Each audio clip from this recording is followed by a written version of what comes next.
about you? Are you thinking about me too? A summer day, your sweet embrace is all that I want. The way it feels, it's something real and heading for us. I mean it from the heart. I wanna be your light when it gets dark. Right from the moonlight until the sunrise. Can't get you out my mind. Can't get you out my mind. I don't know what you done to me. If I'm thinking about you, are you thinking about me too? I keep falling for you, can't help wondering. If I'm thinking about you, are you thinking about me? I don't know what you done to me. If I'm thinking about you, are you thinking about me too? I keep falling for you, can't help wondering. If I'm thinking about you, are you thinking about me? No time to think, 'cause we're all in. Yeah, we're in a rush. Too late to change, making mistakes. Just give me a touch. I mean it from the heart. I wanna be your light when it gets dark. Right from the moonlight until the sunrise. Can't get you out my mind. Can't get you out my mind. I don't know what you done to me. If I'm thinking about you, are you thinking about me too? I keep falling for you, can't help wondering. If I'm thinking about you, are you thinking about me? I don't know what you done to me. If I'm thinking about you, are you thinking about me too? I keep falling for you, can't help wondering. If I'm thinking about you, are you thinking about me? If I'm thinking about you, are you thinking about me too? If I'm thinking about you, are you thinking about me too?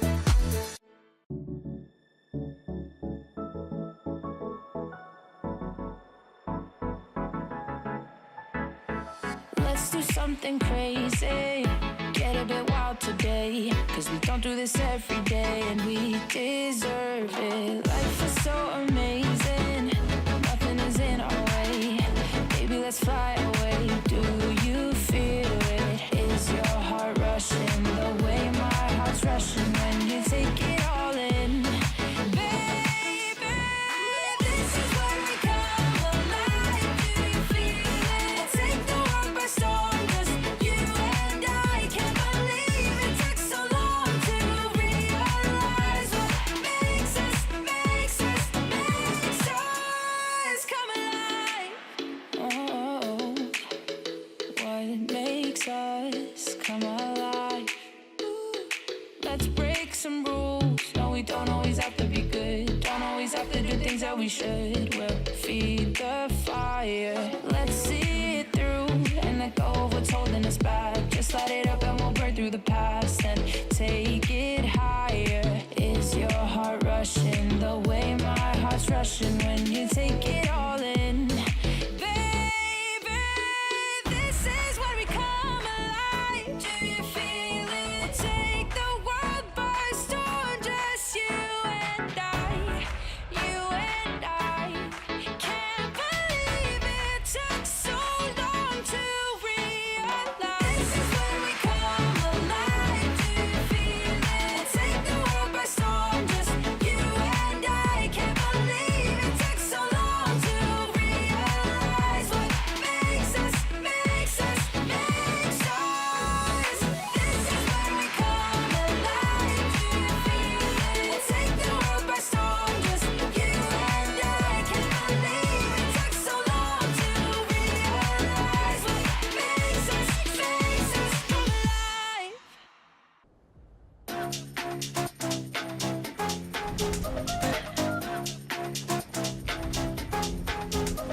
나의 속도가 돈이라면 벤z 미 더 세게 괴롭혀봐 나를 rain on me 다가서면 뱅뱅 전부 걸어 게임처럼 너의 고개를 떨굴 때는 dance on it 모두 몸에 걸어 눈이 빛나는 걸로 전부 걸치고 난 이 노래는 것들일 거야 발밑에 쫓아와도 너는 절대 못 껴 넘어질 배포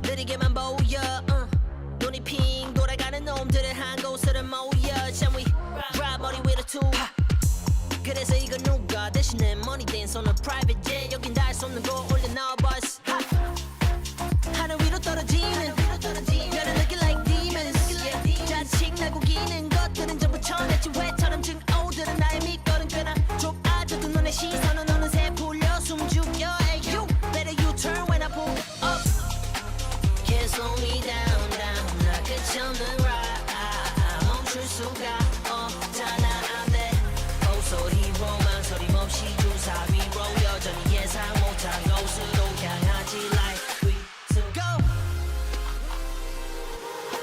Told myself I'm so bossy, I'm so bad. I told myself I'm so bossy, I'm so bad. I told myself I'm so bossy, I'm so bad. I told myself.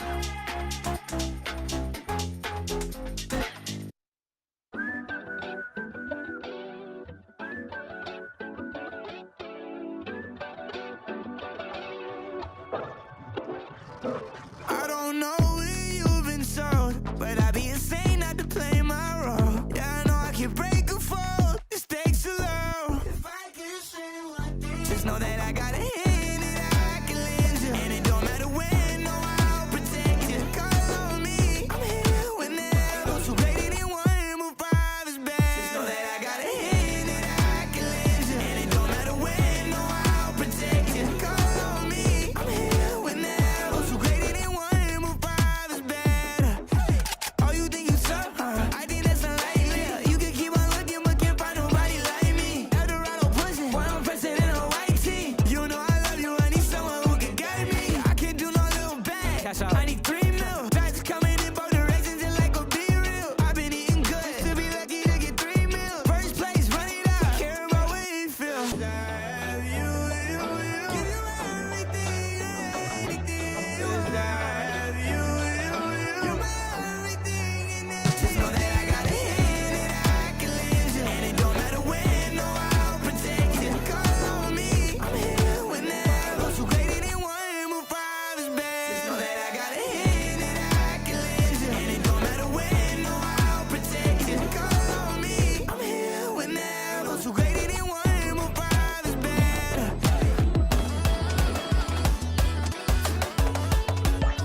look like a butterfly. I flip a switch, keep a secret, let you come inside. When I run the gamut, but I could never plan it. I keep on breathing when I land it.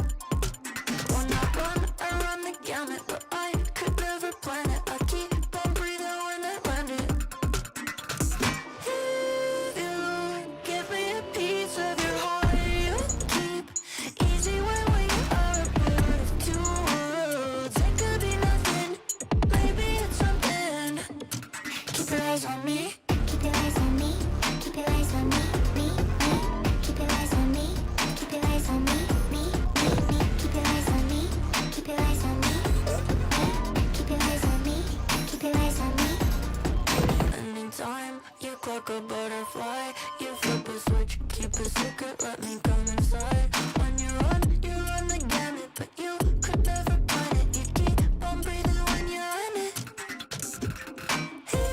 If you give me a piece of your heart, you keep easy when you are a part of two worlds. It could be nothing, maybe it's something. Keep your eyes on me.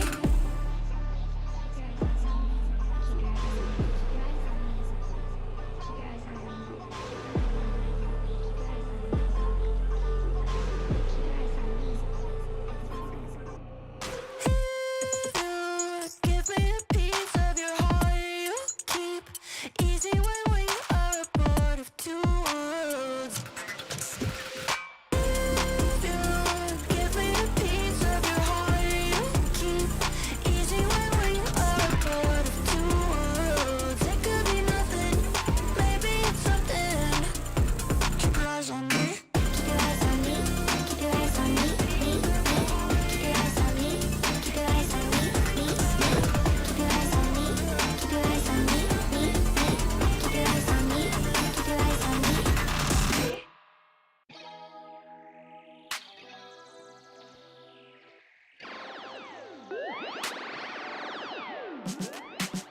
Feeling good, feeling great on my time. Won't let a hater block my shine. I'm just living my life. Too busy chasing good vibes. Chasing good vibes. Chasing good vibes. Chasing good vibes. Too busy chasing good vibes. I'm feeling good, feeling great now. A hater can't play with my day now. Get that negativity out of my face now. In my city, I'm the man of my state now. Yeah, I'm living life to the fullest. Baby girl, you're talking to the realest. Energy and joy, you can't steal it. Good vibes all around. Baby, tell me, can you feel it? I woke up, so I'm blessed. Just another chapter in the test. I know I'm doing better than the rest. Got a smile on my face, showing teeth for the crest. It's no sweat, I'm a vibe in my own right. Go time in the sun, yes, I'm gon' shine. So fine, got the baddie on my phone line. Feeling good, feeling great, chasing these good vibes. Feeling good, feeling great on my time. Won't let a hater block my shine. I'm just living my life. Too busy chasing good vibes. Chasing good vibes. Chasing good vibes. Chasing good vibes. Too busy chasing good vibes.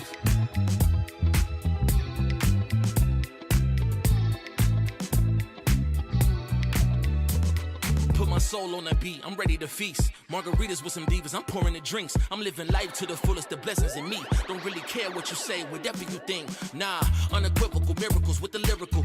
With the homies tryna pop like the cereal. Lucky Charms, got a model on my arm. Go watch on my wrist, garlic parm. No alarm, fireworks, I can feel it in the sky. I got love in my eyes, but there's money on my mind. I see passion and pride, I despise all the lies. I've been around the world, so I'm down for the ride. Good drinks, good people, and good times. Fast cars, pretty women on FaceTime. More money, more fun in my life. I'm just chasing my shots with good vibes. Feeling good, feeling great on my time. Won't let a hater block my shine. I'm just living my life. Too busy chasing good vibes. Chasing good vibes. Chasing good vibes.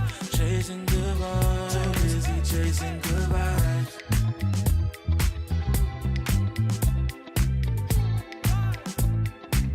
Too busy chasing good vibes.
차고 있죠 이건 데자vu 이미 와본 걸까 내 성공을 전부 담긴 그릇이 작아 I can't lose 점수 그건 의미 없는 숫자 내 열의 top 10 걷는 식당 해골로 채운 옷장 전부 대스탁 상시주의 red dot 경고는 없어 better not 난 사방에 다 뿌린지 마치 red hot Broken and bruised, what's left to lose here on the edge of forever?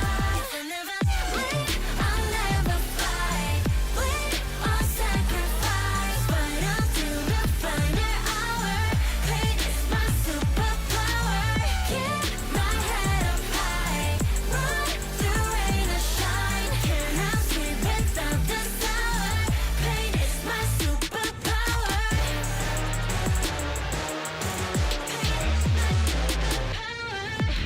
할 말 있음 어서 말해봐. Tough guy 되었고여서 도망가. 이제는 시시해 gunfight. I brought a blade. They forgot to shave. 날 주세워 맛보기 fade. Your body knows. A sense of victory. Seized when mind, movement, and gear ignite as one. Now, step into your zone. Designed to win. Hey! Hey, Tom. Alberto was looking for you, by the way. Really? Yeah, you better get there Okay, quick. I'll go check.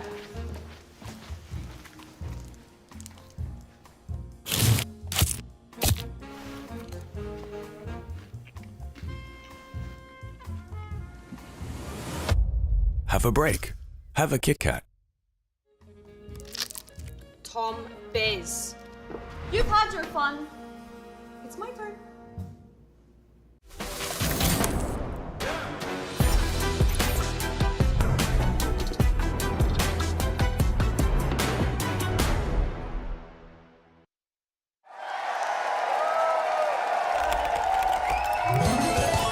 Red Bull gives you wings.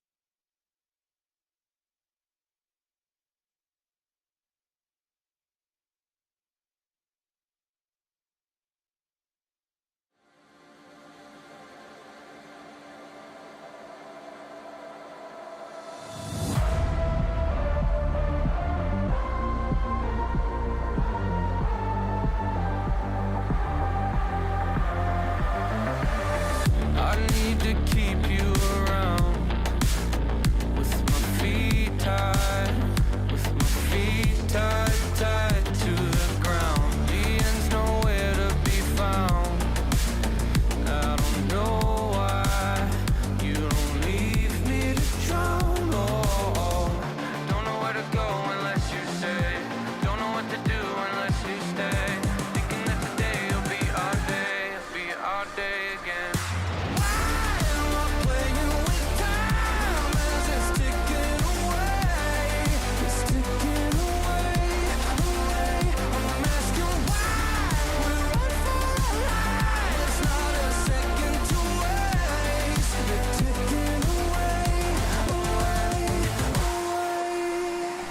Alright, let's get it. Winning, losing, either way I'm there. Got an attitude, I'm off the roof, up in the air. This run I make it count, yeah, I'm talking right now. Feel like the comeback kid, got no time to spare. Double up score, 22-2-4. You know I win a lot, gotta win one more. On a hot street, never gets old. Sorta with the ace and my team went gold. Why am I playing with time as it's ticking away? It's ticking away, away. I'm asking why. It's not a second to waste. They're ticking away, away, away.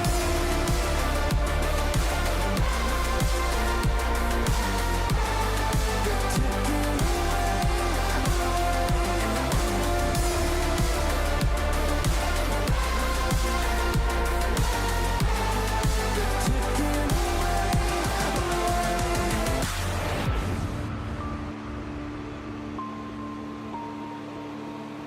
I'll give it one more try. I don't know why, but I keep coming back every time. I wanted more than my life. I don't know why, but it feels so right. Why am I playing?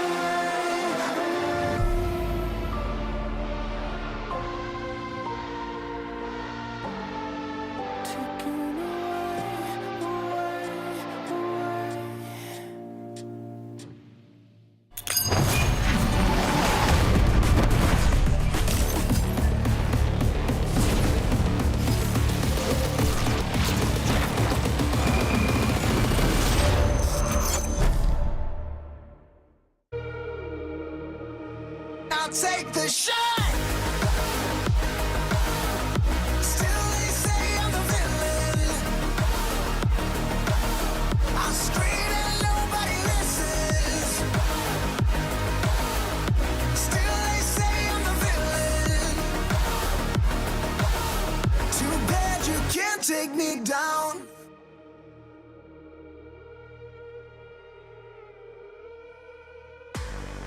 Hello everyone, and welcome to Berlin for day 6 of VCT EMEA. And I hope you've got strong hearts because we're in for some hard breakers today. I am Lou, your host for the day, and I'm in great company with Billy and Minnie joining me on the analyst desk. I'm really glad, to have you back here. I missed you.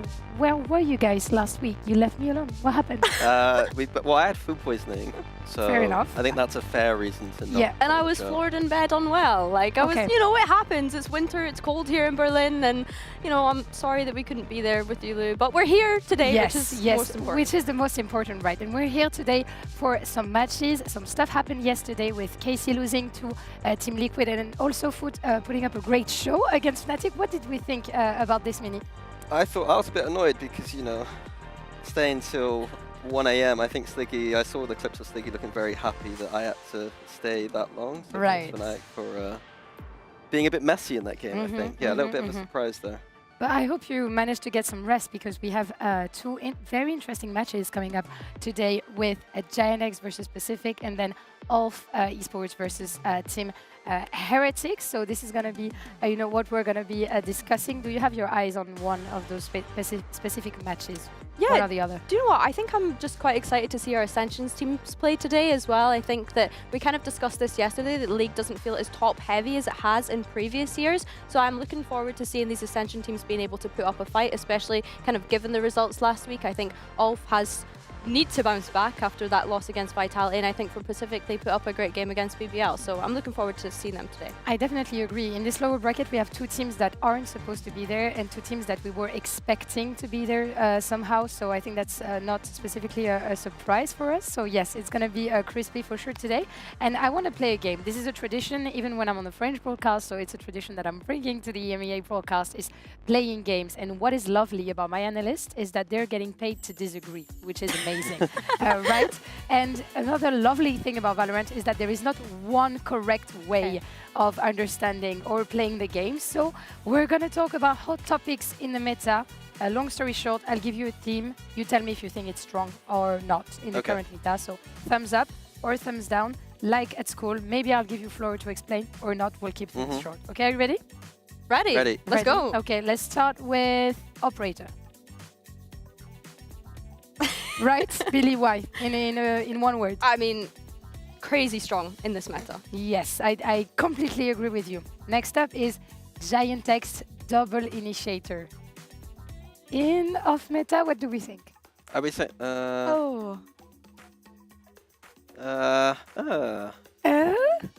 This is actually surprising.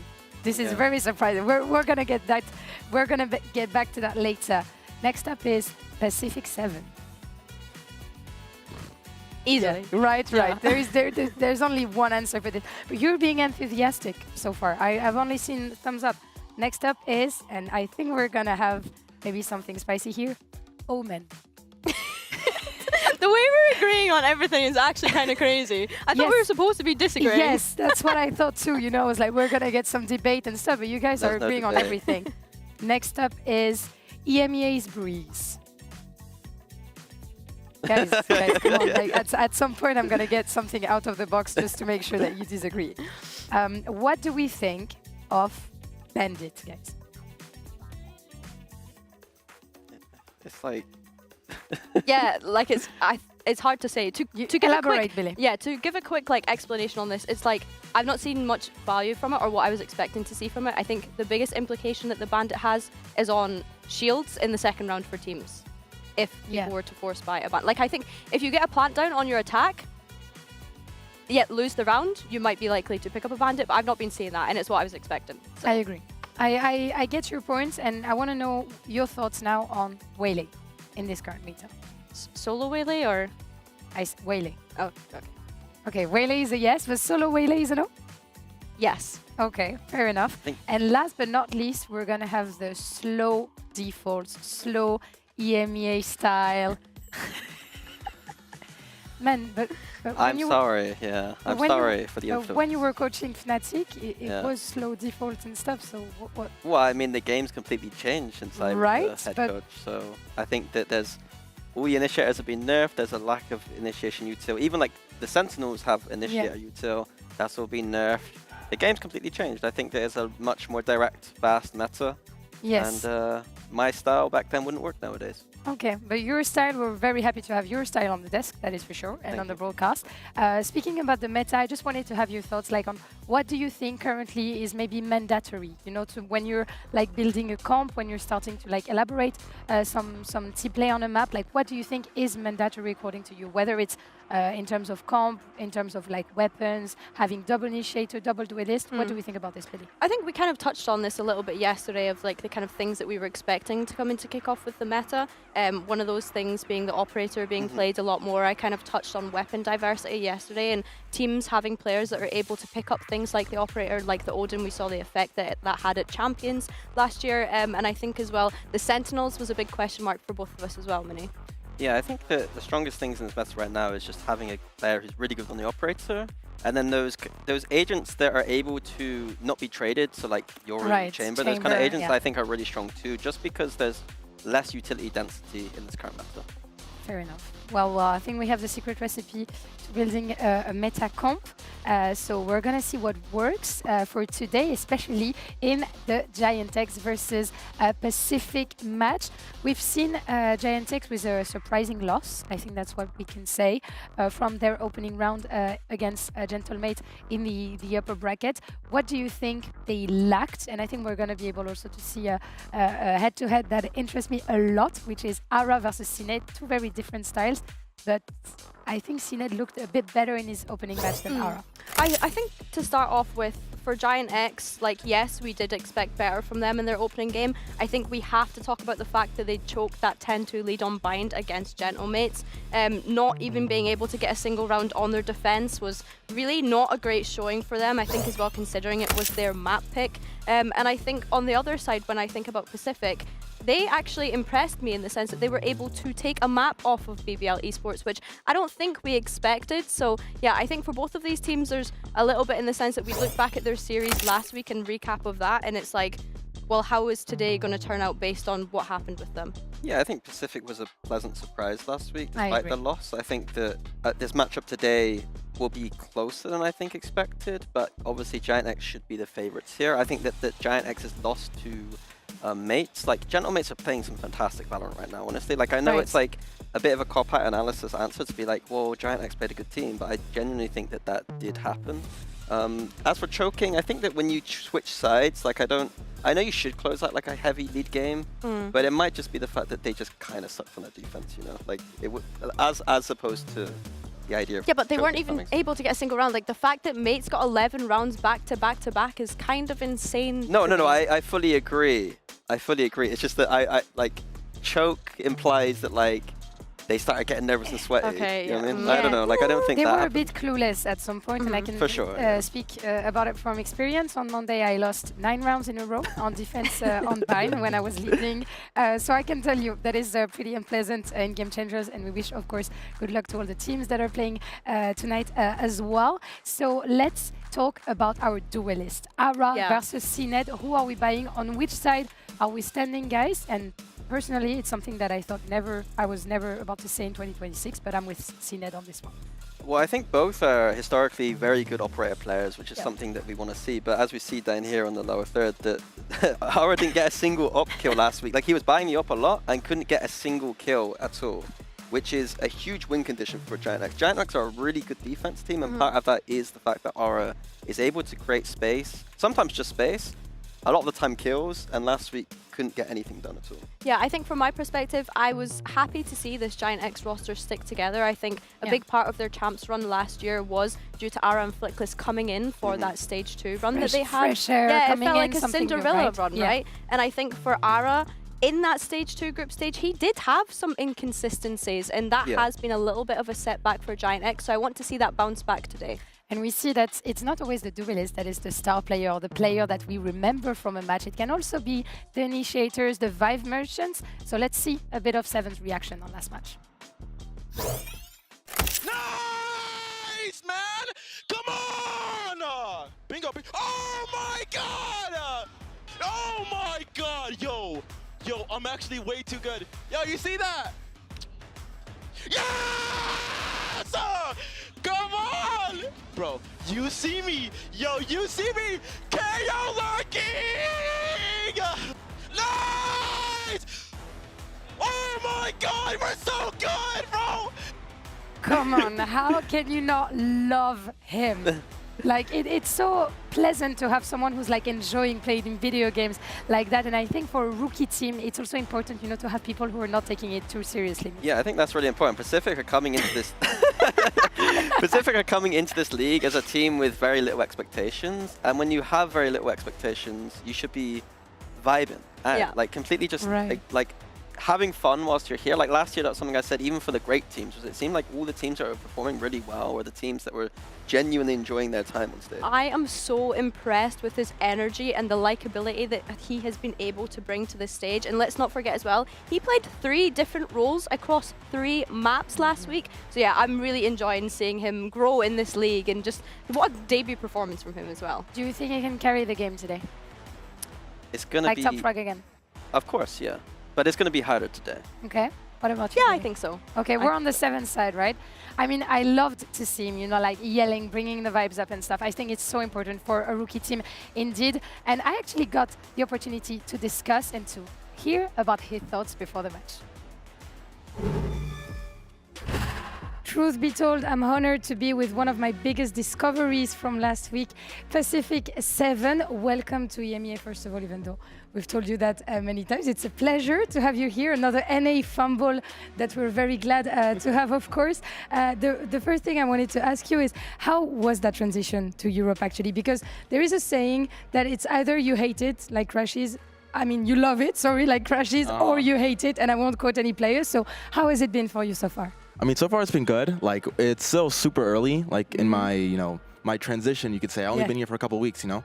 I guess, like, but so far I like it. Like, the place I'm in is very, very nice. Like, my teammates are very, very cool. The org is amazing, and like, I'm just excited to be here. I'm just happy. And we see that, of course, also on camera. And speaking about this, you're the vibes merchant in your team.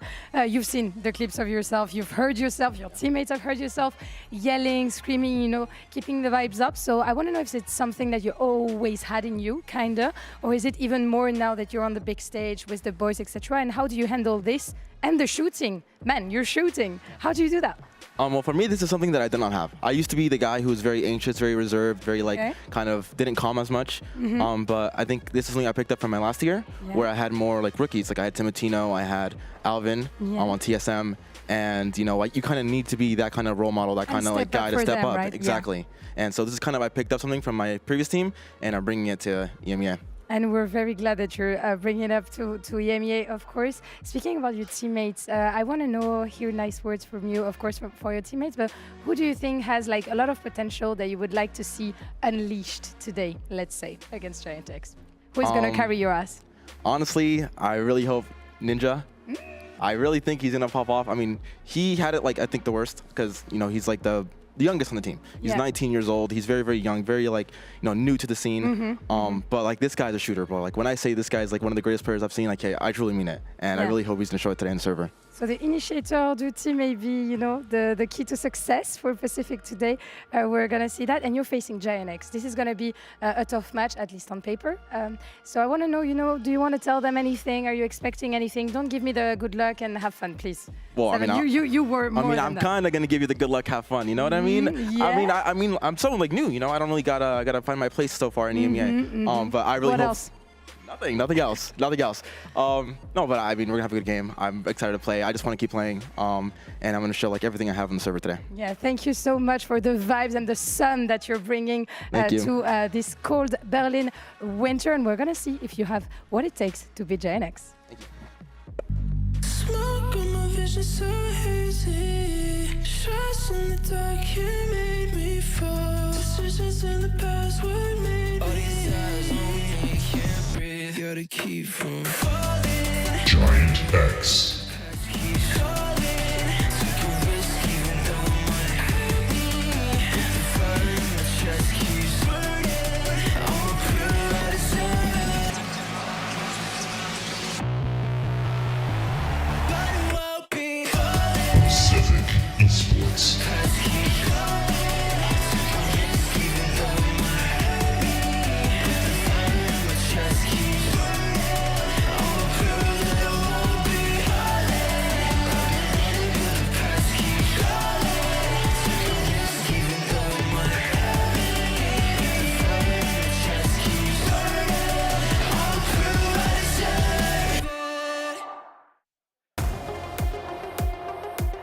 jerseys are hitting the stage on this Wednesday, and we're of course wondering who can take the win between GIANX and Pacific. We were maybe underestimating the Pacific boys last week, but they showed against BBL that we shouldn't indeed. Yeah, and this map veto to me is going to be interesting, because one thing that we didn't touch on is that GIANX have been playing the off-season quite hard, and in their map so far they've been leaning into the same competition that they did in the off-season, whereas Pacific have been completely open, so we don't really know what they got here. And I think that's fair though, because they did end up winning that off-season event, Project Blender, so they're probably leaning into things that they've already tried. What do you make of this veto? I think that it just looks very comfortable for both teams. Pacific going to Abyss and GIANX going to a Bind are maps that they both felt comfortable on last week. GIANX obviously had that bit of a mishap on Bind last week, so we're hoping that that defense side is going to be better. Both teams on their attack sides of both of these maps is going to be straightforward and go. Yeah, I think looking at that Abyss being the first map, you know, GIANX had banned that in their second wave last week, so Pacific deciding to choose that into them, and not to say that that's because of the playing against GIANX. I mean, they chose that into BBL last week as well, so yeah, I think that that's probably a strong point for them. Look out for the lurking KO, as Seven already screamed in those messages. So yeah, don't forget as well, he went plus 17 on that map last week, so very strong map for Pacific to be able to start out on. And there is for sure a lot of firepower in that Pacific team, that is for sure, but around GIANX, you know, there is maybe also this kind of redemption arc. You know, you come and play your first game, you're not like warmed up that much. Yes, you played in the off season, but it's always different, you know, to come back home, and especially when all the rookie teams want it. You know, they want to get it, they want to take your crown away. So I think maybe it was just, you know, a misunderstanding, a failure. I'm not going to read too much into losing to, you know, BBL on that first week. I think it's like one of those things. I think that's actually a strength for Pacific, if I'm honest. Like the fact that they were able to take a map off of BBL is a statement in itself. Yeah, but what about GIANX? What about GIANX? For GIANX, it's the same thing. It's like losing on your first week. It's just one of those things where it's just like, you know, it's not ideal, but a little bit of a wake-up call. Especially in a triple elimination bracket, right? It's not like the end of the world, definitely. And we're gonna head to Agents Select very soon, but I'm super glad to see the Abyss coming, because I know that Pacific are cooking, and we were discussing, you know, that those meta talks, but we didn't get to mention Tejo. I wanted to have your thoughts, Millie, on it. I think on Abyss, it's one of those things where it's just very, like, both teams are playing very direct, and it's like overwhelming exec. So the strategy for Pacific here, likely, if they pick the same competition, will be that they really want to overwhelm on that attack side with this heavy execute. And then they have a lot of post-plant potential with the Tail and the Brimstone. So GIANX can, like, holding the site against this is quite difficult, and then trying to retake is quite difficult. They might need to disrupt that back line where the Brimstone is going to be with that play. I'd actually like to know your thoughts on the GIANX roster for Abyss, because this looks a little familiar for you, Lou. I mean, yes, clearly the bridge and the Tejo, I'm buying it, guys. I'm not gonna lie, this is the comp that we run with my team currently in Game Changers, apart from the chamber. The chamber, I'm liking the chamber. I've been bigging it up all week. I'm hoping that this is something that GIANX were testing in that off-season, so it's not too much of a surprise for me, but it is different bringing it to the stage. So my eyes are on Westside and how he can, maybe when Pacific are going for these heavy exits, can he find that gap in that exit, avoid that utility, get that kill, dip out, and then the retake or flood comes I think as well, Westside is such a hard hitter when it comes to mechanical aspects and ability, and so seeing him on the chamber is really nice for me to see that, and I think that he could be the one that has a huge impact in this map. On the other side though, one of the hard hitters I'm looking at is Valorant. He had a great debut last week in Tier 1, and that Brimstone was something that's a little bit unusual in terms of his agent pool, but really enjoyed watching it last week. For Pacific side, I'm really looking at SeedNed. He's testing and flexing his agent pool a little bit, and we know him to be a jet player really. And he wasn't looking as good on those other agents. I like that Pacific are testing him, but he's going to need to step up in this game. But it was a meme. It was a meme in 2022, 2023, guys. SeedNed, as you know, kind of blossomed already like a flower, and we're gonna see if our casters on this Abyss can blossom as well. Up to you, Fancy and Hyper. That was a really nice throw to us. Lou. Treating us right. I don't know how to feel, but we've got an interesting series here, because I think, in my mind, I had quite high hopes for GIANX at the end of last year. Yeah, still do. Still do, but there is that bump in the road, which was their first kind of debut this time around. Again, whether or not we kind of brush this up with GIANX, slow to start, we always lose a map, but it was the manner in which they were losing rounds. Again, throwing fairly easy advantages, which for a coach like Pipson, the king of fundamentals, right? It's just the absolute basics. So that's not to take any credit away from who they lost to, but for me, Giant X just didn't look like what we saw them end last year. Yes, and I was hoping building blocks coming into this year, right? They made those changes earlier than everyone else, and they could really develop as We're always as a positive, team. right? Really want to see them excel. But, I mean, it's exciting for me to see them come in on this composition. Obviously, Westside, the headhunter himself, now on the chamber. Yes. So, certainly a delight. And actually, on the other side of things, Pacific impressed me on Abyss, but 7... Now he set the bar high, man. He's now got to maintain that standard. His KO was actually filthy. Yeah. Again, it got them that 13-7 result. In reality, you can't cut it too many other ways for that. That was a huge takeaway. Now, already Cloud going to get things started, so that is man to the good here for Giant X. And protocol list-wise, I hold Giant X to a higher standard. Again, they're a team that did do well towards the end of things. Okay, you caught in the headhunter. You were right. Oh, man, this kid is something else. Yeah, that's a formality at the end. Oh, you made it easier. Ara gonna fall, and I would like to touch back on Ara's performance, but for now, I mean, Ninja, hang on. Hold up. I mean, he made a damn good go. There was a second I thought he got the spike diffuser down, but no. Bloody hell, all right. He was like, Westside's got a little too much attention. I'm getting some of that He's back. gunning for that stat line again this year. Yeah, apparently He's just so, like, man. I want my headshot percentage back again. And look at this. First one, you're like, oh. I mean, again, it's just somebody who's made a name for themselves now. If we see him playing more chamber, because obviously, again, composition-wise... Try harder, guys. Maybe some concerns along the way, but he's just such an exciting player to watch, man. Yeah, I think, wasn't he like one of your kind of rookies of the year, right? Like, you were really on board. I was saying, if there's a chance to pick him up in the off-season, he could slot, because he is a very plug-and-play sort of player, so... Yeah. But certainly happy to see him return to Giant X. Yeah. For now, all going to plan. Did have to give up the site here, so Pacific will at least get the path, but they're losing in numbers. Oh my god, Rubinho. Oh, it's just simple stuff. That Westside? That's headshot from Rubinho as well. Sorry, Cuba's just got to... What? Have we got gunners in the server today? Well, the pace has certainly picked up since we were here last time. Yeah, dude, I'm still in like fanatic mode. I'm like, okay, we've got 30 seconds to talk, maybe 40, and then around the 20 seconds I'll pay attention again. This is a lot different, but yeah, 2 to start with for Giant X. And yeah, again, overall, looking forward to seeing this. We've got some real shooters in the server. You're looking towards, obviously, 7, who's yet to go off the starting blocks. Rubinho's apparently in the conversation, but it's mostly that Westside's where my mind is going towards. Okay. Is it going to settle down, do you think, or just same old, same old? I'd hope not. Keep the pace up. See, obviously, what the decision-making is here for Pacific in the first buy round. Bit of an advantage, considering, but obviously Giant X is going to ride out the previous purchase. Good progress already, though, for Rubinho towards the divide. Obviously, launching side alongside that. Bye-bye. I like this. In here.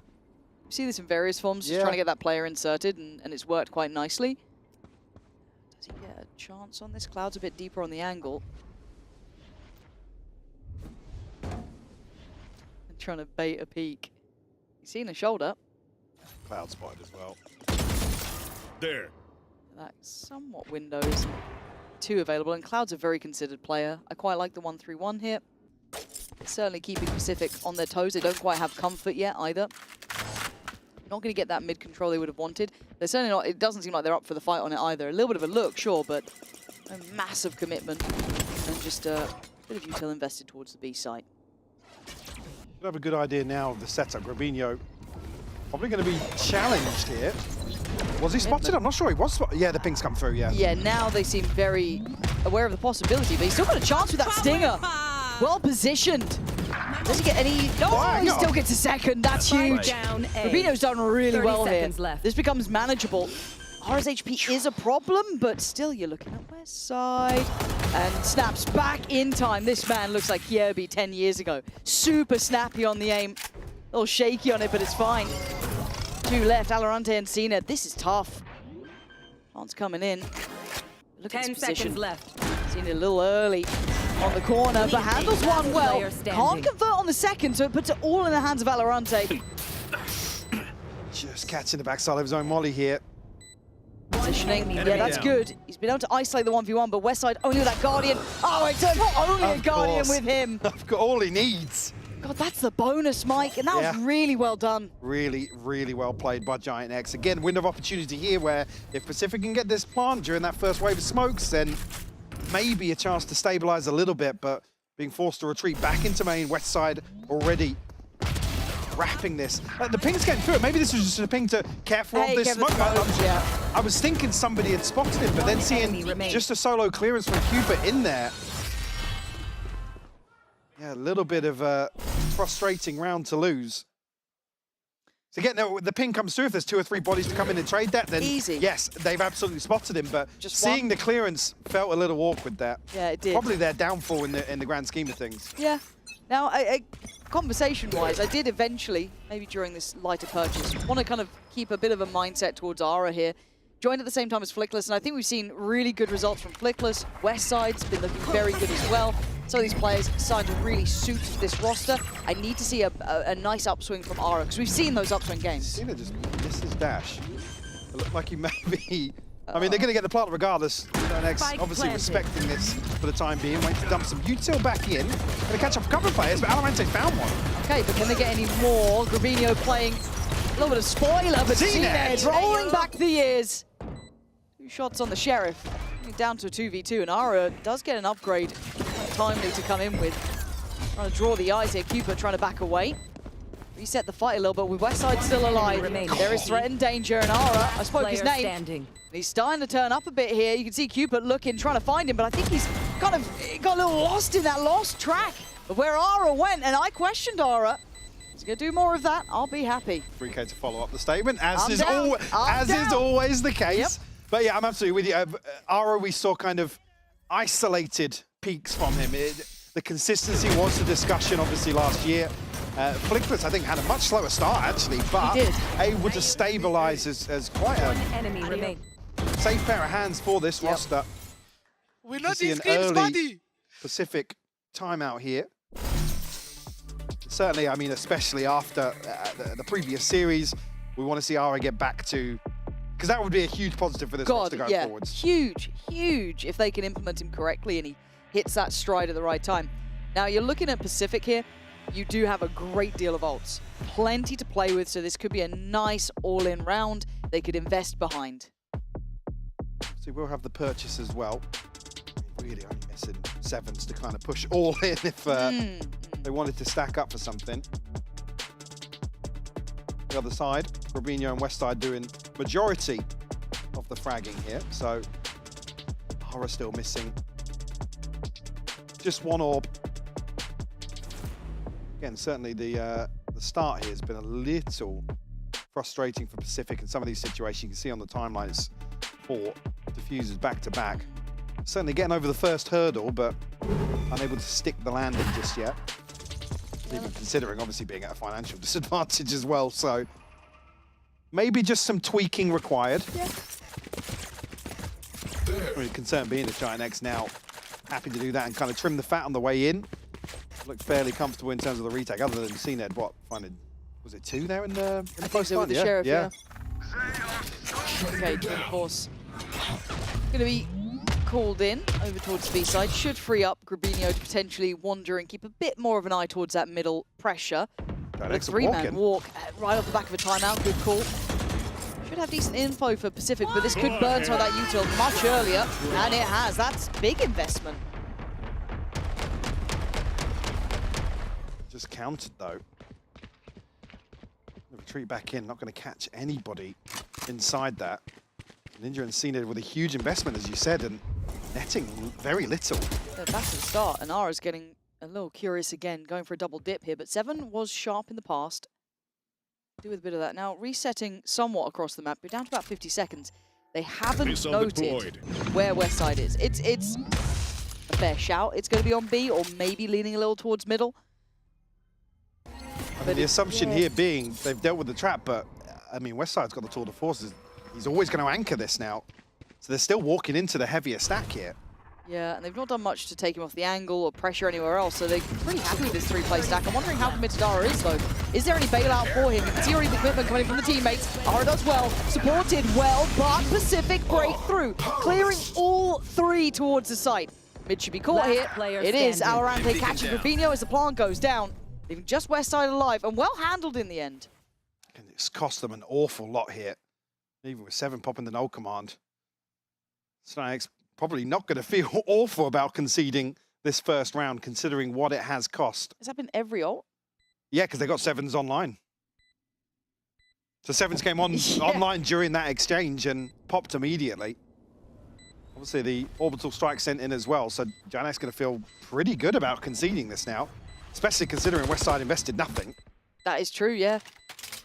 See if Westside can make it costly. I think between Grabinho and Cloud, they're going to have a chance to at least get an operator back in his hands if he need. Doesn't really strike me as an operator player anyway, but he'll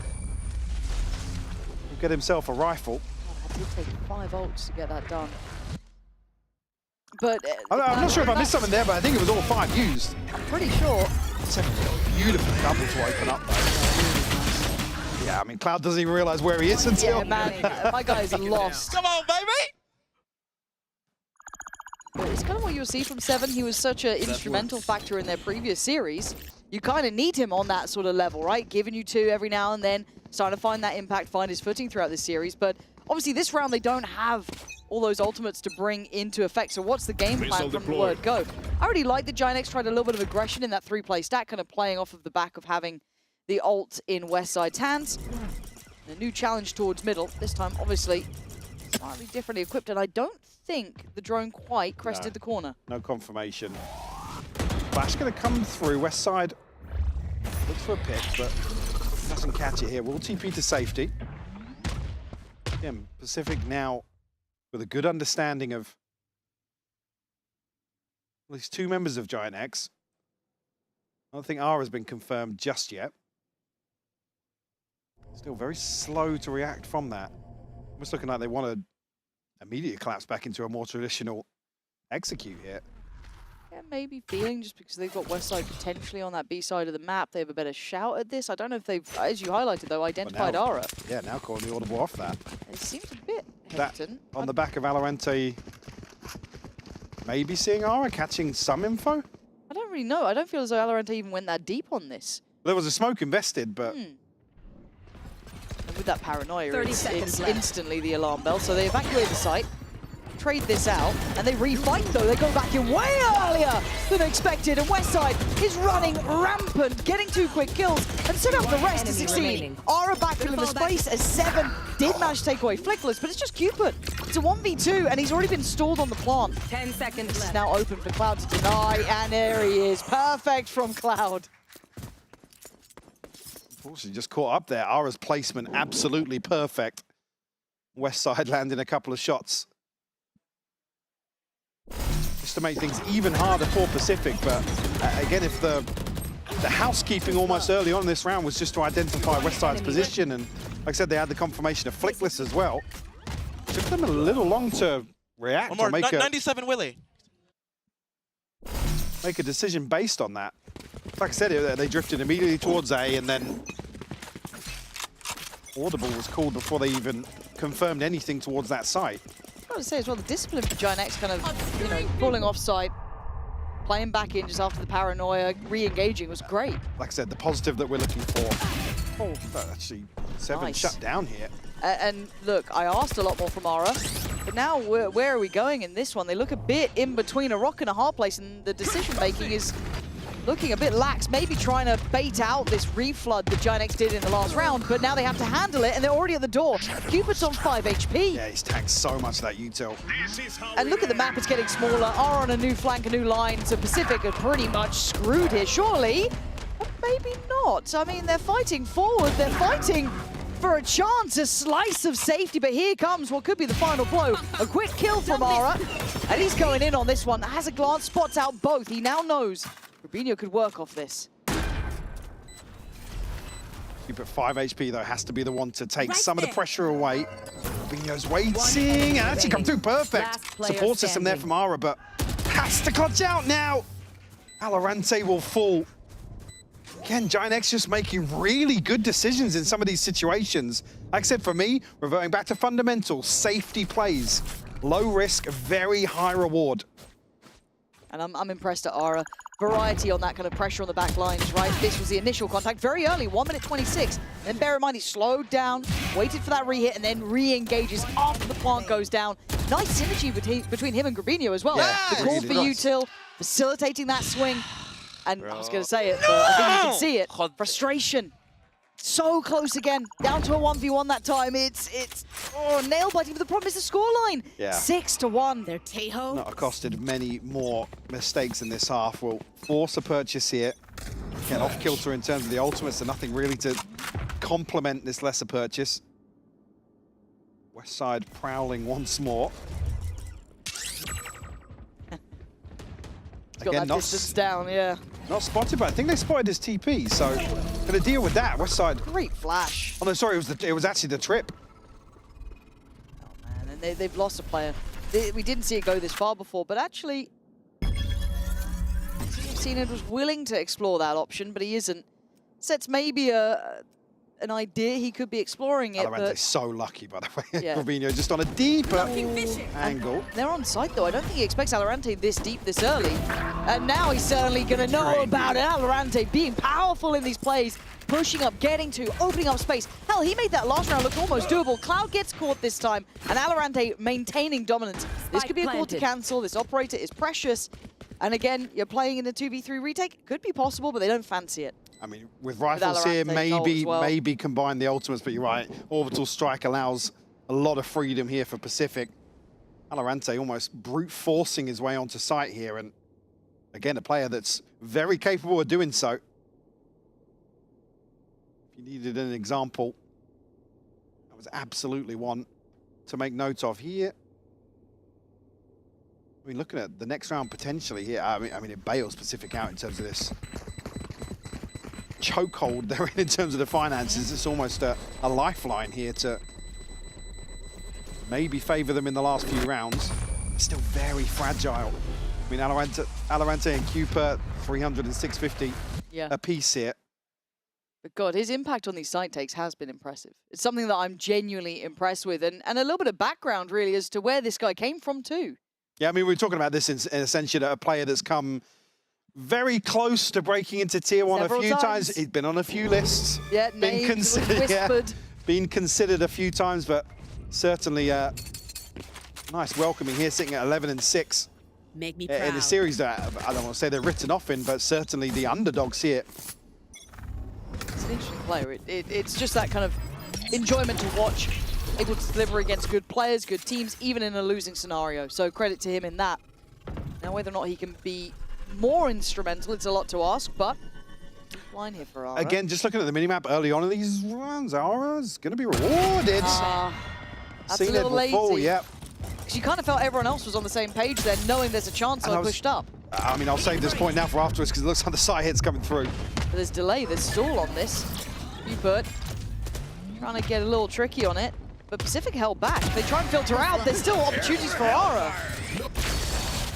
Investment here from Valorante will enable the plant to come through. Actually, Rolling Thunder pushed it very early on, though. Yeah, super quick. Seven's been caught on that, and a TP out and a TP forward. It could be great, but Seven's the one to put his name up on the scoreboard. Trying to get a bar, but it's watched. It's all Valorante, who's had a marvelous bit of it. Another one. What a shot! But now stunned up, hindered, he is in trouble.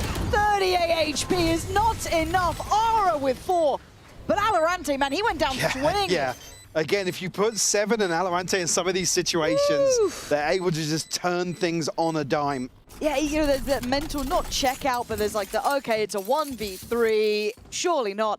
I mean, it feels toast at one point there. Valorante made a damn good go of it. That second shot towards heaven was just poor. But again, Aura having his time in the sun. It was something we were asking for. Let's see what this guy can do. And it is good. Clean work from him. Happy with that. Come on, you move And again, back. Another 1v1. Oh. Again, the point I was just about to make, they're actually putting so much focus on figuring out where Westside is, where the trip is, where his TP is, that they're lacking coverage, which is what allows Ara to post up so deep here, catch them totally off guard with the operator, and CNED falls. All right, Westside, you committed to this one. And you found a wild CNED, but Flickless on the side, no, he's going to have to fall away. So the site, hard fought for and won out by Pacific.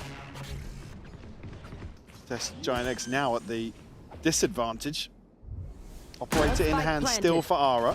Yeah, you're right. Robinho on a judge. One suppressed. No ults to use either, so this gets a bit trickier. But Cloud making a damn good effort, but gets outdone. Ara on the trade, but now Grabino's got to find value. Right range, right place. Judge going to break in. Now down to a 2v2. This is where it gets tough. Can he get a switch out of weapon? Hopefully for Grabino, he does. But now you look at the post-plant util. Oh, okay, Cupid just in no man's land. Trying to check on maybe the spike with the plant in play, and so's the smoke. Diffuse is happening, no denying it now. Another 1v1 and another good outcome for Giant X. 8-2 the scoreline now.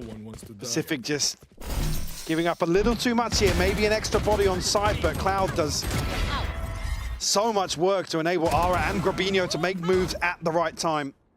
So CNED in a position that feels fairly committed there. Just caught off guard by the judge. I think, as you said, it's the right range for him to really shine in that situation. This is going to sting this time out as well, because, again, they're getting 1v1s, man. They're getting 1v1s, but they're getting so many plants as well. Yeah. Like, if you can see the timeline when we get back into game, you'll see it as well. It feels like they have had so many chances, and then just someone's there. Ara's having a great game. Robinho, Westside's clutch, Flickless, Cloud, they've all had their little moments. Giant X have 8 rounds, 7 of them as a result of being diffused. So it's got to be frustrating for Pacific, something just not clicking. Few examples of maybe going a little too far forwards, maybe then on the flip side of that, giving up way too much space in certain situations. Yeah. Certainly on the cusp of breaking through here, but Giant X, I mean, not really missing a beat in terms of this defensive half. No, and we've asked, I don't say a lot of Giant X, I just wanted them to look like they're still on a positive trajectory from last year, right? Well, yeah, no, I agree with that. I think we're now in a position to ask way more of them. Now, we were asking certain questions. Oh, you've made great decisions. Yeah. Timing of the roster change and whatnot. Okay, you've shown us some results. Oh, okay, yeah, fair enough, it's Giant X. But now, I think we're certainly able to ask harder questions of this roster. They're passing the test as it stands. Be it close, they are winning. Westside, similar position again. Wrong Caught going the up. knife, taken away by CNED. This time already falling back much deeper here. And ready for CNED. Sends him away on the first attempt. There's the paranoia though, but he's still alive. Westside trying to be slippery and finally gets out of sight. Considering not Chief being there, I can see the cogs starting to turn. Maybe the smokes occluding Flickless, but we have a chance to reset here. Full 5v5 now. One of the few I feel we've had. Yeah, it's normally someone's gone down on the way in, and there should be hopefully some util for stall. There isn't a lot. We still got a molly with Valorant. That's just been used, but it's seen it on the front lines. 7Z taking way earlier fights here, not letting that flood back happen. Robinho with the judge. I mean, yeah, gonna get the upgrade and probably get out of there. But if that's the remedy to the woes, I'm glad they've been able to identify it and address it, but man, it's late in the day. Yeah, in one of those situations, I said put Valorant and 7 in, but also CNED. Certainly a chance to put some numbers up if Pacific can find this comfort. Taking that back. I think Robinho's going to get caught. No, he's safe. So we'll maintain the operator. And the buy is going to be a little awkward. Westside does have the tour de force. Oh. Wow. I was saying that CNED can put numbers up. He doesn't even need to see anybody. Just 2 headshots into the smoke. But again, a good read that the GX are looking to completely concede, maybe play off the divide, which gets invested for nothing in that previous round. A gift. So, quasi double op here. Yeah, and it's kind of all they got, too. You look at the buy around it, it's Stingers and Sheriffs. Yeah, judge for Grabino, but they need value off of this, and they're digging deeper on it. They want to invest it much further. This is very bold from Westside. Oh, he actually avoids from the smoke as well. Oh, how is he alive, CNED? Might have seen him, but Grabinho's there in support. The 1-2 punch, and Giant X holding at the front of the site. Cooper clears west side, and now they have to back away. Certainly will take that trade, though, any day of the week. Pacific down to 3. Have to now recover. Ara making hints as if he's going to start. Trying to backfill this, but...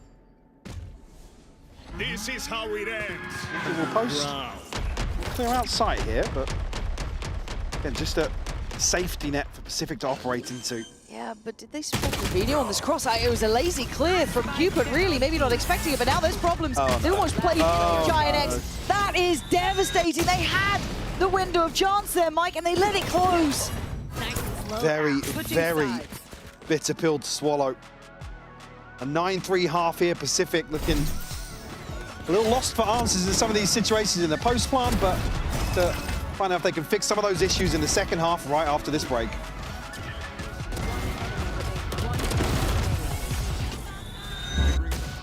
Your body knows. A sense of victory. Seized when mind, movement, and gear ignite as one. Now, step into your zone. Designed to win.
Well, I need to eat my words, don't I? Ara's had a blistering half, 17-6.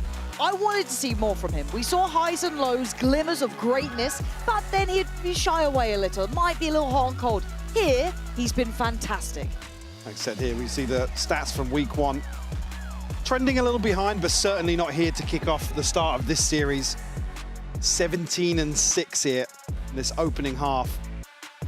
Yeah, pivotal in some of these rounds. Grabinho and Westside obviously still putting up numbers. Cloud and Flickless, see again, thankless roles in this situation. Yeah. Certain, allowing the superstars really to stand on their own 2 feet. Yeah, you look at the scoreline overall, bloody hell, 9-3. That is something to write home about. Now, obviously for Pacific, that's frustration. This was their map choice.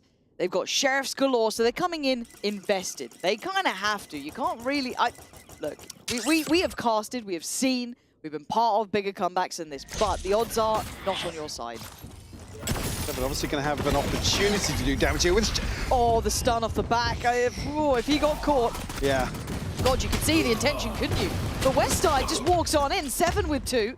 And now Cloud and Flickless, well, make it just one. CNED fancies a go-to. Those sheriffs were singing. Slapping. Doing so much damage on the way in. Again, the rotation comes through quick enough that Pacific can secure the pistol here. Number 4 on the board.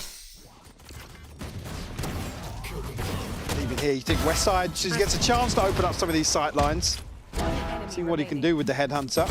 Bang, baby! Come on, man! Bang! The energy that the desk were talking about here still... I'm not reading that out loud. Say it. No. Say it. No. They've done that on purpose. I did it. I said it yesterday. I think I just read the score wrong. I think it was like 8-7, and I went, oh, 6-7. I was like, oh, my bad. Oh. But I'm too old to be saying that. That's not like, I'm brain rotted, but not that badly. We can't compute fast enough. No, honestly, like I'm not that clever. I promise you, it's mostly a mistake. For now, it's classics across the board for Giant X, so just going to go through the motions. Pacific do need to keep this clean, though. You've got to see the investment behind them. That is 2 of those Bulldogs. They cannot be lost. Beyond that, a Guardian as well. Easy, Cupid. You don't want to make him feel of that. And Wes... Ooh! CNED! CNED, what are we doing, brother? What are we doing? And I'm a bit worried about Ara here. I don't know why. I feel like he might get a kill. Oh, no. No, he's not going to get a kill, I mean, Cupid's is, already tagged up a little bit, probably a little cautious to push into that smoke, but Giant X with a huge opportunity here. Only classics. And Cloud's got util for a post plant. So's Flickless got a bit of stall on the stun. And Ara's just being a nuisance. He's being exactly what CNED thought he was. What is that? Ara, no! Oh! Man, I need to doubt it more often. Maybe that's what I need to do. Get me out. If this is how it goes wrong, they'll still util. This is what I'm saying. You've still got that coming in. So 7 now needs to fight forward. Time's starting to dwindle. 7's putting this all on his shoulders, but he's starting to lose the fight. And time is going to be gone on this. Oh, it couldn't have gone worse for Pacific. Only classics. I mean, the smoke coming in to allow Ara just a pocket to play from and find another kill is beautiful. CNED, a little lost in that dash. But again, a big discussion point is obviously CNED back to a position where he's trying to show versatility, turn his hand to another agent. Unfortunately, we get a stark reminder. Giant X capitalizing on a round 2 flip. We'll give them double digits now. Guardian for Ninja, but that is it. Oh man, if we see Giant X actually really activating at the same time, they could become such a triple threat, a triple A team in that regard. You get Ara actually finding his form, Westside keeping up that level of play, and then everyone else you've got to throw in Cloud. If he has a great series too, hell, you could pick any of the others, throw them in. Man, this is why we get excited by Giant X, all these little options. They've shown us the ceiling. They have. So did CNED in the last round. But now, what the hell does Pacific do is that, as you noted, 1 Guardian to play with. 7's been noted. He's like, please, it's just me, I swear. Yeah, they're trying to fake out. There's no stack here. Hello, Valorante. That felt weird. I'm going to check for more. Ah, there was more. It's not gone well, Michael. No, they're going to run away with this one. Cupid now, last alive, 1v5, classic in hand. Cloud making sure they have his ultimate for the next as well. Get it off the plant here. Cupid, 30 seconds left. He's even given Spike the opportunity planted. to find an exit here. Looking a little bleak considering a huge positive posting the pistol, but... Well, I like wow, Ara I think hello. they know. I think they know.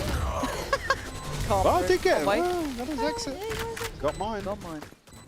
4 for Cloud there. 11 to 4. Cloud, I got my 4. I got my 4.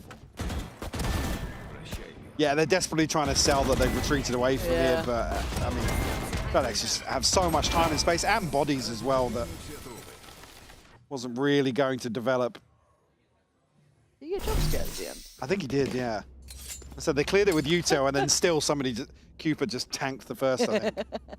Okay, so Cloud's got ult, 7's got his. We've got an operator in the hands of CNED.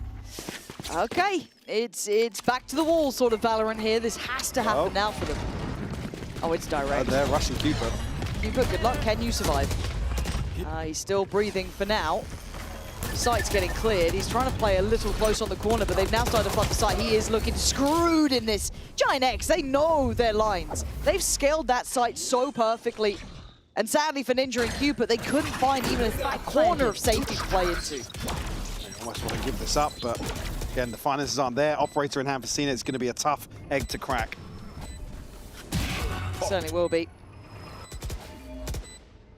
Does 7 and Cena do? I feel like you save, but do you save really at this point? Yeah, it's not a good choice, but you're almost forced into it because of the operator. I mean, there's going to be 700 credits in the bank for Valorant, but Ninja and Cupid flat out broke.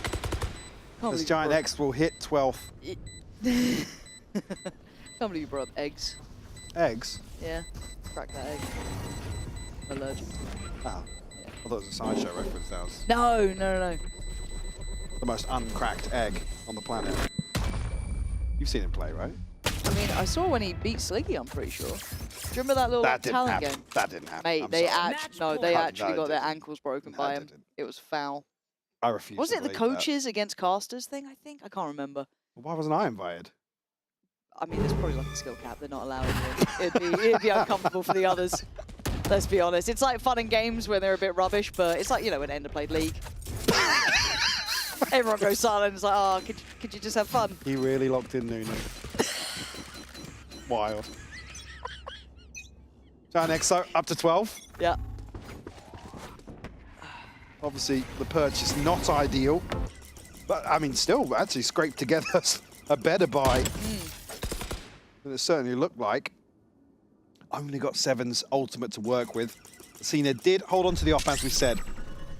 Still threat here for Giant X to overcome, but I don't think it's going to be an issue. Stacked up once more for an all-in sight here. Yeah, here we go, and VALORANT! Get out of here! 3 kills, that's his sight! In zone, flawless! The two guys I said, put them in a position to just click heads, and they deliver here. A lifeline for Pacific. 5th on the board, long way to go to get back into this half, but I mean, Ara just gets in the weirdest part of that animation as well. Yeah. One enemy remaining. Oh. Nice! Hello! Come on, baby. Me and you, brother. Me and you. Even though you got them all, but that's fine. That's my teammate Me and right you. there. Emotional support, I got you. Well, yeah, what they say, the vibes merchant, right? Yeah. Look, it's working, man. It's working. He's just gassing him up. Get another one. Come on, do it. Please, I'd love a win. What have they got? Okay, well, Alorante's got ult. That's no surprise. I feel like Seven's been sat on his ult for a minute now as well, but... There you go. Looking to re-clear through mid, potentially. Here.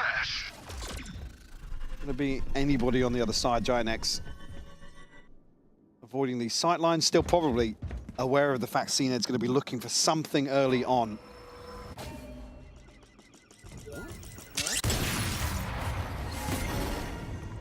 My guy put a little flare on that. Like, I was a bit worried. I'm gonna flick shot drone. Misses. Flies into the air, gets caught on his terrible movement. He's had a rough time. It's all right. All good this round. Giant X have immediately backfilled that though. Yeah. Oh. Oh, there's a lot of util. Oh, hang on. A lot of help's on the way. That's fine. Cupid and Ninja 30 seconds there to save the left. day. How's Grubinho slipped? He must have been seen. They wrapped it. Yeah, they split this. So nobody focusing towards sight here allows Grubinho to make moves. Oh no! Oh, there was such a chance. There was such a chance. It's getting muddy. Nicholas, 1v4. I said it as a joke and I got a bit nervous. It's fine, they're still alive. Look at that, great round. Really well coordinated. Yeah, big. I mean, Giant X are in a position to just smother the B site. Luckily at that point, actually, you got to credit the fact that everybody kind of conceded the right space here, and Cupid and Ninja. Jump scare for Cupid, I imagine, in that situation. But, oh no, no. Oh, he knew how close he was to that too. Yeah. That could have been 2 kills. Suddenly it looks a little bit different, maybe for Flickless, but now the ults are starting to build up for both sides. We've got Ara on his, we've got Cloud with theirs, Rolling Thunder, and 3 online for the others. The snowball just is way more concerning for Giant X. No margin for error now. Pacific have to maintain here for a long string of rounds. Locating targets. Giant X certainly slowing things down now, paying a little more respect in terms of this default. Certainly trying to probe the map a little better. Ara not rewarded here. There. The Cloud. Continuing to make progress. Pacific are going to be in a very weird spot once more, where Giant X have options towards both sides.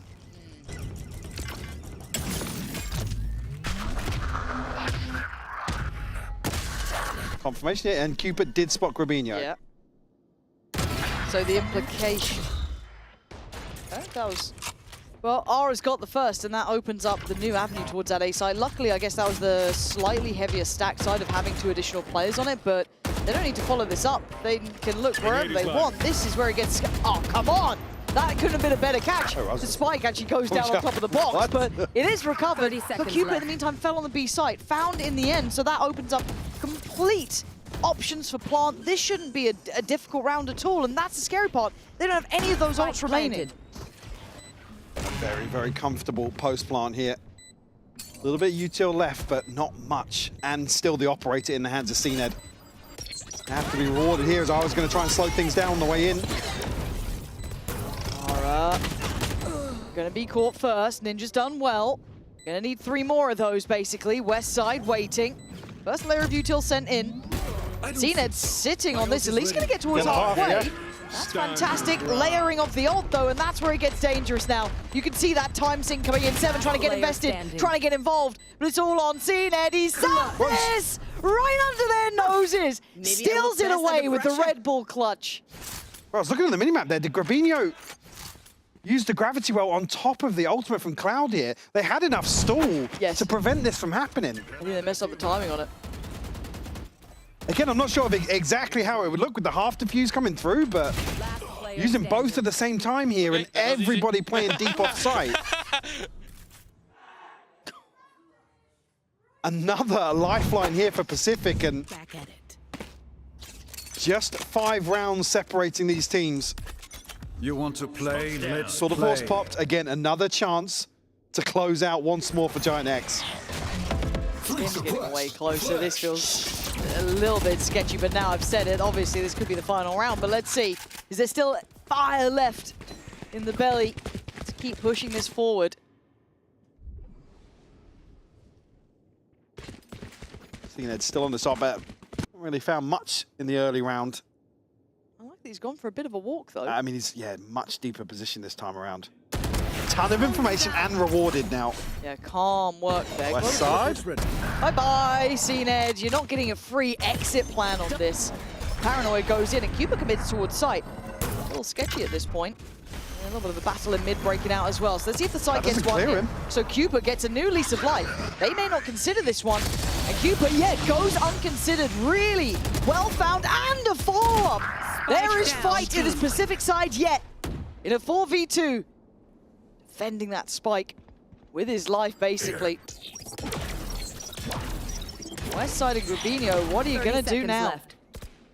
Flanks on the way. VALORANT on an awkward angle here. West side actually flanked it. Ninja's going to find him. Oh, this is game back on Cupid. Great positioning there, Mike. The fact that he didn't get cleared by that util and they just didn't consider it. It's just so down to the wire here. Giant X, this final round eluding them, and I think you were saying before, they're starting to get a little concerned. Now I'm certainly concerned. Giant X timeout? You'd hope so, yeah. Pacific. Certainly showing life. Wow, wait, they're hitting your site. Certainly a few here for Giant X. They should have been able to close out. That's crazy, no? Feels like they're starting to believe a little bit, right? A little bit of that faith restored with Pacific. 4 rounds in succession to get to this point. They look good. Feels like Giant X haven't quite had an answer. They're not quite able to fully deal with it. And Cupid becoming a bit of a factor. That previous round from him was exceptional then, Mike. Yeah, it really was. The fact he's not cleared there with the from the util from Flickless, again, just allows him to really run away with the round. And puts himself in a position that's basically a one and done, effectively. And then even considering the util on top of that, I think maybe just invested on the box underneath him, so there's that weird cutoff. Makes Giant X pay for it. But Michael, we've seen a lot of fake comebacks. We've seen a lot of Us, jaded. Mate, my voice is still absolutely mullered from yesterday's games. I'm out here sounding like Barry White at some points. Like it's helped me. There's no helping me.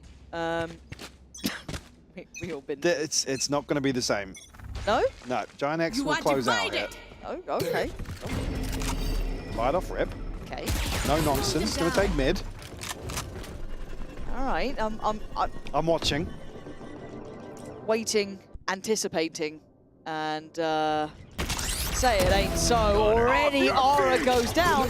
This feels like a half-made plan, and I'm curious where it's meant to end. Already Valorante gonna find two. Seven gonna retake the space as well, trying to find some safety up here. Clear behind this. It's weird. CNED with a missed shot. Falls away. Can Westside open up anything? No, Ninja shut it down. Just Cloud and Flickless Def now. A ton invested towards the start of this. A chance here to find a 2v1. I mean, it won't necessarily give them the man advantage in the post plant, but Ninja's going to tuck in. To test the discipline here, the awareness, or potentially of just Flickless. It's a solo endeavor. And he's got his fight, and he won it barely losing HP. So that's now on cards, and they're far, Mike. Now it's worrying because Cloud has util, Flickless has flashes, and actually also a plant denial tool at his disposal. Pacific need to make moves, make it fast to clear Cloud. He's trying to stay a little bit deeper, so he's going to have to backpedal into this cautiously as he can. That stun could be disastrous. It looks good, it looks really good. And Cloud looks hungry for it. Hunts down the man of Seven. And now they've divided themselves. Cloud's position is perfect. Played in by Flickless. And now CNED's got issues. Backline's broken. He's got to fight forward. Flickless still surviving on the side. There's that util layering. Buying time. And Flickless has got a full hand, basically. Stun was invested right. And he's not found his man. He can't find Flickless. And well, Cloud's done it with util. It's 13-8. You were right. Absolutely spot on.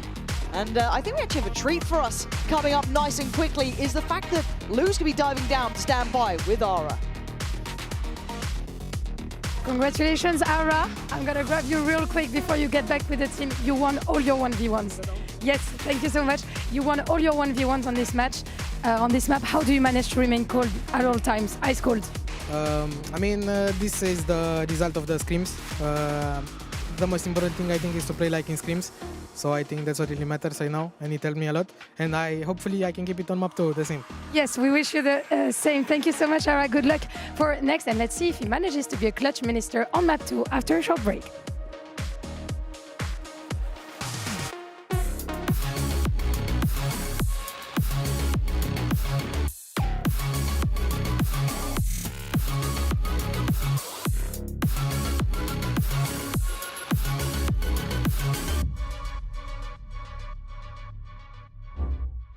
Your body knows.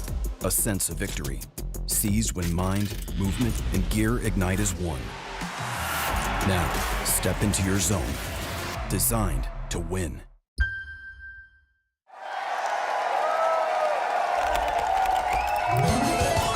Red Bull gives you wings.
You lost many clutches on Abyss. As a coach, what can you do to help your players going into map 2, knowing how frustrating that can be? We're already mentally prepared to this type of stuff because it's the reality of Valorant. Of course, we lost more than usual, but I will make sure that we have the mental back to the map 2 and map 3 because also they're aware of that. Yeah, like that happens sometimes, and I trust them individually to make the correct decisions next time, next map. I will show my trust, I will give them energy and make sure that, you know, like they're prepared for the new clashes on the next maps.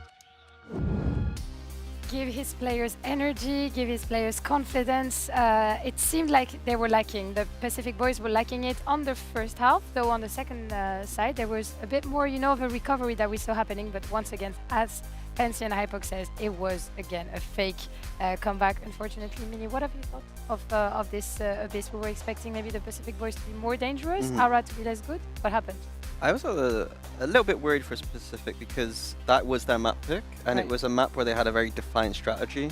And I think that Giant X did a really good job picking it apart. Like I said in the pre-show that like the strategy from Pacific is to go very hard and fast into those sites, then use the post plant.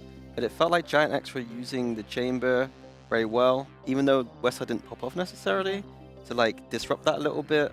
And then also they just knew what they're doing and knew the plan. Yeah, and one player popped off. We need to talk about Ara, Billy. He played insane. He did literally everything. Was he for you the key for Giant X for this clean? I think to quickly touch on what Minnie said, like Pacific were able to get into post-plant situations. It was just these clutches and the space that Ara was able to take around the map, which was feeling, it meant the map felt very small for Pacific at moments. And again, like Pacific's win condition here is post-plant, and Ara's making space on the flanks, making sure they cannot get into that post-plant situation. I saw that multiple times early on. Round 3 and round 7 were big rounds in which Giant X knew that was going to be the plan of Pacific and just picked that apart. But yeah, it was everything though from Ara. It wasn't just that. It was like, yeah, like it was clutches, hopping, like everything felt good. Exactly. He was disruptive, like you say, playing the operator. We got to see the bounce back that we kind of hinted at in the pre-show that we wanted to see. Hopefully it can continue throughout the series as well. Yeah, and what is really important when you play against a team that plays post-plant is either to have entries with maybe like an operator or a chamber that plays aggressive. And even though Westside wasn't the player that popped off, he still had a lot of impact on this Abyss, and having also someone flanking. So, I mean, do you think that the Pacific boys can recover on Bind? Because Bind, something happened to Giant X last week against Gentlemates, and you know, the comeback. So I think they look confident today. I think to quickly speak about Westside being on the chamber as well, and to talk about him not playing the operator, I think when you have a player such as Westside that is so mechanically skilled, why would he need to play the op in that sense when you have someone like Ara that is very strong with that weapon? So I'm not too worried about the fact that he wasn't playing the operator because he's a strong rifler anyway. I mean, I want to see Giant X against better competition when they're playing the chamber. Like chamber strength is using the snipers and the operator, so it is very strange to me. I think that the long term it might not suit their identity, but if Westside's getting headshots, then it wouldn't matter. Yeah, we'll see. It's kind of his added value to the game also is that he can just take duels, like he had an AWP, but he has a Vandal in hand because he shoots quite fast. But before we get into Bind, let's hear from Pipson in the Coach Convention. From Mini, you have chosen Bind despite what happened last week. What have you done to improve the defense this week? To be honest, I don't think that the problem is Bind defense exactly. It was overall the problem of defense, to be honest. So that was the main thing we were focusing on during this 4 days of practice. What we had is to make sure that we are coming back to the same roots of defense, which we had during Champs and Stage 2, because our defense was good and we had a problem with attack. And it's not about being aggressive, it's just, or like all of that stuff. It's more about a fundamentally understanding of how we want to approach defense. So that was the main idea. So the side doesn't seem to be the issue, but at the same time, it was the issue at Champs, and we were struggling in attack, now in defense. What yeah, it's really interesting to me because Giant X are a team where I picked them up going into Champs as a team that was very strong on the defense. They were winning their games through that defense, understanding when to do aggression in the start of the round, when to do those re-clears in the middle of the round, and again, Aura's operator getting space. Sometimes he isn't getting the kill, but he'll get a line, and then his entire team can rotate the other side of the map. So it's very interesting that they're having troubles, and it's not a map-specific problem. Yeah. It's the whole map war, apparently. Yeah, and speaking about double initiators, you know, initially you kind of have the idea that you can help your duelist taking early picks also in defense, right? Because you have drones to re-clear zones, you can, you know, you have a lot of infos and you can stack on the proper side, so it's even more surprising that they struggled like this on Bind, isn't it? They have the solo initiator on Bind, right? Flickless plays yeah, Viper he plays here. Viper, yeah, right, so but even in general. I think in general, yeah, I have to agree with what you're saying. I like watching Flickless on the Viper, but yeah, that could be an aspect on why they've been struggling. I think, yeah, for them, it's obviously not swayed them too much in the sense that they've been confident enough to pick into that map today. So yeah, I'm hoping that we can see a bit of progress on that defense. Of course, they will be starting on the attack, so hopefully it shouldn't be too much of an issue and they'll be able to get a lead again in the half, potentially. Yeah, I mean, I'm thinking back to still this question that, like, I think that because Giant X are changing, even if they do play double initiator, they are changing the combinations of which Flickless and R are playing together. And I think that some of the combinations worked better in the past. Ooh. But same 7 Veto? 7 Veto? Are we buying it? I love it. First Veto, I think. Yeah, this is our first Veto in EMEA, which is very exciting. And of course, it's not even a player from welcome, EMEA. and it's Steven. And it's 7 who picks it. He's already generational. We have the Astra, we have the Viper, double controller, of course, on both sides. What do we prefer? I mean, I'm turning to you, but I already know the answer. I think I prefer Pacific's composition, actually. I like the Yoru, and I like the idea of this Astra. Astra I'm a big fan of, and then Veto, I really want to see what they got cooked up. Like, Cupid is a kind of like cooking, innovative IGL, so I want to see what they've got here. Giant X played a very direct, simple attack side, and I think that Pacific will read into that and be able to adapt around it.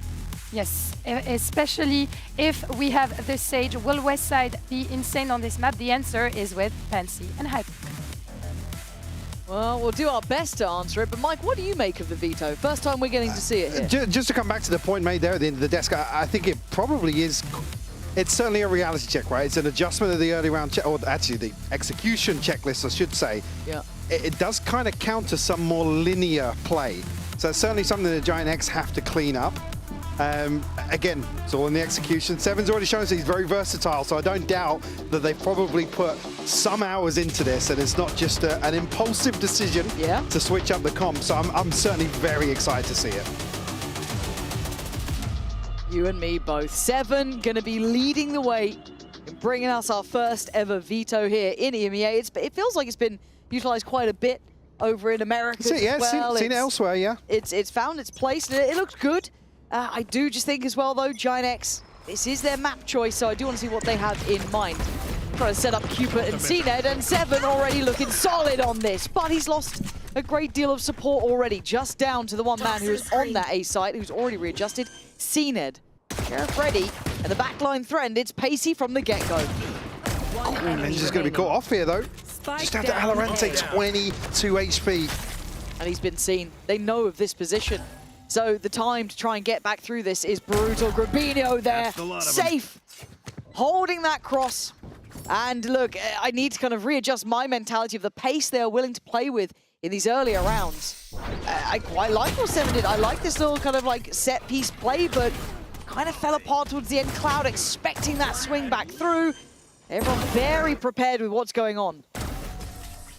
Again, really looking for maybe an adjustment of some of the utility in terms of staggering ever so slightly, but the issue being Giant X have a lot of util to kind of figure out, get a good feel for some of these Veto setups. Yeah, it is going to be that learning process. Negating. There we go, going to make it a little bit harder to clear this close corner. The triple swing. This is the intention. I like this. This is very intentional from Pacific. They know how they want to play this, and they've already dismantled this stack, so a very early rotate off it. And a perfect example of maybe just adjusting some of the early checklists to make sure that you're not falling foul. We'll actually rotate 4 towards B here on the side of Pacific, so leaving CNED on a bit of an island. Only a classic. Maybe feeling as if they've done enough posturing here to force an audible of Giant X, but wall goes up, going to find this plant. Spike planted. Yeah, CNED chipping away, but don't necessarily want him to crack through the wall just yet. No, not just yet. This is where it gets tricky, though. Obviously, the outgun coming in for Giant X with the better weaponry is going to be a problem.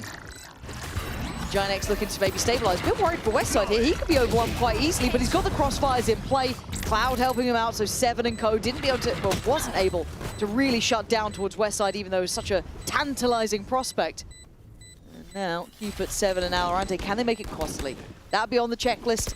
That wouldn't be a bad prize to walk away with. Nice little exit there from Westside, but they will lose a fair amount of lifetime. However, being gone, they've made it exceptionally costly, Michael. I'm actually quite impressed by this. We'll clean it up, but you're right. Removing a ton of inventory from the hands of Giant X here. Check in with the early progress towards ultimates here, but in Giant X, these early rounds for them, obviously if they haven't really had much server time against this sort of composition, said my eyes go towards the early default and just setting up for some of these executes. 7 already. Great progress, 5 and 2. It's the ultimate in hand here on the side of Giant X. Cloud the closest. Both lineups. They try and be as versatile as possible. He looks well versed in this, looks comfortable on the Veto. Giant X, look, they're coming out with the wins in these rounds, but they've been close. This buy is going to be shaky. Obviously, still have that phantom that they managed to maintain from the previous, but alongside that is just sheriffs and bits and bobs, whatever they could afford without breaking the bank. Likely to be a slow burn here. Try and find a pick. I think Pacific are going to entertain the idea.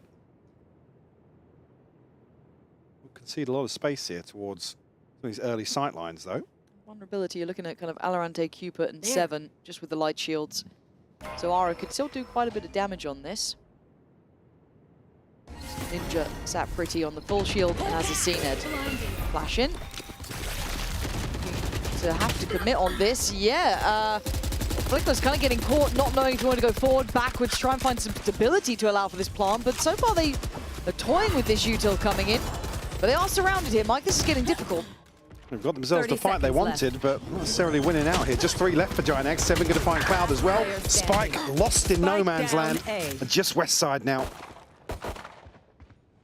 This is a great look for Pacific. If this is how they look going forward, if this is what happens when they get a bit more creative, maybe take a risk or two with that Veto coming in, but also everyone on the same page. 10 seconds reacting left. accordingly. Good fights. Obviously, Giant X this time didn't really have the weaponry to fight back as, I guess, fair as you'd like it, but cleared up in the end. C-Ned there to catch that. So credit where it's due. Pacific answering back as required. Denying the bonus. The Giant X will come back in with a much more comfortable purchase here. Again, if the go-to for Giant X here is just to rely on the wall, kind of guaranteeing this plant, going to need to do something else to break some of these sight lines. Yeah, because we haven't seen much pressure, if I can speak, pressure through showers, through little fakes here and there. It's been kind of very one-directional. And it's always been that discussion with the Sage. It's like, how much do you invest into showers, right? Other than just a little pressure. But here, Pacific making the right adjustments early on. Okay, forced off early from B, takes TP back towards the site, so reinforcing this. Early exchange of util and space gathered this time over towards that B long. And don't necessarily gain anything off the back of that orb, not retrieved either. I guess the test being how many of these setups do Pacific have. You see, even in the previous, there was 2 or 3 players kind of walking in, looking up, looking for denying that utility. Here, at least the right read. Yeah, 1-1-3 on approach. They were just trying to keep the stack from the right side of the map, trying to keep them on their toes, and oh, come on! Didn't even see him, just a blind shot in the dark off the tap on the spike, potentially. And a quick pivot, but they're leaving west side here. I don't think he's going to be able to catch anyone. Maybe just keep him present. I don't know what the plan is with 30 seconds. Are we looking at Fnatic now? What is going on? This is very late in the day, and they haven't cleared deep sight. So 7 gets freedom. Plays from the corner. TP's around. Going to be real slippery. I think double pumping on this with 18 seconds, bro. Where are you going? There's just not enough time. Again, not enough clearance here through showers. But Ara taking the TP. Maybe still a chance here. Ninja 10 seconds left. Identified, but Westside has to win this. Yeah, and he doesn't. He's fallen short, and now they can focus on the fight on the site, and it's an easy clear up. I want to see a timeout here. They ran out of ideas and options, and they made all the wrong choices. For Pacific, they'll be grinning. That is a dream come true. In zone, flawless. They've got what they need. Pressure here. Again, another situation where Ninja's just allowed to sit behind this smoke and cause so many issues. Deny that comfort, that security that playing the Sage should give you. Nice! Nice! In terms of obtaining a plant. Boys, I am the at this game, man. I'm so good. It will be a Giant X timeout here. Hard to not enjoy Seven as a player. No. Because he's brought a life to it. Like, you look down that roster, and there isn't many kind of loud players really that are going to give it and kind of get pumped up and kind of keep that vibe up, I guess. But he's certainly ignited a little bit of a spark with him, and these 2 rounds have been so commanding. Easy to get your confidence behind, right? You see it, you're like, oh no, it makes perfect sense, cool. This then puts the preparation and quick to react ideas to Giant X. Do they have a plan in mind of how they want to handle this? Did they even consider there could be a veto coming out? Have they prepped much against it? This is the thing here, this timeout, you'd hope would be Pipson kind of realigning the entire team in terms of what the plan needs to be at the start of the round. What are kind of the conditions we need to tick off to make better decisions? Even there, was it 18 seconds or something? Where again, it's just desperation at that point. It's like we have to do something. Seeker's available, Res available for Giant X, but necessarily anything that's going to make this Chico any more comfortable. Yeah, there's just no funds around it, so it is just those sheriffs. Find you. First time we're seeing heavier intention towards showers on approach, so that could be a slight difference. Maybe just getting a feel of it as well, getting that read while you have a bit more of a throwaway round. Wow, okay, Ninja's going to have his head wrung in this one, so he can't be shouldering that as confidently anymore. Showing tension here on a lesser purchase. TP set up. There's TPs everywhere, man. Right, to be fair, it is hard to just get numerical advantage on site with so much ability to rotate quickly. So that, as just a ideology, has to change. They have to come up with a way they want to address this. You're probably not going to find weak sites easily. I don't think you can find any sites easily with this. Now they're in a pretty awkward spot here. Well, attempted at least tapped here. Cloud spammed off though. Hi, Flickless. That side's still around. Flash in. Oh god, this plant is never happening. And okay, Ari, you're gonna find 2-3. How is Ari getting these? How has he just popped the hell off like this? But the answer's come back in from Seven, who apparently is the best at this game. Rubinho, the last man standing, and he is on the run. Might get there so quick. Luckily, he does at least get there early, but Seven's just that bit better. It was only Sheriffs, but he's put on a show. One of those situations where you can't just stand there and smile. Just tank everything. Like the Terminator on site here. 30 seconds left. One enemy. Seven makes him pay. That's a beautiful catch on Gravino as well. Come on, baby. Come on, baby. 12-2. What a spectacular insane impact by round 6. Yeah, it's round 6. He's got 12 kills. A switch up again here. Again, just constantly testing Giant X. Oh, wow. Ara says, not this time around. Okay, wall up. It's Westside on top of it, but do they get the plant this time? It's been difficult. I think the wall's enough to get through that. But on the drop of the smoke, it felt like Ara was completely surprised. And Pacific still have bodies. They still have numbers. The red's gone as well. Oh, that's brutal. Down to only 3, and really the 3 that can just stand and hold this. Util, they got a bit on Grabinho. They got a bit on Flickless. Yeah, still got the molly to work with as well as the snake bite. So there's plenty of stall left. Gotta use it right though. Cloud could do with a 1-for-1 at minimum. Doesn't get it. Ninja's got him. Rubinho, get your line up fast. Where's the layer? Where's the layer? Where it is? It's too late. This is way too late. Oh, they've made a mess of that, Mike. Again, they had the tools to slow this down. Maybe just a little bit of a miscommunication between Two players here, Flickless and Grabinho. So again, you can give up some of these casual. Oh, what a catch from CNED. I said not necessarily the safest of reses, but Bang! Oh! Wait. yeah, no, you can celebrate. Yeah, no, you good. They got it.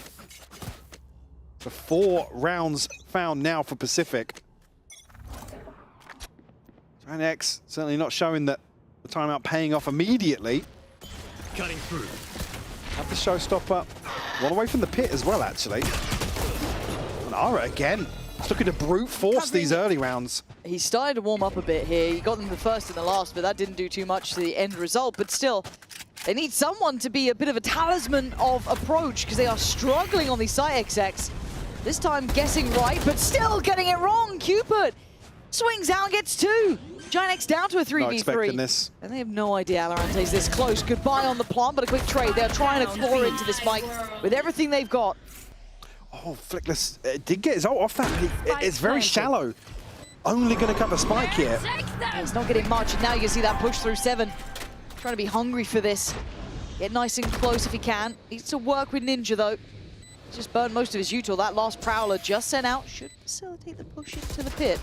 Rubinho playing outside. Flickless just trying to play his life in there. Head kept down. Horn goes in. Fight to be had. Giant X. Finally break back in. There's a chance there with the coverage on that pit for maybe some angles to split the focus of Giant X, but able to stick the landing here. And Ara, like I said, with another very pacey opener. But maybe that's something they've discussed. The answer for them is pressure, aggression early on. So ult's coming online now for Pacific. Still the operator in hand for CNED as well. This side of the map has just been such a no-go, it feels like. Util's been solid. The rotations have been good. Ara's made it in, but Valorant can backfill that space, and it's only Ara so far. And can they slow this down? Wait, out! How is he allowed to get there? That's unforgivable. Even the fact it wasn't called, he didn't turn, maybe he couldn't in time, but that is an absolute tilter. Just stuck behind this U2 on short. Flick this though, a chance to find a response here from Showers. My eyes go towards CNED. He's watching this. That's 2 players as well. On top of this, trade is good from Ninja. You know, a ballsy re-clear actually by the 2 members of Pacific forward with CNED in heaven. A lot of faith. 7 seconds to hold that B site. Spike Let's down see if it's rightly A. so. The spike being left pretty far away here. 30 Cloud seconds left. ain't gonna have much to say. Pacific, they are playing this great, but again, the fact that Ara, if he's such a win con, to leave him so alone in that, the comms maybe not coming through in time, that there was a chance they could push up behind you. I mean, yeah, I was going to say, yeah, I didn't know if the kill from CNED was towards Short or towards Showers, but I think Ara may be just a little paranoid to take up a deeper position in Lamps and leaves himself open. Transfer ready. Again, I think there's probably only a second or 2 left on the coverage on Short as well. At least good decision making to come forward and clear that. Remove the threat. Giant X now on a lesser purchase. Still ultimates to play with though. Showstopper the one that certainly looking to find value here. It's just the buy is so awful for them. Great information off this. See a couple of shots, blind shots, but again, Ara makes it in, but there's a lot of space between the next kind of layer of players. They do come through. Flickless, nice shot. You're right. And there's the follow-up. Great pinch back there from Giant X. Good focus on where to fight. Plant now next. Man to the good. Here comes the big boys. Valorante, 7. CNED coming through. They're investing the res. 7 going to instantly punish Grabinho. CNED back lines, boxing them in. Every single ult coming down, and CNED's taken away Ara. Big work from Flickless, however, leaving 7 Valorant to try and work their way back in. That's the first step, and it's a good one. Oh, the pit's They're gone on up. top. They are putting everything to this. Nothing left really in reserve here. Oh, a bit of a line shot. It's worked out. Flickless from the back lines. Time. Finding value, and you're right. Time is going to be the factor. Up on the spike, and he's caught. Mike, they, oh, I don't know, brute forced that one, it felt like. A beautiful execution here. And even with Alorante, the other ultimate, sorry, Grabinho, the other ultimate that was available here. Alorante throwing the pit down late round. It's this kill here from Flickless. Yeah. That swings it back in their favor. Ara, again, you cannot doubt the value. Even sitting at 4 and 10, it might look brutal. But he's creating some space. He's breaking sightlines for Giant X to at least try and move forwards. Make inroads towards sight. And it feels like a selfless role almost. Right? I'm just going in. I'm going to try and take you that space. I'm going to try and get a bit of impact done. Cupid doesn't get a fight on this, but he does fall away. Giant X playing very passive here. Very slow default. Potentially just keep Pacific guessing here, showing very little intention early. Yeah, maybe waiting for Cena to post up somewhere, show his hand. Really, it plays towards the way Pacific have approached this defensive half. The question becomes, if it carries on like this, depends where they want to end. How much can the 7 do alone? 7 as the solo anchor. He's probably calling that as well. You know he's the one calling it. All good. Well, they did get contact on the Prowler, and Flickless is almost over-delivered here. He was a solo push up towards A, and that feels indicative of this is going to end B. Let's see how well 7 can do on this one. Takes a look towards site, has to evacuate the corner, and he goes down. West side, where did that come from? Now Ara's in, he's holding that higher position, allowing for the plant to come through.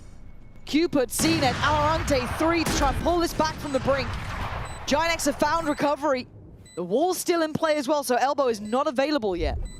Grabinho does have the ult. I was going to say, get posted up here, cleared some space to allow Cloud to wrap this. This could be deadly. Should be. It absolutely should be. It's a sitter. Finds CNET for near on free, and the other two become choreographed. But they can't back away. No. They've tried to take an easier fight, which is maybe fight towards Cloud, but you can't even cross. They know it. This is a horrible situation. And a godsend for Giant X. Valorante fighting, and maybe they can survive in this one. Cupid, he's trying, and he ain't gonna make it. 2 stay alive for Giant X, but they tie up the scoreline. They found a solution. Somehow, some way, Giant X able to tie this up now. And just, well, what feels like brute force and ignorance in some regards. Yeah. But certainly winning out here, applying so much pressure to Pacific to maybe force an adjustment on their part. It will be Pacific to take a breather here and maybe consider just that for the final 2 rounds of this first half.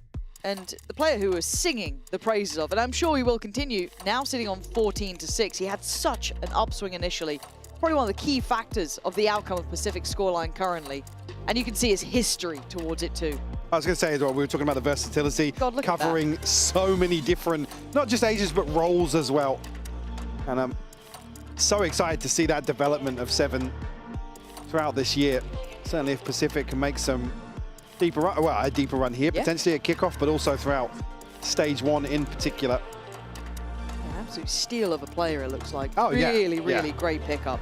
And to be fair, we give credit to both of these sides for having good scouting, good investments into players. Flickless and Ara, I mean, Westside being in this again, just eyes always go to him, but on the other side, it's a bit. It feels like a bit of a mismatched team, but a lot of potential, a lot of players that are on the cusp. Alorante's name was, as said, talked about for years of, is it going to be this time or not? But 7 has been the standout to my for me, again, on paper, this Pacific roster is really exciting. Yeah. Again, if they can kind of demonstrate things like we've seen already at the start of Bind here, across the entire map pool, they're a team with some threat to them. The issue for Pacific now is, though, the money has finally caught up with them. Yeah. And it feels like they had it for quite some time. They were, did really well with that great start. But Ginex showing versatility and a level of adaptation that is impressive. Problem solving on the fly. Always easier said than done. But they can't really slow down nor stop. We don't know quite how Pacific are going to look on that attack. Be a little bit trickier. Who knows?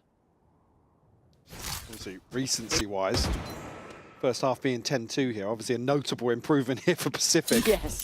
Versus the Gentlemates half. Poison's off.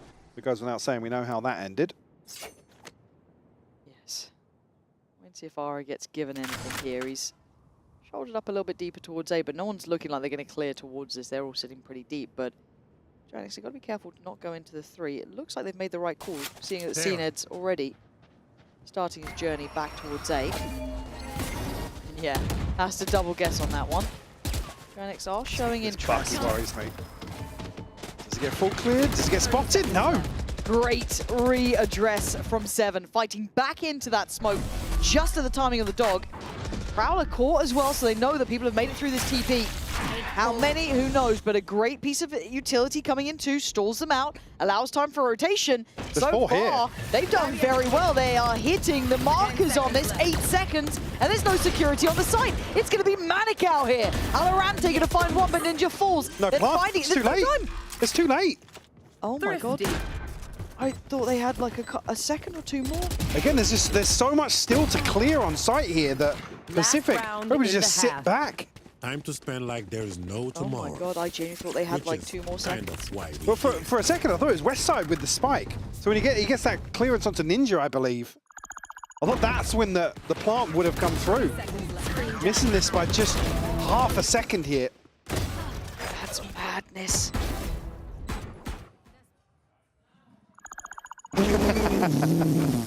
Again, we know what Westside was dealing with, but I didn't catch Cloud. Maybe still just caught up in an engagement with somebody. He didn't have safety to cross. Last round here, Seven going to pop the ultimate, so another obstacle for Giant X to overcome here to try and tie things up for a 6-6 half. Spot here, confirmation. Ara punishes, and Ninja has been the issue here on some of these A-site hits. Timing on this walkout for Seven. Oh, he's quick, man. Yeah, he's so quick. He's pretty good. He's pretty damn good. They're still going to group towards this A side, but he's on the way. Already drawn over players. Their timing, God, you can't leave it late again, can you? Cupid, Seven.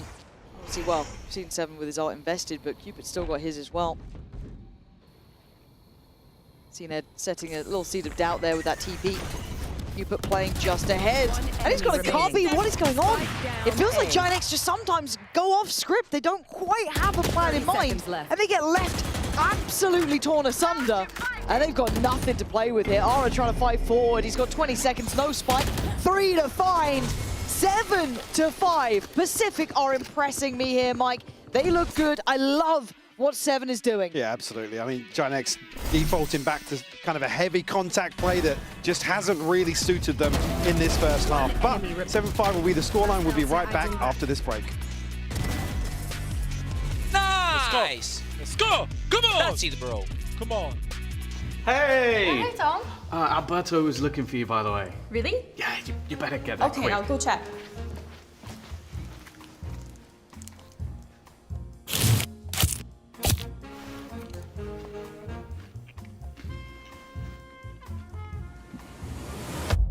Have a break. Have a Kit Kat. Tom Biz. You've had your fun. It's my turn.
10 seconds until we get back underway here.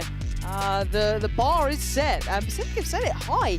This was Giant X's choice, and in all honesty, it looks far more comfortable with Pacific so far. Yeah, inability to deal with a curveball potentially in this first half.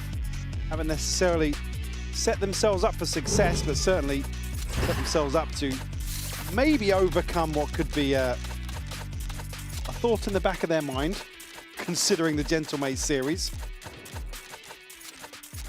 2 to find here to kick off the second half. They want to right their wrongs.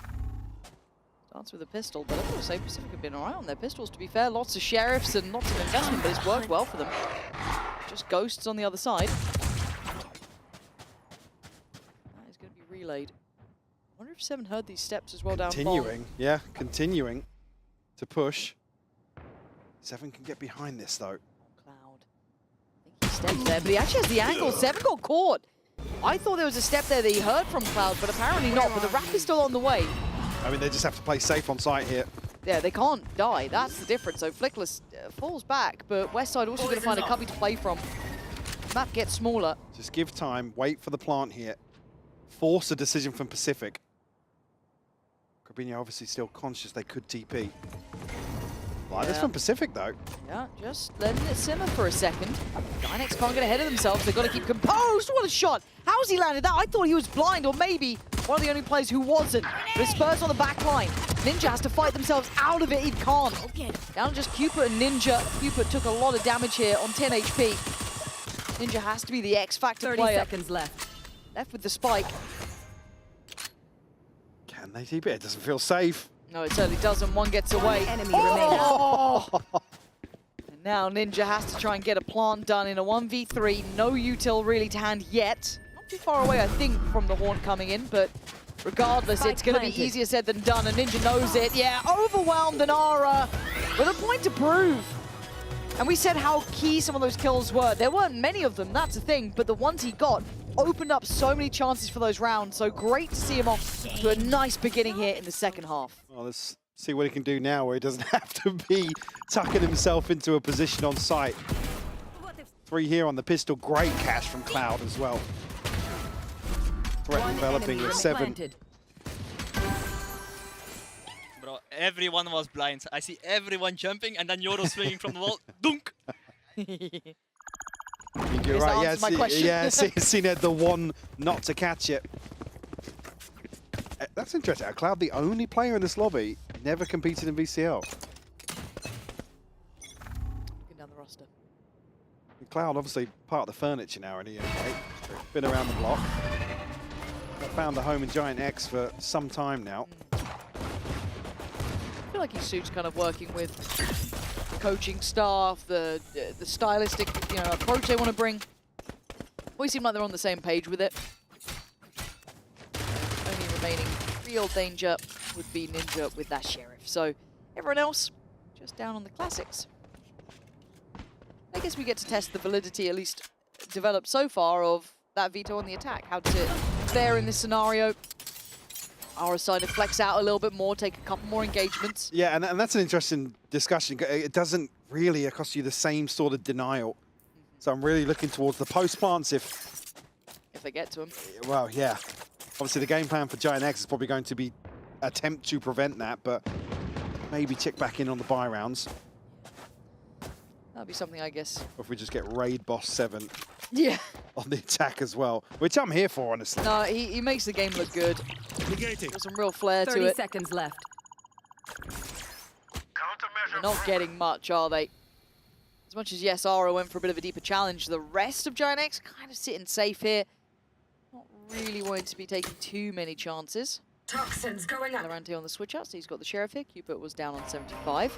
But with 10 seconds, 10 seconds Cloud left. will have a lovely reward. And he absolutely remaining. does. Comfort in the end for Cloud. 7, as you may be, not going to get much done. In zone flawless to tie things up here for Giant X. Looking to stabilize here in this second half. I'm on the back of the flawless, going to be well invested here for the bonus. Conversion previously on Abyss. What is this, bro? CNED reaction cam is one of my favorites, though. Really? Oh, yeah. Why is that? The disappointment? Yeah, because it's almost just like I've died in the most boring way. Yeah, Like, it's just unflash. Oh, Yeah. yeah, he shot me. That? He shot me. One. Why is he holding that? It's like ranked reactions sometimes. It's true. It's true. They walled themselves in there. Yes. Right. There is actually 2 Guardians out here for Pacific, so prioritizing obviously the full shield and the util. Recovering it. Actually mitigating Ara ever so slightly.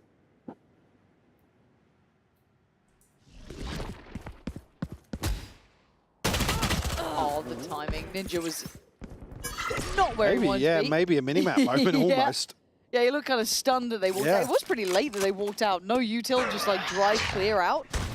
I mean, it's worked. If you're going to hold these long-standing defaults, you kind of have to be ready for that sort of stuff. That's the whole point. I mean, the sound cue is almost to bait somebody to come in and deal with the wall, but again, it's now going to maybe make Pacific reconsider.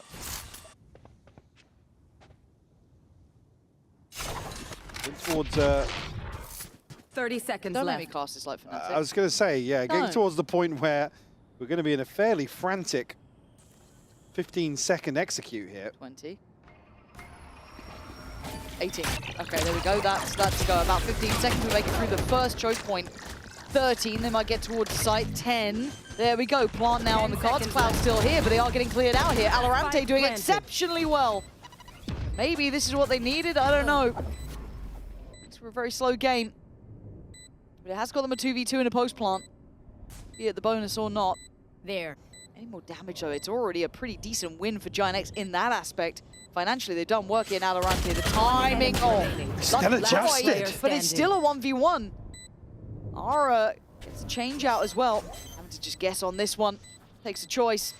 I think it's going to be the death of him, it is. Made a bit of a guess on it, and Cupid just sat towards elbow. But again, all things considered, a ton of damage done, and Ara will come out of this with his ultimate. Oh, yeah. So in terms of a bonus round, it's as close to a victory as you could hope for GIANT. See how the purchase lands here. VALORANT, as you said, doing God's work towards the site here. Even catching the adjustment on Flickless. Cloud just 2 away from Seekers as well, so GIANT still going to be feeling pretty good about that. Only trailing by 1. Do they want to maybe gear shift in this Pacific, or are they going to continue that very slow pace? So they've made contact across the map, really. The Prowler through towards Ninja just checking, but nobody's going to... Better not walk this again. Yeah. Imagine if it happens twice. Hello. That's pretty gutting for 7 as well. Full shield doesn't matter if you hit the second shot as well. Yeah. So, reward for Ara. I can probably get a quick heal off of Cloud, but he's pretty far away. So, do they adjust a player, maybe bring someone back over towards the A site, or are they happy to wait this out? Pacific just creeping towards A here. You've got to expect GIANT to rely on these numbers. In a retake situation, Flickless though, I've seen it drifting forwards. That's going to be a sigh on the replay cam. Plant going to come down, but they've only got 3 players to try and defend it here. Paintshot going to force them off the site a little bit further away, and you look at these post plants, they're not going to be super comfortable. There's a long flank en route, and Ara's still got the ult. There it is. That goes in, gets instantly sent, finds absolutely sod all. Cupid, however, desperately trying to do something, but he's got so many players to worry about. Not much of a chance in that, and GIANT are happy to play at this slower pace if that's what you're wanting to do. There's little bits of, kind of pushing and prodding here and there. Yeah, I mean, the issue being GIANT have a ton of plant denial, right? If that util doesn't get burnt up in any sort of exchange in the early round, they will greet that sort of retake every day of the week. Here now, Cloud just 1 off the Seekers. Have a huge advantage here in terms of the buy. Big sigh. Told you a sigh on that one. Ranked reactions, man, I'm telling you. So expecting Pacific to be the ones to call this timeout. Ahead of an awkward situation now. All tied up 8 apiece. Giant effectively now, only one falling in the previous and with not a massive investment, obviously. We'll have effectively a round in hand behind this. Yeah, looks tilted. He looks fuming. Who's seen it? I didn't catch it. No, he was literally leaning. I mean, he does have that like, streak sometimes. It's understandably so. Again, a player that's certainly been through the motions in Valorant. Yeah, the highs and lows. He's had a few. Pretty calm on the other side, though. Giant X seem all on the same page, but I guess the momentum's kind of sat with them since they've gone to the second half anyway. Right, like I said, they must be really happy with themselves to turn around the first half, to be honest with you. Yeah, that's put it in a feel position good. where it hasn't really run away from them just yet. Now, obviously, a 3-1 scoreline in the second half, certainly going to be feeling good. Yeah, financially, you've got to feel you're going to be up like 4-1 pretty soon, right? You look at what they've got buy-wise. No big ults to invest and really bank on that can get you a free round, or at least kind of be threatening in a round like this. And it's just one Sheriff. Well, obviously, considering what the game plan for Pacific is here, the fact that Flickless potentially has his pit to come back on what will be Pacific's buy certainly has to be a consideration for them. And what they can get done here. See Ned. Nearly catching Flickless. Vulnerable was still in effect. We're going to be shut down here.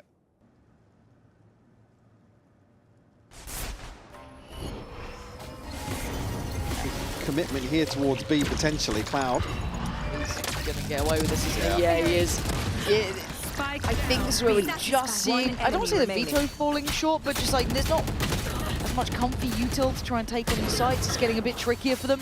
I want to see what the plan is though once we get into the fight, right? What's the plan here? Because they've hit a bit of a brick wall.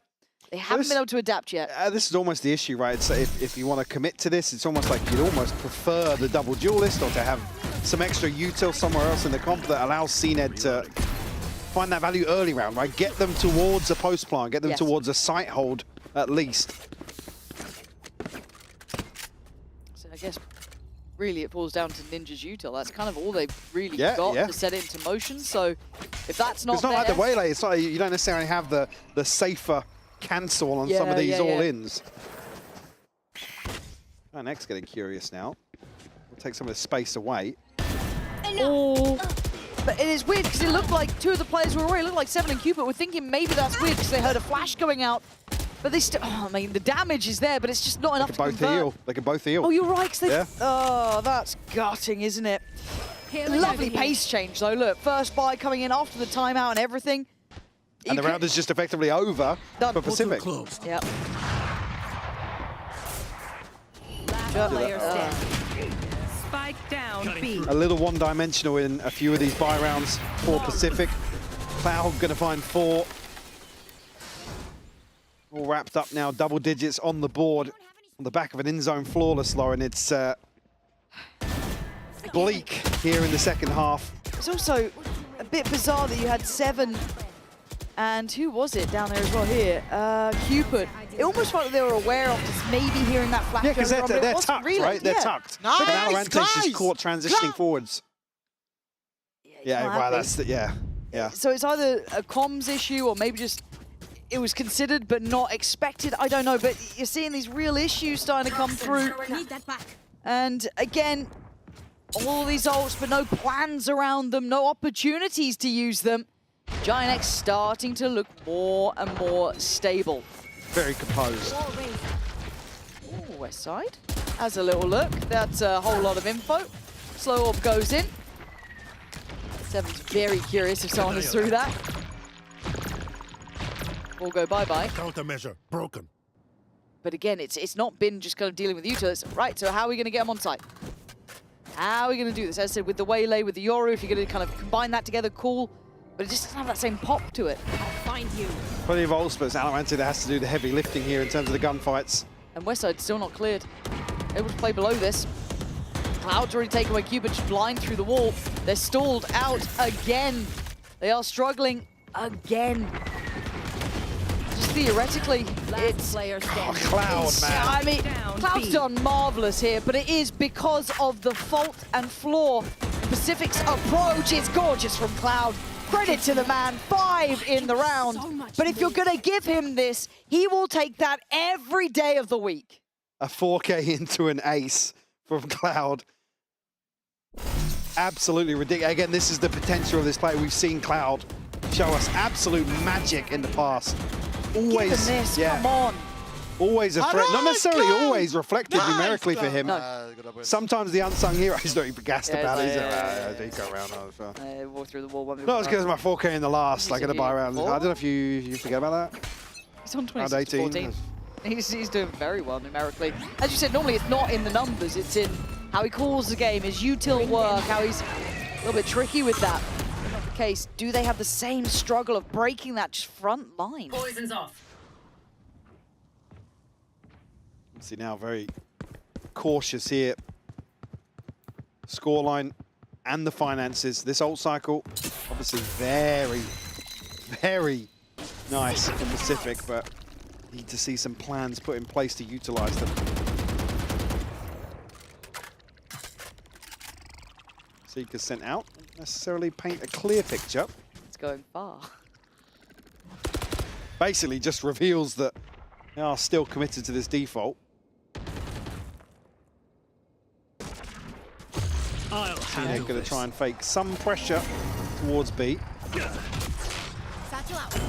You are divided. It's a really ball as well. So the only real engage towards the side is that Prowler. It goes 30 seconds first left. wave, and Grubinho's somehow still alive. Don't tell me. I couldn't tell you how he's here. Oh, how is he still getting kills? Okay, they've got 3 alive. Can he get a plant? Taking quite a lot. Shot goes in, is going to at least catch a little chip, but not too much. Cupid lucky to be breathing. But Westside still keeping a watchful eye from up on top. Ninja's got to be careful. Ninja might be dead here. No way to back away. Has to fight in and just gets outstepped. Cloud's on a heater. And a missed shot for Ara, but the numbers are still there. Cupid tries to refight, loses. And Giant X, once again, meticulous steps being made here. Up to 12 now. Giant X just so confident in creating these advantages and then securing them. And the issue last time, I believe they won out in terms of opening engagements versus Gentlemates, but the few times where, 4v5s or Ara gets traded out very early on and able to really create some sort of comfort from advantages here, we're just seeing Pacific barely scratching the surface in some of these rounds. Yeah, their defending side, I quite liked. It's hard not to like it. Look, we all saw those first couple of rounds, 7 looking nuts. But here, the comp falls short. Lacking innovation, lacking really, I guess, a lot of variety in the ideas. Got the pit to come in here, but Giant X probably looking to just send this one home. One of the 3 pieces of util that Ninja really has to work with. Actually no Prowlers left. They've already been used, so... John to CNED again. Frustrating. Got... So Grubino just crouched in showers, gets revealed. Hello. What else do they have here? Okay, they should be able to get a first time we're going to see like potentially a 5v5 post. Because that's maybe where you see that util coming in a little bit better, but even then... I'm still not convinced we will, but... Yeah, and I'm worrying how low their finances are and util count is, and they've lost 7. That felt like the insurance policy that was meant to be there. They're desperate for Giant X to do something in this situation, but Giant X are just going to sit and watch this all day long. Rubinho might get a challenge, and maybe he's expecting it because of the silence, right? That lack of re-hit actually opens up a big chance here. First time they've got a bit of safety. Flash in, and Flickless goes. Doesn't win the fight. Ninja digs deep and keeps secure safety with the plant. Now down to Ara, Cloud, and Westside. Still have a res on Westside, but the pit's been invested. Your duty is not Actually, the pit allows this to happen. Spam coming through. Ninja's still going to find the response, though. Great from Ninja, just thriving in the pit here. 33 HP. Does he get to keep his head down? No. Westside's found him. I'm starting to tick, though. No more util, it looks like. I think they're pretty much down to the last of it. It's the guns in hand, but the time is very, very late here. Pit gonna get dropped. And hello, CNED! Say goodbye! Westside was on for an ace to potentially close this out, but no, the time too late. And Cupid with 3 will keep Pacific with a touch of hope. Huge round for Cupid to post here. just to keep them in this. West side looking electric here towards the end of that. Ooh. But just a chance to catch their That's breath. what we needed, baby! That's what we baby, come on, live. Oh, mashallah. Well, you probably need another couple of those. You needed that one for sure, but still, look at the money for Giant X. They've got quite a bit. They've got quite a large amount of money. Now, we do have Flickless. Pop in the ult very quick here. Ninja still watching towards Shower, so if they go into this, it's a bit sketchy. Spamming off these angles, but don't really want to commit too much in terms of resources towards this. Again, B has been the bigger concern for Pacific on this attacking half. Yeah. Zarhab, okay, so he's got the Outlaw. Light shields, yeah, 4. Plenty. Probably going to find Alorante first somehow, though. Obviously. Yeah, and the issue being that the timing and the spacing on the back of this wall towards B has not favoured Pacific at all, and 7 falls very early. It's been the scale, it's been how they want to try and break through. Cloud now knows, yep, okay, that's not just a lurk, there's more behind it. CNED trying to shuffle in, maybe a pop flash through, swing on it, but Cloud's got safety to play into, he's got his own flash, and it's even better, but Alorante saving the day. 30 seconds left. Maybe saving CNED. Now Flickless and Westside, irrelevant to outcome, they suddenly been on the same him sheet. Where's this been?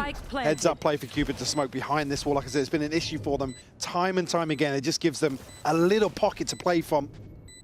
West side on the hunt here. Not necessarily giving this up just yet. Well, as I say that, the call is made to hold on to these weapons. Pacific will hit 10. And troubleshooting on display here. 4 survivors, which they need. They need another clean round effectively to make this doable for them. Issue being Grabinho, 1 away. Ara, just 1 away from the showstopper as well. Some big tools on the horizon here for Giant X. Looks like there's a little bit of hope on the side. You can see it with how they're kind of talking to each other. Enough to engage the mind as we go forward. What does Giant X do? We're now presented a problem.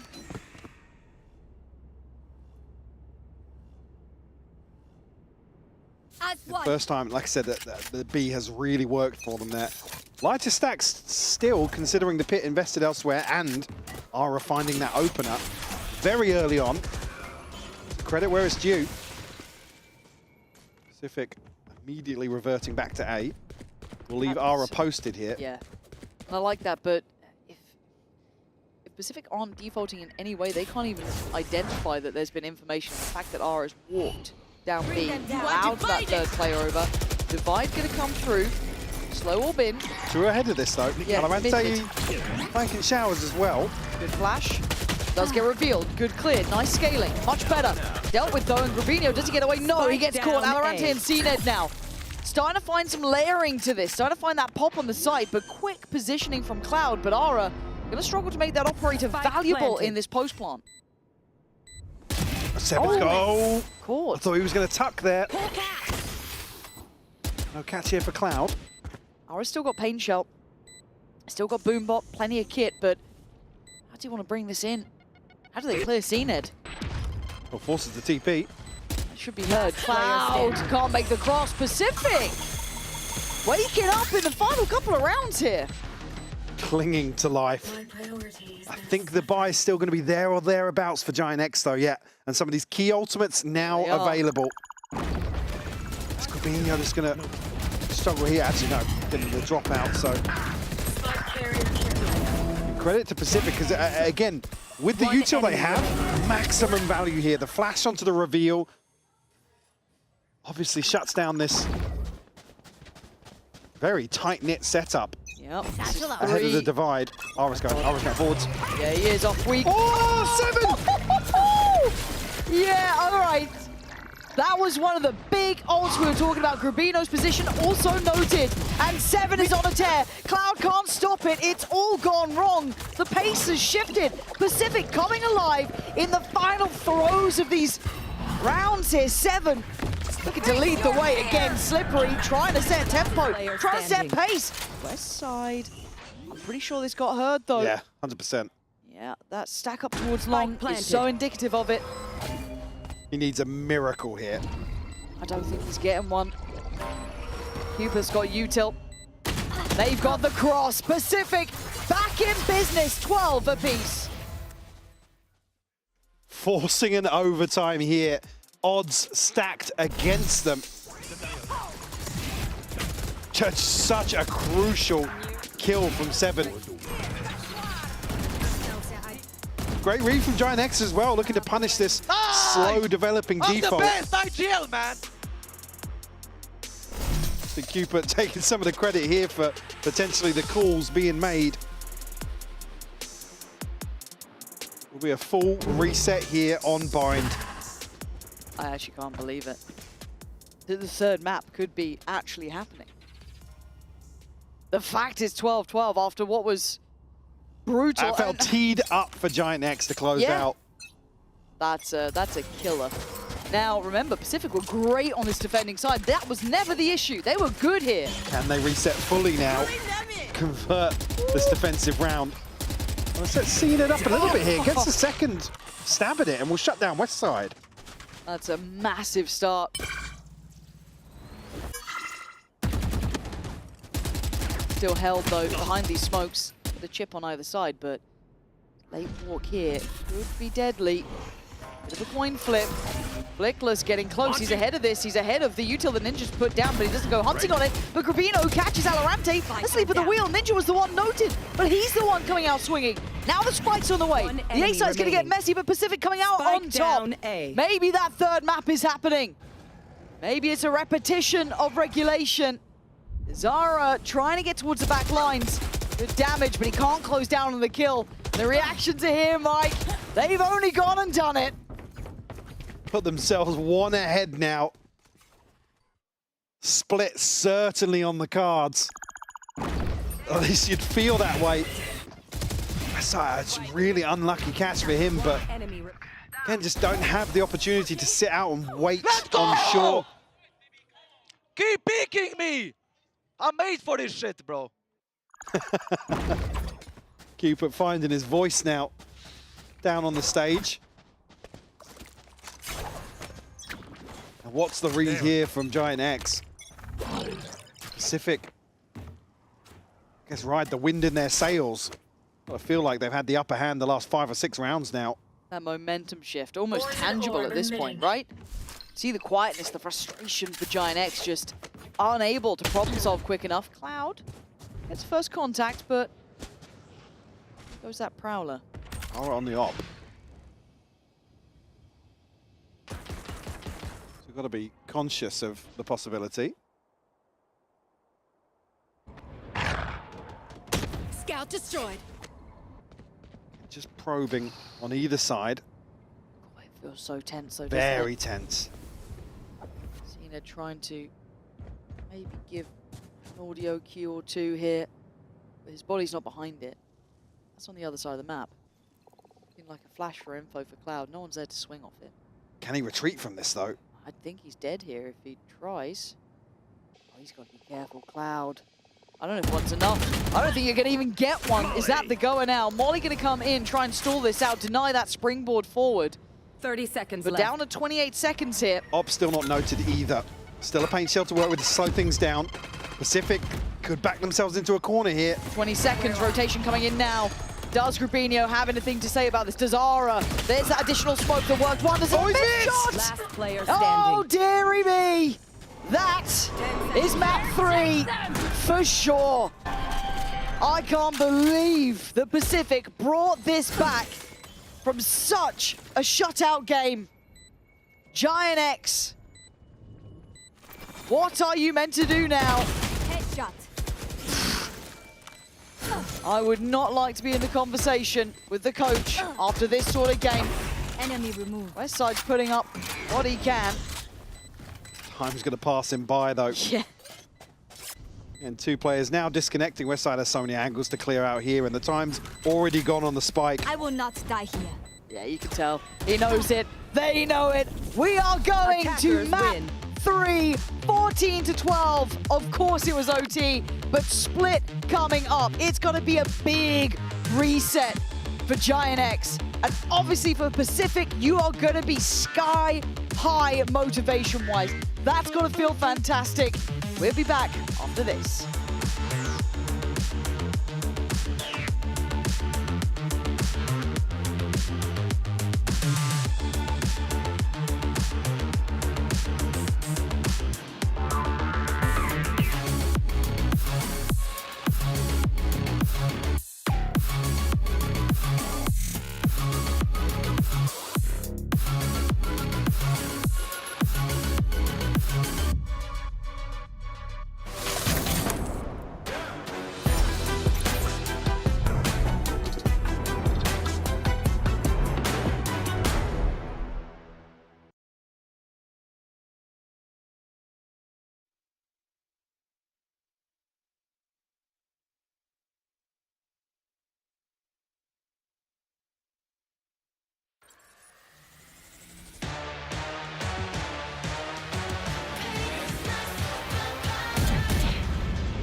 틱틱 문을 차고 있죠. 이건 데자부 이미 와본 걸까.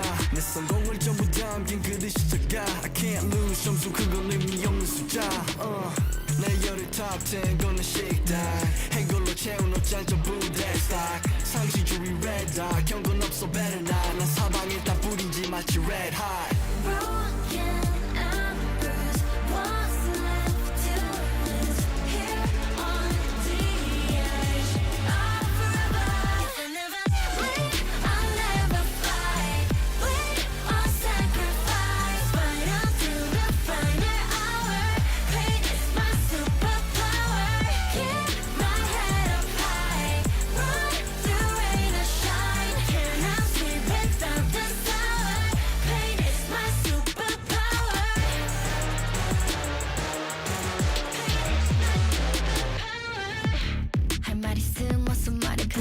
Tough guy 된 혀꼬여서 도망가 이제는 시시해 gunfight I brought a blade They forgot to shave that just a wall 맛보게 fade 끝이 보여 네 bandits 끝없는 내 rampage 이게 나니까 절대 can't change 내게 나서 plan B 오직 plan A 바꿔 pain every champion into champagne Broken and bruised What's left to lose Here on the edge Of forever If I never leave I'll never fly I'll sacrifice Fight until the final hour Pain is my superpower Keep my head up high Ride through rain or shine Cannot sleep without the sour Pain is my superpower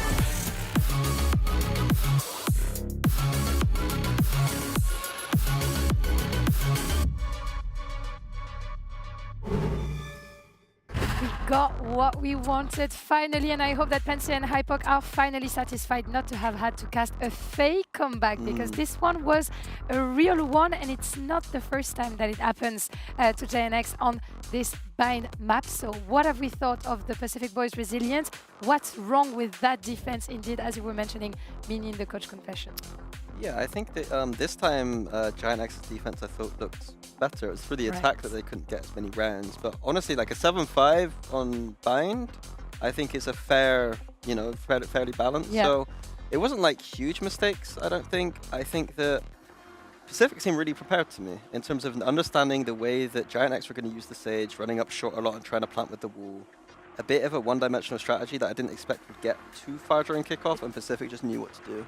Yeah, and I saw how excited you were, Billy, when we saw that Pacific comp at the beginning of, you know, like in agent select and stuff. So can you tell us about it? You were pretty excited. Yeah, do you know what? I've really been enjoying Pacific coming in with kind of unorthodox compositions throughout their map pool so far from what we've seen from them. And I think that a team like this, that's exactly what they need to do. You know, they're the kind of underdogs, so I expect that from them. I was a little bit concerned about their attack in the sense that they only really had the fade. I think that Pansy and BIPOC were kind of highlighting that throughout their cast as well. So the fact that they were able to lead at the half and then have that kind of comeback on their attack when they started letting rounds slip, like you mentioned, Lou, the resilience that they were able to have was really, really nice. And yeah, they were able to eventually close it out, which was good to see. Yeah, and I think this is something I would typically love to see from the ULF boys later on tonight, you know, like putting your players on their strengths, you know, letting them have fun. And thank you also to Seven for giving us the first veto in VCT EMEA. Are we convinced? Convinced? I think the way I'd phrase it is that, like, it looked very good. I think that Pacific are a team that when they run stuff that looks unconventional, that's going to be a good win condition. Because they are a team that's going to be a bit underdog in a lot of these games. So running a veto that's not common in this region means that coming into these matches, Giant X just really didn't know how to deal with it. So it was very good and thought out, but at the same time they got the advantage that Giant X had no idea what to do. Yeah, and we chose these rounds specifically because of the value that he was able to find from that veto. It was very early on as well, let's not forget, but I think the way in which he was able to double TP across the map, get a frag, and then being able to rotate across to the other site was so nice. I think this round as well, he was in his ultimate, so there's a Sky Seeker that comes towards him and he's completely immune to it, right? So I think watching him play, it just felt like a veto masterclass, I guess, in a way, which wasn't something that we were expecting from our players in EMEA. Yeah, and then you saw in the clip, like, he throws that trip across the map, which is quite nice. But what I was really interested by was Pacific used a different Viper wall than normal. Like, they used it cutting across the A side of the map. Yeah. And my question is going to be, was that something in preparation specifically for Giant X, knowing that they like to run up short and do that Sage wall? With that trip, it seemed like a kind of nice little anti-strat. Yeah, and it's interesting, but when it comes to anti-strat and we arrive on Split, it's a map that neither the teams have played so far in VCT EMEA. But, but Giant X have been playing in the off-season and they keep playing the same compositions they played in the off-season. So if the approach is the same, then we expect a Sage on Split as well, and it might be something that Pacific can look into. I think it's a little bit disappointing too, right? Because we're looking at a roster that didn't make any changes, therefore they've had so much time together throughout the off-season to try out new compositions, to come and bring a fresh new approach to 2026, and we're not really seeing that for them. And we know that they love that double initiator, we get that, right? But I would have liked to have seen something a little bit more exciting coming up for them. I guess it's good that they understand what their identity is and want to lean into that, but yeah, I don't know, like it's kind of easy to I feel like they are changing stuff. It's not maybe drastic changes, but I feel like Giant X are changing enough. I think that one thing I think that you could say is that they like to pick a comp and stick with it for a long time. So even quite, you know, a few months of practicing in the off-season, we already saw these kind of compositions coming through, and Pipson likes to keep that the same, if that makes sense. And I think it also helps the players to have, you know, like some kind of landmarks and like knowing where they're going, because when you're changing one or another agent, even if it seems nothing, like changing Omen for Astra, for instance, it does change a lot in the macro, so it's probably not out of laziness that Giant X didn't change much in terms of compositions between off-season and this kickoff for sure, but maybe out of confidence, but it shows that Pacific have some confidence too. So what do you think could be the key, let's say the keys for a surprising win on the side of Pacific? Ooh, on Split is interesting, because like, usually I like the double duelist, but that's not very strange. So I really don't know what the strange thing is. I think when you have a player as flexible as Seven has been as well, you really could go anywhere. KO Split? I mean, that's weird. Last time I saw that was maybe... We got the whale! I think Angel was playing KO probably. We got a whale on Split. Usually, so I'm going to be looking out here for these KO lineups, because honestly, Split is a map where traditionally you don't think of the KO flasher getting that much value. It's usually the knife that's getting the value. On Giant X side, new composition, going back to Breach.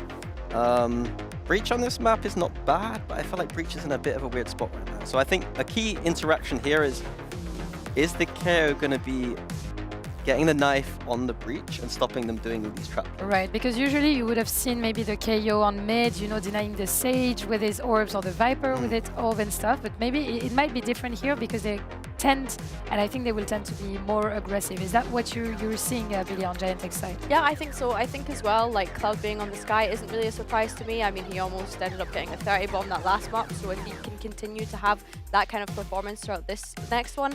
It is intriguing though that both teams have decided to go for that double initiator composition, I think, here. I'm looking specifically at Pacific as well though, having that double controller as well. Like, we've almost kind of got a mirror matchup here in some way, but just choosing different agents. Different agents, right? It's really rare to see 4 different initiators on one map, and Split would definitely not be the one I was expecting that on.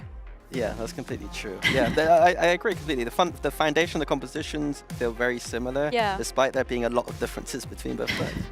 But it feels good to see a double initiator back. I'm not gonna lie, I'm a double initiator girl. Oh, I know it's off meta. I know it's off meta, Mini. But it's just, you know, you have good guys that are playing for the team, clearing angles, denying operators and stuff. You know, buying it. Yeah.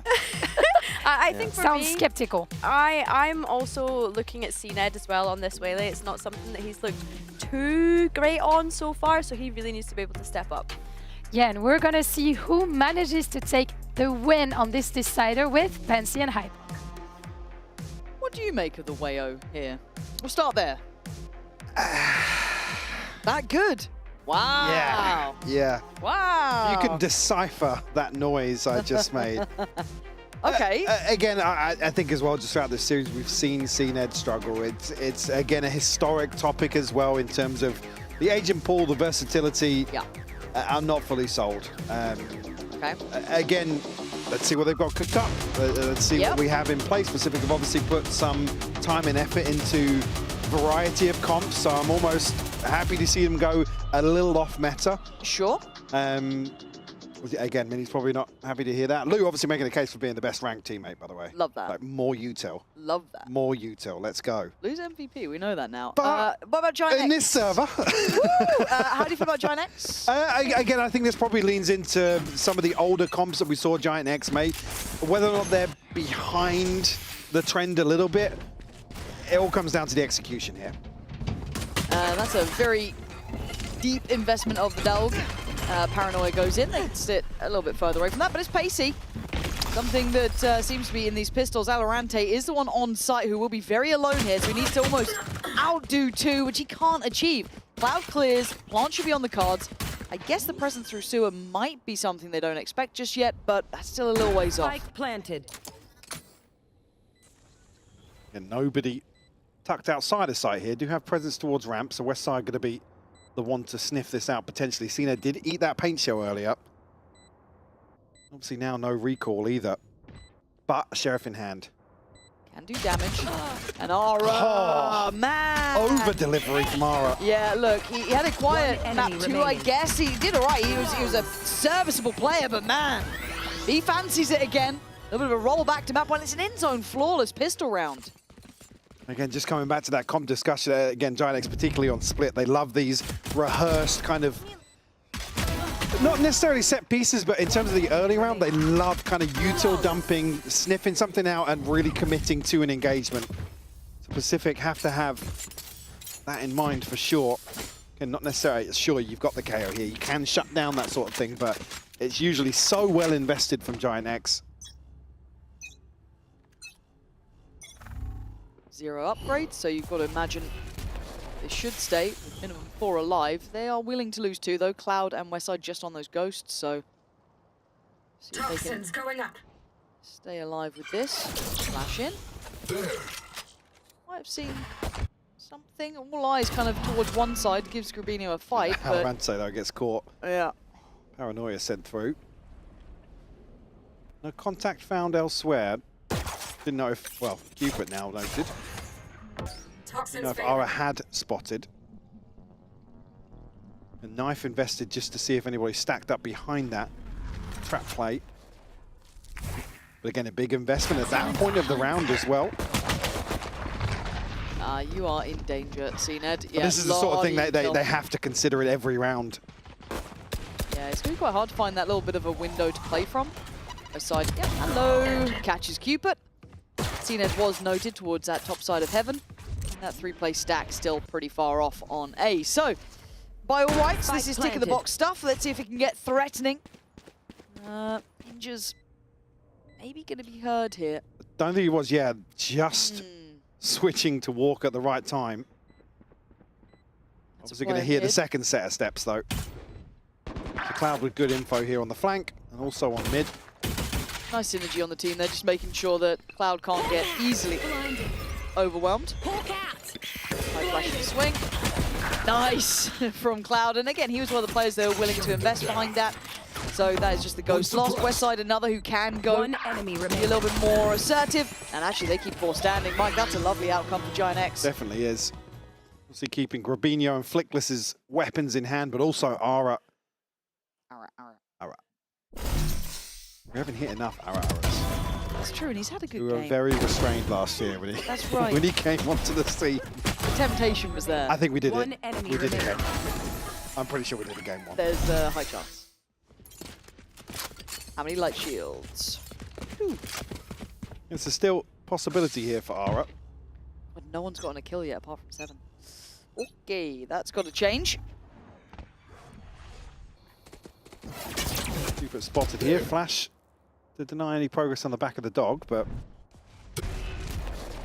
presence noted for sure. They're trying to Is that the second flash through? Yeah, 7's just curious if somebody had slipped the net here, but We were worried about that. I mean, Westside was close, I get it, but he'd have had to disrespect the smoke and everything else if he fancied to actually really pressure that, but it's a lot of the kit burnt up here. Knife's still around. But still, kind of a 2-3 split here. At the end will be that B side, but they've got a bit of a reinforcement towards Heaven, so Cena not alone. I'm just catching glimpses of Cupid several times now, Ara. or just the shadow of Cupid. Yeah. Knife was invested as well, just to confirm the rotation here. Cena gonna try and maybe play in 7, but oh my god, they're quick. 7, faster though. Able to answer back, but Giant X in there. Bonus still doing damage in Ara. Freedom through main. Surprising, it fell apart so Spike's easily. up here though. But you're right, Spike being left here is a problem. What can Ninja do about this? Should hear those steps. Does his mind then turn to CT and stairs? Can he split his attention? Easy enough. Oh, he's done brilliantly there. 13 seconds. Grubinho, what are you going to do now? 10 seconds left. Gotta make your mind up. He's going for it. Trying to get that plant. Ninja's a little bit too far away from Could be a this. bit closer. Yeah. We'll show Grubinho, but TP out. Hello, know where you're at. No way! Ninja, what's happened there? Gave up the spike, and again, just a little too far away to not pressure the plant. Again, Grabinho has full time to reset, get a safe plant as well. Bonus just slipping through their fingers here. Spike down, B. Oh, the adjustment from Ara. To say that looks as if it was probably quite tight, but Grabinho. I don't lose. A huge clutch here. Maybe the nerves just getting to Ninja just a little bit. Toxins going up. Because I mean, Ara obviously making the noise on the rope made that a free kill, essentially. And that's going to put a fair amount of worry with Pacific too, because they are instantly on the back foot with money. Only thing I didn't know there, just to come back to that previous hour, the timing of when the reveal came back available for Ninja. I don't know if that maybe played a factor in not being able to confirm the plant or... Yeah, certainly that's a tilter. There's no other way to really describe it. No, and it compounds that last map too, right? It's like, okay, gotta kind of focus on this. We can't just rest on a comeback like we did really on Bind. Oh! Now Ara's out for blood. Well, he spent the entirety of the last map basically being the bait on the end of the hook for Giant X. Yeah, let off the leash here, just to say the least. Now, oh god, on the edge, 7. Catching that with his face. Ooh, but a lovely surprise appears. But now Cupid and Cena, it feels like a formality as the plant's going to be in. And for Cupid, there's not much to really achieve in this one. Everyone's sitting pretty decently. Yeah, Cloud took a bit of damage, but barely anything to report. Beyond that, everyone's out very safely here. So not going to be given much of a chance. Cupid's going to be much of a threat here. Well, Giant X really, I mean, protected in terms of this buy as well. Healthy cushion after the bonus, yeah. Probably more conscious of giving away progress to Cloud or Flickless. That's true. Cover going out. Smoke to go out, I think Cloud's got a pretty good idea. I don't think he was close enough to hear that, but flash Very comes close. through. Bloomin' heck. Yeah, okay, Giant X might have had a little talking to after that map 2. Feels like they are at least on the same page now. The crack of the Whipson in between maps. The Whipson. I mean, mother phrase. Oh, crack of the Whipson. Yeah, it's good. Okay. It's a good one. But you're not okay with us calling them Whipson?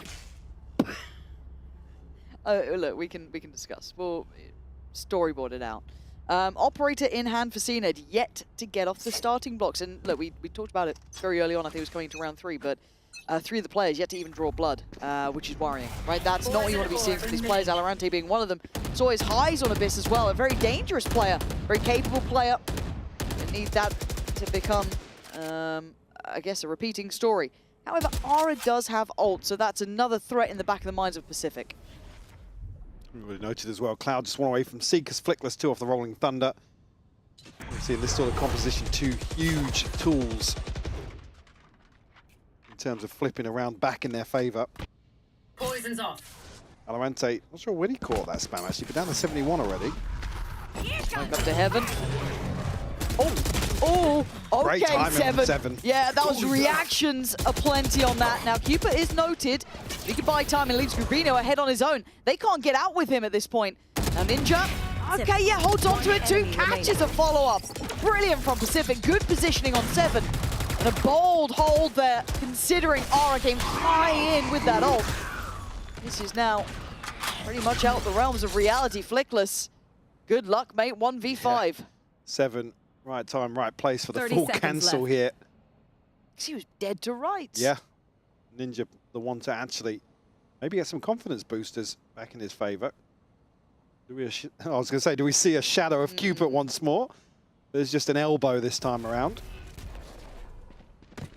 It's going to matter too much in terms of losing this, but I don't really want anyone Pacific to give this away. Yeah, I guess that's more. Yeah, you'd love a flawless here. Yeah. Again, their finances. Look down the left side there, you can see it is just a bit fragile still. They're still trying to build into this, but again, Seven was quiet, but lovely moment for him to start finding that form. Great positioning from him there. Still looking to see Valorante, Cooper, and CNED activate. And the other benefit being, I mean, Westside maybe just doesn't react quick enough to this, but what tees Ninja up, to basically seal the deal. Yeah, the important factor being operator still in hand. Like I said, elephant in the room, 3 players at 0 and 4. But the first round on the board for Pacific. Be right back. Much of a challenge on this yet. A very deep hold on the other side for Westside. You're rarely going to get this challenge from Westside in this sort of position. He's just kind of crowd control almost. They are filtering this way though. But obviously, CNED's not going to get the challenge in the form he'd like. So, going to have to either... They're putting a lot of faith in him too. Did he hear this? Yeah, he's certainly heard the rope here. Okay, so the dog slowed on ramp. Yeah. Seeker's coming down. Going to deal with one early, but the fight's going to be on the ramp here. Seven. He did well under the pressure before. Nightfall comes in, going to split the pack up a little bit, but I don't think it denies as much as they'd want here. Big rotations in. There's a lot of bodies on this site now. Certainly is. Not much value on the way in here. Fault line comes through. Seven though. Ready to play spoiler. Ara shuts it down. Yeah, this time he got the better of him, but CNED's still alive. Able to swing back in. Does he get some more support? Flashed up, in trouble, and Giant X make the most of it. Sweep the site. The other two far off and yet to draw blood. Westside keeps it that way as Cupid's options become near on 0. Has to give this up. 1v4 now. Just Giant X, the pause here is crucial.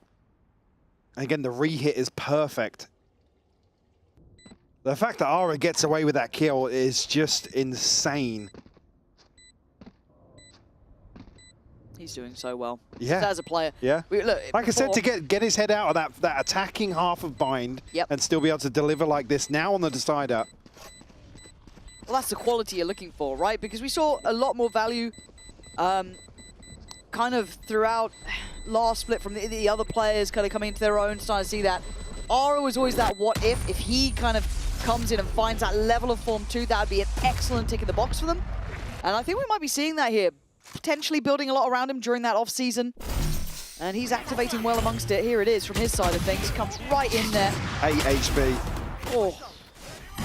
I mean, Seven's really unlucky not to get that. Don't talk to me about the hitbox. With Satchelin like that, just hits him with the drive. Come on! 1 to 5 though, timeout here. And Pacific need to get on the same page. We can't just have the Seven and Ninja show. It has to be a collective approach, but they are struggling to get the grip on Giant X. Again, in this previous round, Cena's obviously going forwards, but they leave him very early in a very risky spot, right? He can't commit to a deep angle here with the operator. It's not necessarily like Pacific gain anything elsewhere by putting him there. And like you said, as soon as he hears the ropes, it's like, okay, well, cool, I'm likely going to have a dog coming towards me, potentially a foul line, potentially a flash, paranoid. There's so many things that he has to worry about that posting him up deep in that situation, especially on one of the extremities, they can't really adjust on the back of that. Yeah, it gets... Plus, I think he burnt his recall up like very early. Very early. I think so. I think that was when it was just west side on that side. Yeah, if you want him to anchor versus this sort of composition, just leave him deeper towards screens, up in heaven, just somewhere else. I wonder if we see that, potentially. Again, still has an operator here. He's probably keen to get just start posting numbers, to be honest. Yeah, because you saw the frustration map too. Yeah, yeah. And you kind of need to have that want to get involved, that want to let me get active, let me get around this, but as it feels like similar to last round, the start is just one, and it's west side, super deep, so not going to get an early fight on that. It's mid, where the initial engage from Giant X is, but no one there to greet it, no one there wanting to challenge it, which is completely understandable. But Ara, operator 2, so could be a little bit slower this round, just to work the map a touch. VALORANT here is the first head on the chopping block. Confirmation here, the flash from Seven. And we'll force them deeper, but he's a ton of spam through the orb, down to 5 HP. Sent packing. Almost cuts him out of the round. 5 HP is nothing. So the early exchange, absolutely golden ticket for Giant X. Now, obviously they don't know how much they've damaged him, but still. So again, it's just the timing as well. It's brutal. He sent the knife out here, rightfully so, but won't have it again until the clock basically hits 0. Late. He's trying to find a position to work with, but the dog's an issue. Everything's an issue on 5 HP. Flash in, he's confident! Fights in on this! That is bravado and a half, but what more can you do? He went down swinging. He's given them a chance for the site. VALORANT now kicks into gear. Can he get some more done? Can he find another fair fight to take it down? Yes! There we go, Pacific! Finally! Finally getting their footing. A collapse into a very, very comfortable setup here. Nobody overstepping the mark at 7, at 5 HP. Still gets his ridiculous flash up here. That's so sick. Beautiful stuff. Happy to display that talent time and time again for Pacific. Some of these crucial scenarios as well. So another response found. Again, still money in the bank for Giant X. The issue being the purchase around the operator cloud, the one to feel the pinch. Rolling Thunder, Viper's Pit just one away. Gonna post out the breach ult here. They're re-engaging on the site early. Look how quickly Seven's here. Look how quickly Cupid's here. VALORANT as well. They're not going to actually fully rescind by any means. Seven's still on patrol. Sends in a flash. Has a glance. Spots one. Takes one. Seven is an absolute monster. Confidence brimming. That is the player they needed. Get Seven into these brawls, man. Get him just down and dirty on sites, and he keeps finding kills. We saw a few examples previously already. Showed it on Abyss for sure. Talk about him and VALORANT being the ones to put numbers up. It's just beautiful to watch. Bang, baby! Bang! Come on! You're a beast, bro! This guy is a beast, bro. Absolutely right. Man, I love seeing that level of killer instinct in a player. Like seeing a situation like that and being like, I'm going in. Yeah. I'm going. Well, it's only the previous round he does the unthinkable, right? Next looking to pick up the pace on the back of that aggression. Rubinho looking to split the defensive formation. Cloud is hit so early. Yeah, they don't know about it. Rubinho still going to be doing some serious work here, keeping Ninja down and dead. Cloud on the follow-up. This is dangerous. This is a different look. And now CNED's the one who has to do something. It has been the 7 show. Maybe CNED doesn't like being second best, but he's going to find Flickless to finish. Oh, Cloud, you... It's just so heads up. I hate to throw that. Foul. That is foul. I just cast the rest. I can't deal with it. So cerebral. Cognizant from Cloud. Just heads up play. I just wish we didn't spend every minute together. What are you meant to do now? Okay, Valorant. Makes it doable. Yeah, well, Cloud doesn't like that. I mean, Valorant put in a damn shift there towards the end. Sadly, the clock was late, the numbers simply not there, but still. GiantX showing the tendencies to not want to respect the raw firepower that Pacific are happy to tap into. Well, the 2 freest kills on the back end of TPs, basically. 6-3 now. I mean, Pacific, 2 players struggling financially, but Ultimate's here to maybe offset that ever so slightly. Last time 7 had his, it was pretty darn good. And he's got another fight here. Whoa. Ara out of it. Nice and slow now. A little bit of a... Yeah, and Flickless catching Valorant is an issue. That means that they're pretty divided. Yeah, it was towards vents. Got the spike. So then do they continue going towards the op? Do they go towards where the stack may be? Or do they then try and take the long road out? Pacific has sent 3 this way. I mean, Cloud has some util, the Seekers as well, to maybe sell this fake. I mean, keeping them interested now. A site wide open for the taking. Obviously, West Side has the pit as well. The Seekers at the perfect time. Let's get off it. He's nearsighted. I don't know how he's still alive. But he's followed the null command. They're fully committed to this now. Yeah, they absolutely are. This should be heard, though. Ninja's going to hear a whole lot coming his way. Tries to early clear through ramp, which I quite like. It's a good idea. Vikings pit on the side, though, trying to get any corner to play from that's on their side. But they're going to be surrounded in a messy shot from Grabinho. Gives chance, gives numbers up for Pacific. Well, they know one's disconnected here. Cloud down to 22 HP. They have to hold down this site right now. Ninja definitely spotted Flickless there. Oh, yeah, and he's gone back for seconds. Westside has to buy time, has to be an absolute madman here. He can only do so much. And Cloud, is the plan even for you? It is. But it ain't going to be easy. Bullet's gone. Yeah, hasn't got it. Hasn't got it. CNED's there. I mean, how 7 survived that, I'll never know. It's ridiculous. Thanks. Again, Ninja just not expected so early on. Grabinho just caught off guard a little bit. I mean, the awareness was there for sure, but certainly a bit of a jump scare for him. Again, I think Flickless as well, just getting caught on the outside of this. West Side, I mean, he's put back in this corner here. Great recovery from Pacific. Broken the money. They're doing enough here, you can see that. Turning round. All starting to hit a little harder. Cupid still 0-5, but he's doing his job. CNED. I want to say shouldered on this one. Ah, again, another miss, Mike. That's... he wants it, but he's just not landing these shots.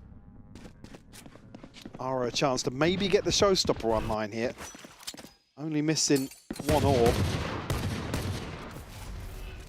Poison's off. A quick adjustment here for Pacific. They don't necessarily catch anybody in mid just yet. Ara looking to dig even deeper now. Good timing on the flash. Great shot from Valorant. Turns it in time. Gets back down to vents. No threat. Certainly a chance for Pacific now to play a little deeper. Wait for GiantX to go hunting. Lots of time left, actually. Still 45 seconds. Westside not spotted close here. And he's seen it. Oh, he's let him. Oh, my God. I mean, Westside, again, there's no way he commits to going forwards there. Another miss from CNED, though. Mate, what is going on? Thank God Valorante's there. Have a word. Getting a little dicey in some of these situations. And these aren't hard shots. These are sitters, some of these. Still a 6-5 scoreline. Pacific with a chance to end all even here. We Giant X to call a timeout here just to touch base ahead of halftime. A couple of players on stage making some noise. Who was that? Probably Cupid. Oh, I mean, it's either Cupid or Seven, right? True. It sounded more Cupid-y, though. Cupid. Cupid. Obviously, the buy going to be there now for Giant X. Like I said, Showstopper available. Potential here for the Rolling Thunder as well. We can see Pipson. He's getting aggravated with the pace, the tempo. This man speaks fast. Whipson. Cool whip. Yeah, impressed once more from again. Very shaky start. Yep. A couple of other moments. Still there. Still in the game. Yeah, I mean, again, if you were to cover the scoreline, it certainly doesn't feel like a 6-5. No. At this stage. A little separating these teams. Yeah, actually on the side of Pacific. Chance for a couple of ultimates. Maybe Valorant will start with the pit available. Looks fairly all in here from Giant X. So, Seven, what can he get done here? If there's anyone else, I'd be a little less likely, but the wall is there. Big knife too. Yeah. It might get held on this. Seven's trying to stay close to the action. And he's been good in that chaos, but look at the damage down on Ara, only on 5. Seven is just filth. In this sort of like aggressive, postured up place, he holds space. And the rotations are here. There's already 4 on A. Oh, Valorant! He does get against the spike as well. Oh God, they have to go back. There's no way they can just leave this now. The plan looks scrapped. That's an absolute disaster. The pit's going to go out on top of this as well. Have to get this out. But he has to go to ramp. He's got a long way to go, but at least he's gotten away with his life, I want to say. Cena, look, if the op ain't working, I guess the shorty's right there. So now, Aura and Cloud, what do you do? 2v5 to try and recover here. To end with an advantage in this first half. Things now start to slow down. Cloud, though, finds that headshot. Operator removed from CNED. 30 seconds. 30 no seconds flashes, left. No more paint shells, no more anything. For Pacific, they've got to be careful. Don't give them a chance. Don't open it up. Hubert, playing close. Ara going to dip towards side. That should be planted. Time on their side, 2v4. Cloud finds a kill here. It could be disastrous I like for his Pacific. Timing. I like his timing. I was kind of hoping he might continue, but Valorant considering it. And actually, Cloud gets the better of him. 86 HP, very Well, he knows about Ninja now as well, because of the reveal. They've got to know. And yeah, I think the penny just dropped then. I saw his attention. Ara left on his own side. He's still going to find 2 here. You're going to see that they're just going to try and keep Cloud away. Ara has to go above and beyond. He's trying. He's down to a 1v1. Now Cupid runs forward. Oh, his pace there. Just keeping cool. Just staying calm. Will get the job done. Tied all up on the half, 6-6. Thoroughly impressed with Pacific again, showing resilience here on the decider to tie things up, Lauren. We'll be back in just a sec then. 6-6 will be the half scoreline.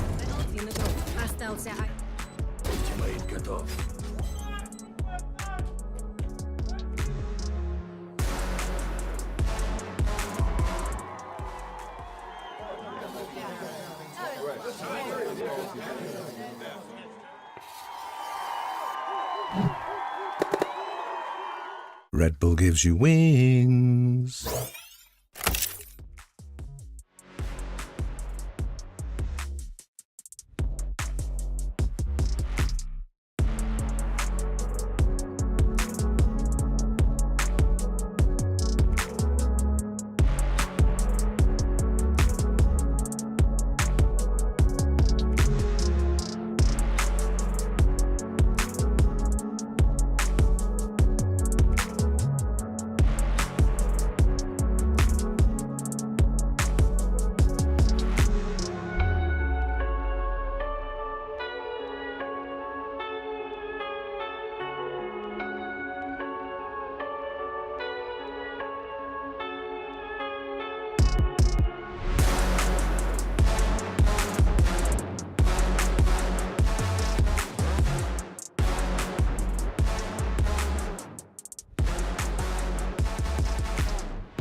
this Pacific side doesn't know when they're dead. The start looked like Giant X had the perfect talking to. They'd fixed all of their issues. Everything was figured out. And then look at us now, 6 apiece. Obviously, Flickless, one of the newcomers to this roster, obviously a big talking point last year in particular, not necessarily going to be reflected here in terms of the numbers, but similar to Ara, we saw kind of peaks, but certainly for Flickless, like I said earlier, stabilized. He became very consistent, a safe pair of hands in terms of the role here for Giant X.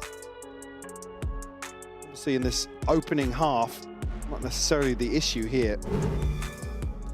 I'm just so impressed with Pacific once more to be able to still dig deep here, claw their way back into a half.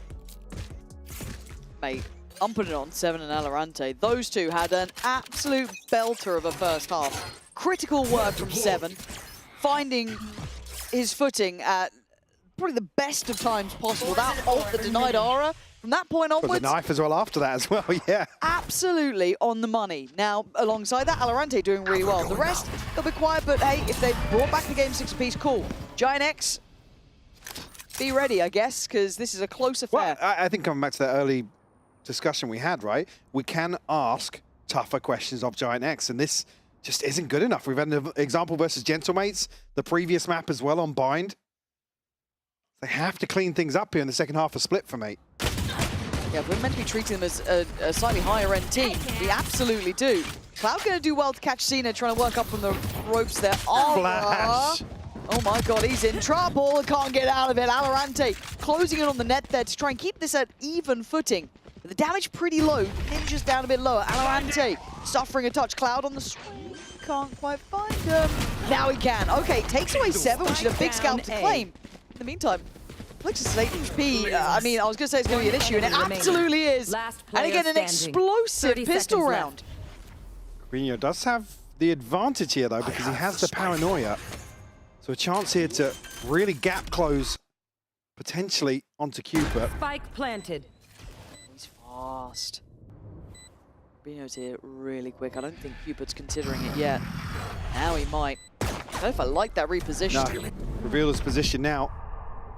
Smoke up. Not going to know about that tap either. Yeah, he's got to check this. He's got to check. He's got to look behind. No, Cupid. Have a look, mate. There we go. Lucky boy. Such fine margins. The paranoia landing, missing the initial get onto the spike. Cupid keeping his cool in this situation. Goodbye. Valorant finding 2 with 10 HP, by the way, in a pistol round is filth. Still doing damage. Cupid fired up from the clutch. Oof. Only 3 kills here, but certainly finding his value in one of them to open the second half. Yeah, get you a pistol, cool. Yeah. That could be a nice segue to extending the scoreline. Bit of a stack on this side of the map, but it is only with classics. A couple of shorties are here. I think you maybe abandon it with Cloud. Don't worry, observers, I'll let you do your job for once. So if they can't figure this out early, there could be some down the line threat, but now it's not too worrying. Thank you. Cloud. He's good for one. Think he's got one here? He's good for one. Okay. Ara, not so much. No? No. I don't know. He did pretty good with that little classic last time. He's done well in the past. That's unlucky, that is. Nicholas. Awesome. Hey, good for one. There it is. Got good mine. for one. Got mine. Not a problem. Shorties on the retake. It's not a sentence you love to hear. No, it's not. Be fairly comfortable here for Pacific. Close this one out. I imagine side of Robinho probably just going to post stuff outside. I think so too. Toxins failing. Oh, toxins are failing. Oh? Oh? A curveball. Well. Hello. Last player standing. More. Okay, all good. All good in the end. That's fine. 3 HP, by the way. Doesn't feel good. Doesn't feel fine. All good. That's a recovered Bulldog, I'm pretty sure, as well, so don't lose out on too much.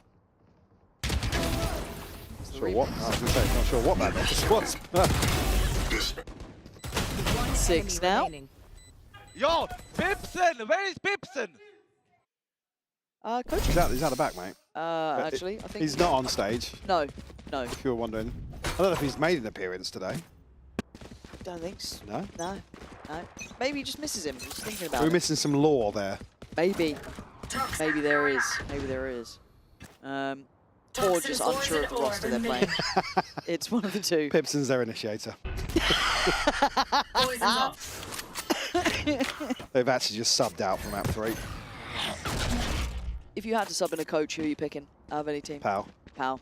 After his 1v1 After the performance? skirmish. Mate. He's a shooter. In which game? Not this one. Yeah. Love you, pal. Valorant. Ooh. Oh, that's a horrible bit of bait there. Really thought he was on for that one. However, CNED got a little bit of space. Inside. Just going to try and tuck safe, but he's... Okay, CNED, where are we off to? Did we think we had that all for free? There's even Cloud here. Mate, I don't know what's happened to this game. That's just so stupid that it worked. Spike planted. I'm taking side. Oh, what are you going to use, Dan? Bucky. Oh, are you on a jet or something? No. No, I'm actually KO, and I'm going to keep doing it. I am now chasing them down. I'm chasing down the opposition, and they're terrified. I've absolutely upset them. And Grabino doesn't want to fight it. He'd like to go anywhere else but die to that goddamn Bucky. 9-6 Pacific. They've done more than necessary. Where is that timeout? Then we might... Where is Pipson? Yep, Actually, Pipson. Cooper. Yeah, Cooper was just playing around ahead. Bonus conversion here. Frustration starting to show in some of the reaction cams here. Best? Am I the best? Sheriffs in hand for Giant X now. Have to find a response early. Pacific knocking on the door of double digits and a huge cushion now. Upper hand in terms of these ults that are coming online as well. The pit available for VALORANT already. Ninja just missing 2 points. And certainly in control of the second half now. 7 scares me still. Thinking of that Bucky. It makes me nervous. What's he gonna do now? Oh, dying. Well, some you lose some, I guess. Can't necessarily find that upgrade. Toxin screen down. But Grabino at least a chance to reset here. Advantage created. Ara and Cloud on the perfect timing on the flash as well. But the stopping power is still obviously going to be substantially weaker. Zeno going to put his life on the line. Whoa. Okay. Again, just a half second either way. 30 seconds left. But the rest should fall into place. Yeah, and they do. Somewhat like Dominoes as Grabino going to be found, and it's double digits. Pacific. Look, I started off not knowing quite where to place them in this, but you're seeing that strength round by round now. Yes, Valorant, yes, 7, but everyone else is on that same page too. Right, let me listen to this timeout. Please. Open the mic. Please. It won't end careers, I promise. Let's sponsor the listening and start just broadcasting it. Even if it's just to us. Yeah, we'll relay it. Be translators. How fast is he talking? How red is the face?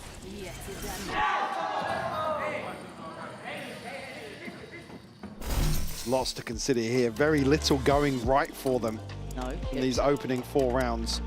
Don't want to see the players. No, you know what we want. Take it away. Cut now. 3, 20 seconds left of the timeout. Come on, thank you. There we go. Yeah, that's right. Look how close he's leaning now. Till we should get like a words per minute for the coach. Yeah. Who do you think's the slowest?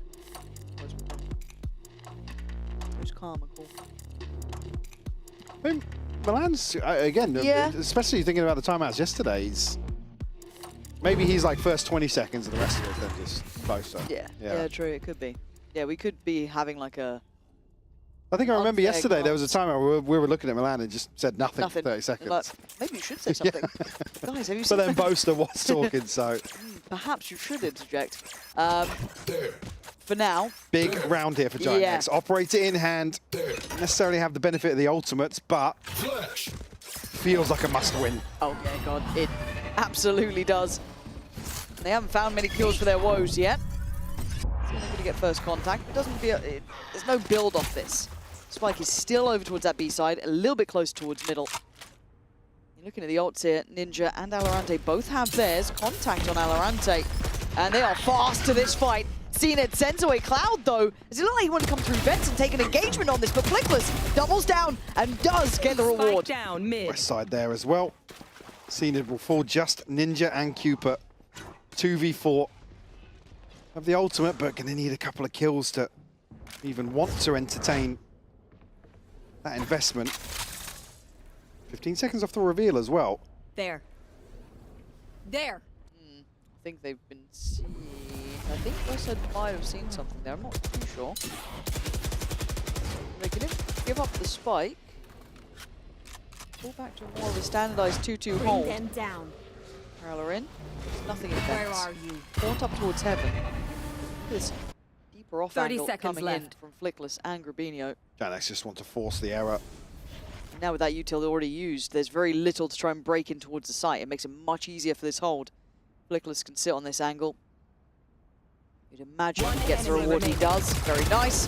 And the follow-up. Lovely round from Flickless. I was a little bit worried when Cloud fell. There was no instant trade, but the second they tried to scale up, there was Flickless. Lovely, lovely work. Now the response here is certainly going to have to string together a few rounds to follow that. Now have the benefit of some of these ultimates being online. The TP's here. The Rolling Thunder. We have the Seekers as well. Even from just some of these reactions, still feeling as if they... not necessarily throwing some of these rounds, but again, they should be winnable in certain situations. I know we had probably more than a few examples on Bind. Yeah. Spam almost... actually, yeah, it does connect onto CNED. It's just broken, battered and bruised in some of these early rounds. Yeah, he's been having a bit of a tough time, but... having a mare. He's having a nightmare. 1-3-1. Already Cloud coming on over to be somewhat closer by, potentially. Westside the one to deal with it so far on towards Vents, but it's Flickless as well, and he was very good last time. Is this where they tighten up the bolts and screws? And again, CNED just gets absolutely screwed. Westside comes into the fact. Suddenly, Giant X are awake. Out of nowhere, they find this level of form, they find solutions, and they look like they should have been in control the entire time. Now in a position to potentially make progress elsewhere. Westside just one away from the pit. Down to Valorant and Ninja once more. Hello. Oh, quick trade, there we go. I was going to say, the freebie, yes, but Ara able to clean things up. Now just Ninja. Again, happy to give up the spike here, just force a decision to be made. Trying to chip away at the finances of Pacific. What can he do? Very little. Very well done. They've got a solution for this mid approach that we've seen coming out, right? They found a great answer to this. 10-8. Giant X also have a massive hand of ults coming through. Ara is only one away. Yeah. Basically 1 point away from a full house. Operator still in hand, and now actually probably got themselves a buy or two behind this. Pacific still held at 10. We certainly now are looking towards Pacific to maybe reconsider their approach. Well, this is the interesting one when you kind of look at this team with the coaching staff and Cupid and kind of how they want to build this roster. We haven't got the full idea of their problem solving yet, right? We don't know how deep they can go on that sort of front, how comfortable they are once someone's made a good adjustment.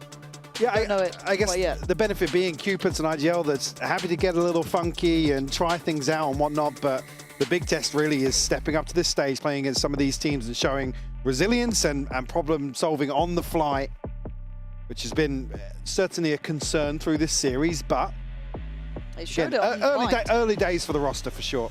Yeah, I mean, to an extent, you only have to look at Bind to see they can do it. There is every opportunity. They are currently in the lead, though. They are up, obviously, 2 rounds here. Giant finally posting their first 2 on this side, even.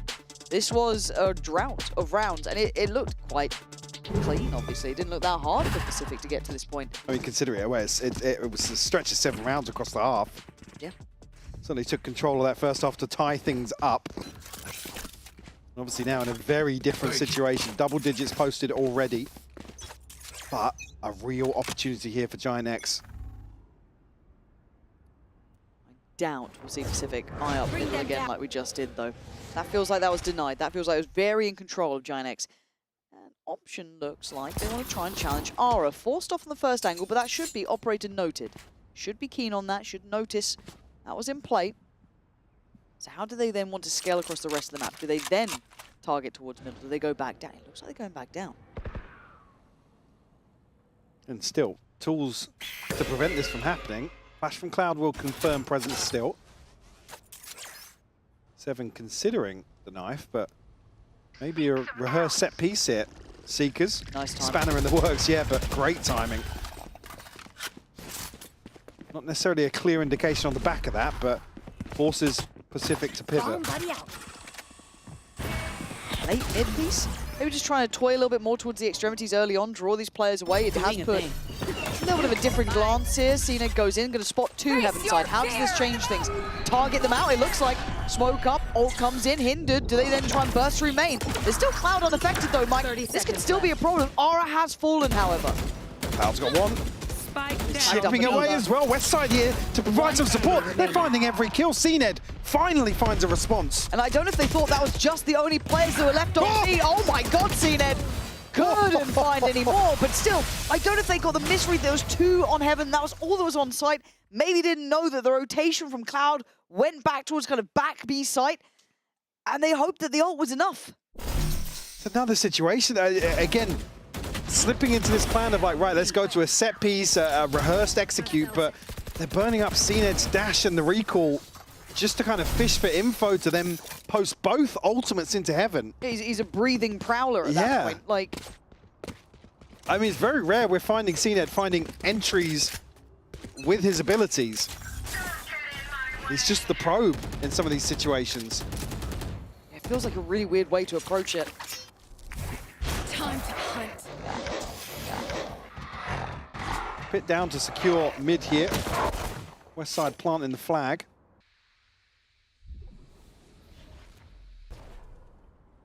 You know, this should be quite nice. Maybe a pop flash. Bam into it, yeah. Shadows. Only CNED again to take the damage. And he's dead on this. I just don't like the way they scale through. Now, luckily, Valorante's landed a couple of big boy shots, right? That has opened up the site. Rez comes in. They've actually got player advantage. And our having to play retake with the op is going to be difficult, tricky. West side takes away 1, though. Even numbers now, 3v3. Recovered rifles. They can make a go of this. Showstopper potentially to find a kill inside this pit as well.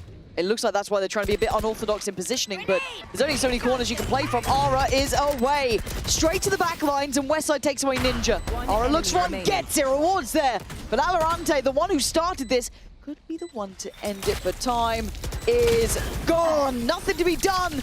Tied all even, 10-10.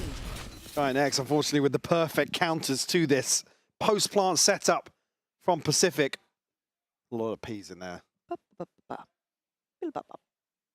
Now reduced the finances Pacific had worked so hard to establish.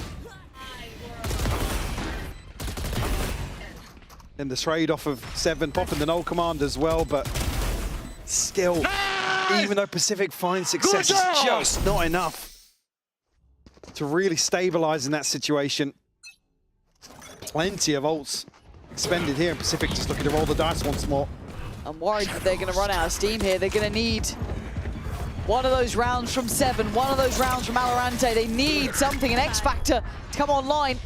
There goes CNED the Prowler. Spots out 1 on CT, but still it doesn't give you much info. Ninja's going to fall. And now there's issues everywhere. It's turned into a brawl as Cloud re-clears. CNED shot in the back as Flickless waited patiently. Spike left loose. This is now uncomfortable. Pacific left adrift. 2 dedicated towards site. They know that Valorante could be coming from this way. Yeah, perfect from Cloud. And now Flickless ready to catch. Yeah, Giant X have got the beat on Pacific. No one is bailing them out now. One round to the good. 11 for Giant X. And the funds all but gone here for Pacific. Brilliant re-aggress here from Giant X. Again, the timing and the position the spike goes down just makes it so difficult to recover. I'm going to credit Flickless in that regard to kind of crucial kill. Cover going out. So Pacific rolling the dice twice there. Poison's off. But not thrice. I backed myself into a corner. Yeah, you there. did. Yeah. There was no way out. There was absolutely no way out. I could have tried to help, but... Twice the dice. Thrice. Nice. Bring them down. Do you reckon it's OT, mate? I mean, I'm just going to say yes, because OT is my life. Scout destroyed. Any plans this evening? No, Not I anymore? specifically didn't. Yeah, smart, smart. Is this one felt like a 2-0? So we knew it was going through with OTs? Absolutely. Yeah, you're right, you're right. Slow round here from Pacific, obviously. Nice to see that Fnatic's influence once again holding strong. Ara still posted here with the op, though. And the timing might not necessarily be there for the Toxin. This gets awkward. And, I mean, I was surprised they just didn't think there'd be anything else behind that. There was nothing really to deny him, but the plant's in, I guess. Spike planted. And tools-wise, Paint Shell still here, Paranoia.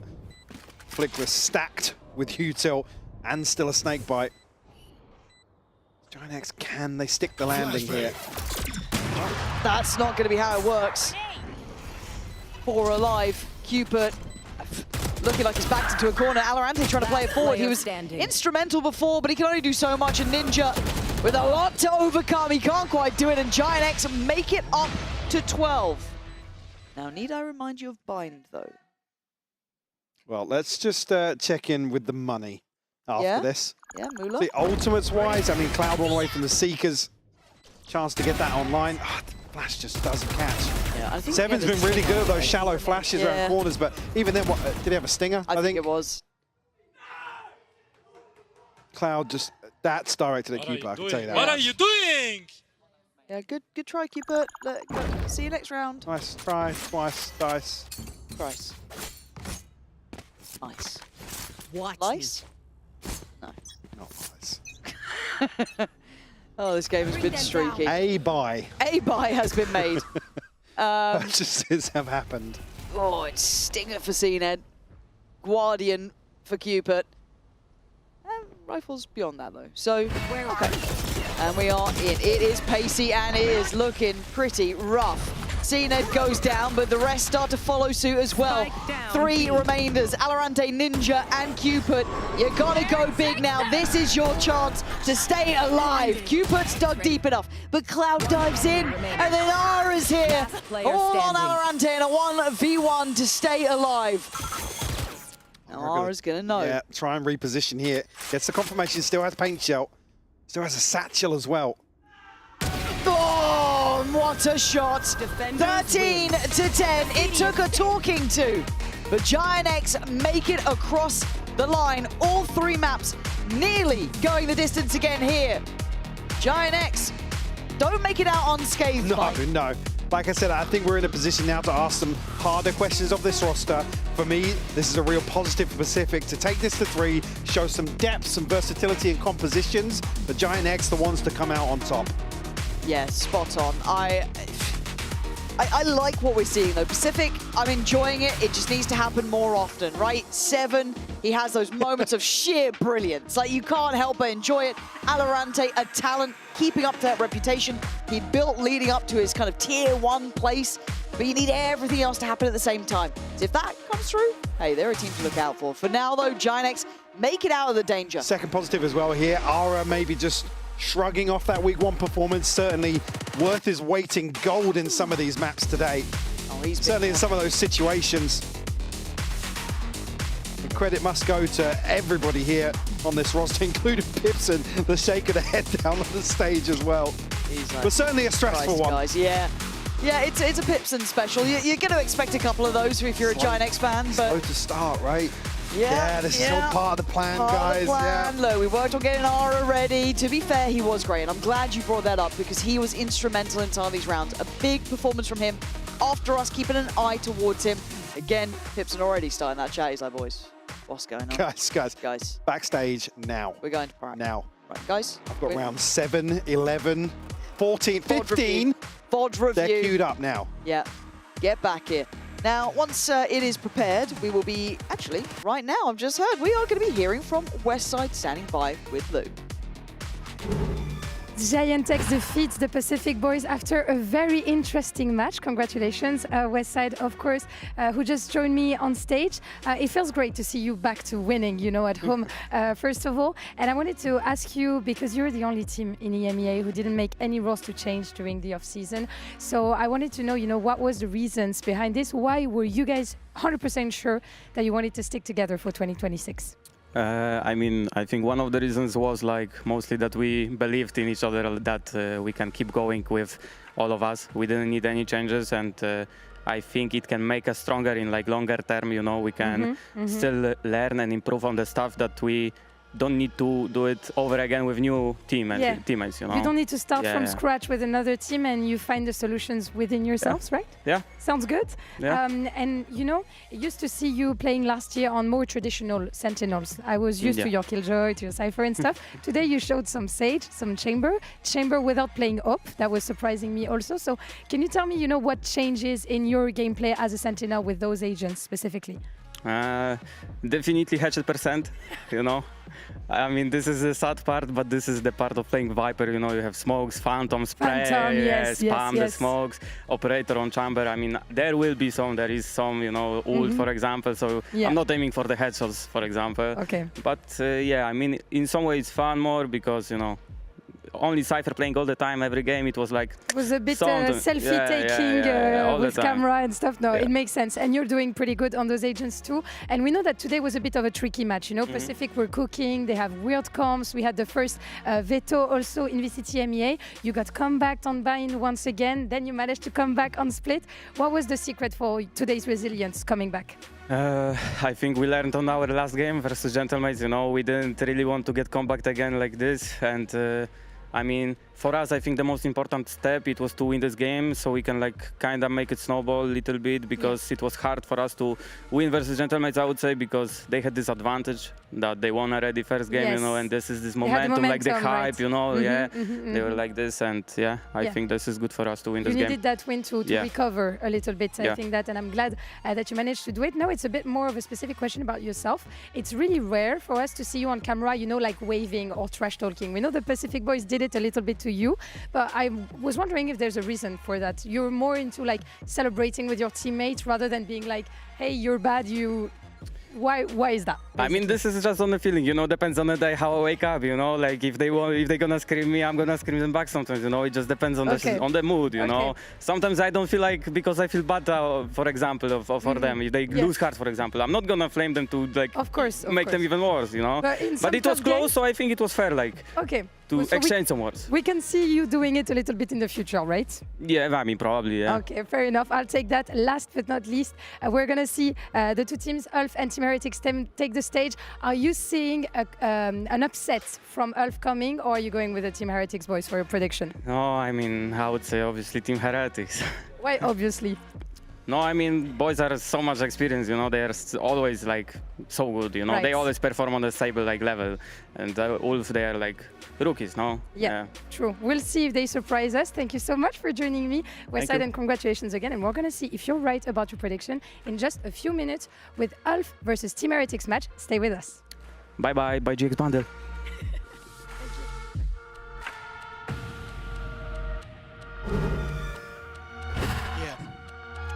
To give a nut speech? Yeah, давай. I need Lara from you. Okay. Hello? It's coming. Okay, it's coming. We play this game 24/7, guys. And we come here and we lose like this, guys. This is not okay. It's okay, guys. Fnatic throw, Heretics throw, we throw. It's fine. We are humans. You know what he said in his last speech? There are 5 humans as well. You're gonna lose to 5 humans? And that's on God, bro.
An underdog story that fell short on this decider on split. GX manages to take the win, and we won't see Pacific take their first win in VCT. I see a little, sad smile on your face, Veto, of course, because we were seeing it happening after that comeback on Abyss, but it fell short. What happened according to you? What do you think about this game? Honestly, I am really impressed with Pacific, and I have been saying, they've been coming into these games as the underdogs. The fact that they've been able to take maps off of top teams within our region is really impressive for me, especially for a roster that was just put together. Let's not forget it was an Ascension team that kind of came up. So yeah, I've been really impressed with them. I think for Giant X, what Westside said in that interview was really important in the sense that they were able to get that first win, be able to bounce back and find a bit of momentum going into this middle bracket now as well, which should be really good for them. Yeah, get a starting point, indeed, and I think that's also important for them. We talked about the past, let's talk about the future. What is coming up next is Team Heretics versus ULF. Can we maybe delve in a bit deeper about Team Heretics? Let's, mention it. Why are they struggling? What's happening? Is it comeback? Is it team synergy? Is it reinventing, creating, new strats, new everything? What do you think? Yeah, so I think that it's a combination of a lot of things. So I think that the obvious thing that we would go to is comeback's debut. He didn't have a great debut. It didn't feel like he was fitting into the team that well. He was a player that, when he started last year on Gentlemates, was the kind of player that I was basically he's like inevitable. He is one of those players that has that skill ceiling that he could just take over at EMEA. But we haven't seen that yet from him. And his start from Heretics was a little bit slow.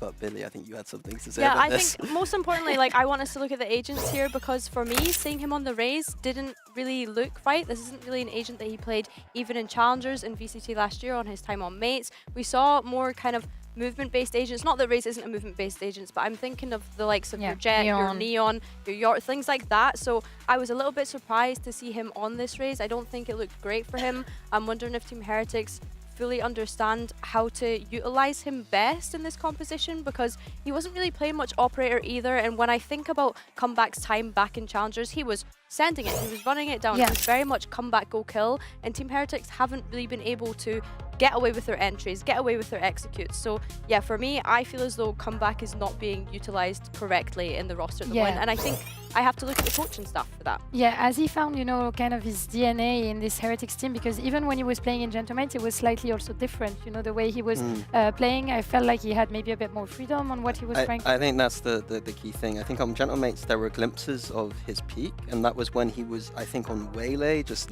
sending it in, doing exactly what he wanted.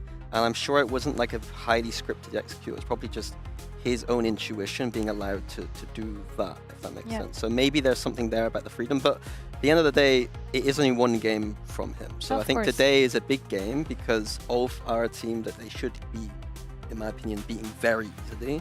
And so today's the kind of starting point on the bounce back, I guess. And let's not forget, Comeback is familiar with the ULF players because, of course, he was on that BBL Pacific roster back in Challengers last year, right? So he is familiar with a lot of the players that he's going up against today, at least in Stage 1, Stage 2 of the Turkish League. So yeah, I want to see like that kind of bounce back, and I don't want him to feel as though he's on a leash, I guess, in a way, which is what we've kind of seen. Yeah, and especially in a competition with two duelists, I assume, you know, that it's also hard, you know, to find your place when you have also a star player in the person of Wood, who's been there for quite long, who has also the recognition, who subbed in for Miniboo back then in Shanghai and did amazing. So yeah, we will see if Heretics manages to thought their way, especially Comeback. But I think when it comes to strategies, I think we can handle it to you, Mini, to teach us a little bit more about Heretics on Bind. Yeah, so I think that blaming it all on Comeback, definitely not the thing here. I think that we've given a lot of grace to Heretics over the past year because of how well they did in 2024. Yeah. And I think that we need to now start looking at the tangibles inside the game a little bit. So I'm going to be a bit critical here and look at their game. So here we see Heretics last week on Bind against Na'Vi. And to start it off, we're going to see Heretics going for a Showers default. And what that means, a default is just basically taking part of the map, and then that's the part of the map where you might be able to do something from. So in this instance, it's Showers. And I think that issue number one for me with Heretics is the default decision. Like, to go for a Showers default, in my opinion, is not a very good idea. I think that Showers is probably one of the worst places to default on the map because you've got the teleporter that can be used to crunch you. The second thing is the rotation all the way back to B can take forever. And then foreshadowing here a little bit, the tight choke point to run out of here can be easily spammed by utility and by, you know, shots, basically. So that's issue number one here. Issue number two, we'll see in a second with what Na'Vi are doing here. We see Filu's posted down long with the up. And here, Boo gets a little peek on that and then starts running away. So his mid-round now is to say, we've seen this, let's go A. And that's issue number two for me, some of these mid-rounds. Having an ult posted this deep for Na'Vi means that they have all the information that Heretics aren't A. They can keep the stack of 3A and even rotate the sky across to make it 4A.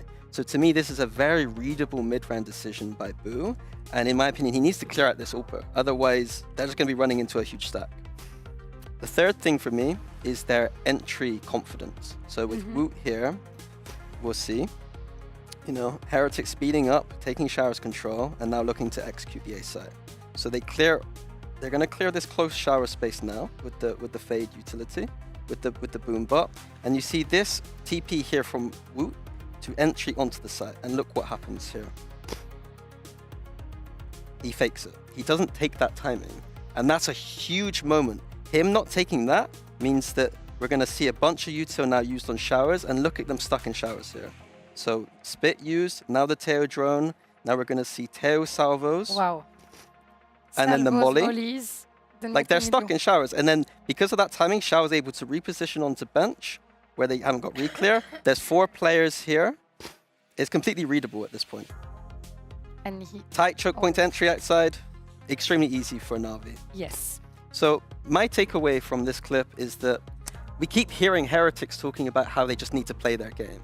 And my response is, if your game is including questionable defaults, iffy mid-rounds and executes with entries with no confidence, then I think that there's more to answer and more to improve than just playing our game. Yeah, then we see here the problem, but I want to look at you, Billy, and be maybe a bit more solution-oriented.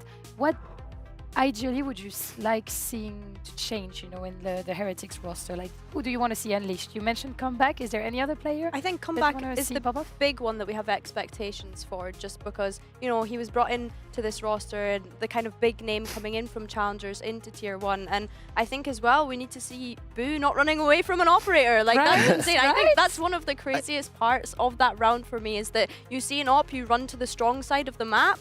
What kind of IGLing is this? I think that one thing to me is, I have a bit of a question mark right now on Heretics' understanding of double duelist. It was something they really liked to play last year, but their highest peaks were when they were playing double initiator with that KO. Yes. So to me, I'm starting to really look at these games and start to really question whether they understand that double duelist or not. I don't know the answer yet, but I think in these games we're going to start to see that come through. Hot take or not, I would love to see Heretics going back to double initiator. I would love to see I think double initiator could be a thing. Even throwing in a chamber in there could be a thing. But I think the double initiator allows Boo to cool the way he wants to cool. A little bit slower, a little bit more EMEA methodical. So yeah, that's my takeaway really. Thank you. We mentioned Team Heretics. Now we're going to move back to ULF because they had a rough start. And I want to ask you if we have been going too harsh on them because, and I think we can all agree on this, they faced maybe the best team currently in EMEA, that is to say Vitality. They are playing with 2 subs, Stern and Demure, because of 2 of the players being too young to join the league. So how are you feeling about this? I think the result last week makes sense. Like you mentioned already, Lou, they kind of went up against one of the best teams in the league at the moment, and also having 2 subs, that is a big ask to be able to get that from them. I think the main concern from us at the moment has been that we're not seeing that aggressive play style that we saw from them when we think back to Ascension. The confidence that they had as well. I understand that they have 2 subs and they don't have what we have kind of bidded as their star players, but I want to see them have that confidence that they had at Ascension, and I wanted them to come into that Vitality game using it as a learning opportunity rather than getting so wound up at the fact that they were losing rounds. And I think that that's not really something that we saw from them. Like, look at them at Ascension. They were screaming, giving it across stage. In fact, this clip wasn't even safe to air, which is why we've got it muted right now. That's how much they were giving it at Ascension. Mini, what do you think they were saying here? Very nice things about the opponent. Right. Very, very lovely Such things, as? I think. I don't know. Althea didn't teach me enough Turkish, so I can't live through Unfortunately, but yeah, is that what maybe ULF is missing, both on the strategic aspect, being like, just let your players, have fun. Yeah, You're playing with subs. Genuinely, I was really excited to watch this ULF team play. I know they don't have the 2 players that I think are key players for them to win, but in terms of identity, I really just love the way they play. They play a very 4-1 or 5-0 style, so they just group up with I was calling it like a death ball. In Ascension, they just had a giant death ball. They run at you with no respect at all and kill you. But against Vitality, they were slowly spreading the map, just getting picked apart. They were contacting. Yeah, they were contacting into Durka is one of the best operator players in the world, and he was just eating them alive like he was Pac-Man. Like, it was just so easy for him. So I really want ULF to kind of... There's 2 things. In the game, strategically, I want them to just start grouping up a lot more and just sending it like Turkish Valorant. And the second thing is, stop being so hard on yourself. Like, this is perfect. You've lost the first week. No one expects you to do anything. Embrace that. Start getting that energy back. Like, when you're winning those rounds, like, pop off. If you're losing the round, who cares? I think on that note as well, it's more just like we want to see that clear identity and play style that they had in Ascension previously, and I want them to allow themselves to have the grace to warm up to the stage. Let's not forget they had 2 players that had never played on the VCT stage before as well, and of course these ULF boys coming in, and this is their debut in Tier 1. Like, they all need to give themselves grace to be able to warm up to that stage. And I think also on the side of ULF, maybe, you can release the pressure because they've always been playing tournaments where they needed to qualify for something. They were aiming at, the big league, the something, above it. But now they're in the league, they're going to be playing the games. Of course, it's triple elimination, so you can't lose more than 3 games. But I feel like maybe, releasing that pressure, being like, we don't have anything to prove, right? Everyone is expecting them to lose, and to lose hardly, I would even say, because of this. So do you think it's like a mental maybe barrier that needs to be broken at this point? Yeah, it's like it's an advantage being in the position they are in a way. Like, you don't have the entire league looking at you studying every single detail, thinking that you're as much of a threat. Like, it's also just mental. It just is the best position to be in. You see teams like Heretics in 2024, they come in with no expectations. It's a lot easier to do that with no expectations. And they do insane, right? But who do you think is the team that's getting the most studied at the moment? Most studied? Parallel question.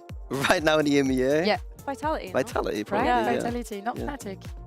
No. They're losing. I mean, I know they're losing, but you know, it's Fnatic. Like, everyone always seems to be looking up Maybe even Navi, honestly, because of the read that they've had on the meta.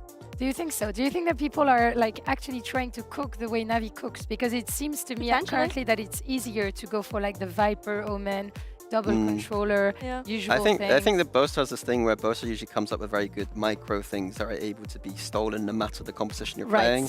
And so that's why I think he doesn't want those like POVs being like, what is it called? The replays? Yeah, he doesn't want them to be open. Yeah, because like obviously he wants them to be closed so that no one can steal his lineups as easily. You know what I mean? So can you help us? Just he's not thinking about us poor people. I'd love to have all Boasters lineup. Like, share with us. I mean, I don't have them. I don't know what you're asking. I don't know a single lineup in the game. I don't know why you're looking at me. I want to come back to the mentality conversation as well, though, because I think the way in which we were seeing off tilt last week almost makes me think, as much as I've been saying I want them to be confident, them tilting that much almost makes me think that they thought that they could beat Vitality, which is I hear you. Really, like, I respect that a lot. But it's just kind of like you need to sort that mental because you're a rookie team coming into the league. But I think it's like honorable the fact that they got so tilted in the thoughts that they could be able to beat them. Isn't that an ego question also, you know? I think ULF was kind of renewed, especially in Ascension, was known for being maybe the ego team, you know, the one that had, you know, social media kind of banter and stuff with the other teams, that they seemed unstoppable and they were saying that they were unstoppable.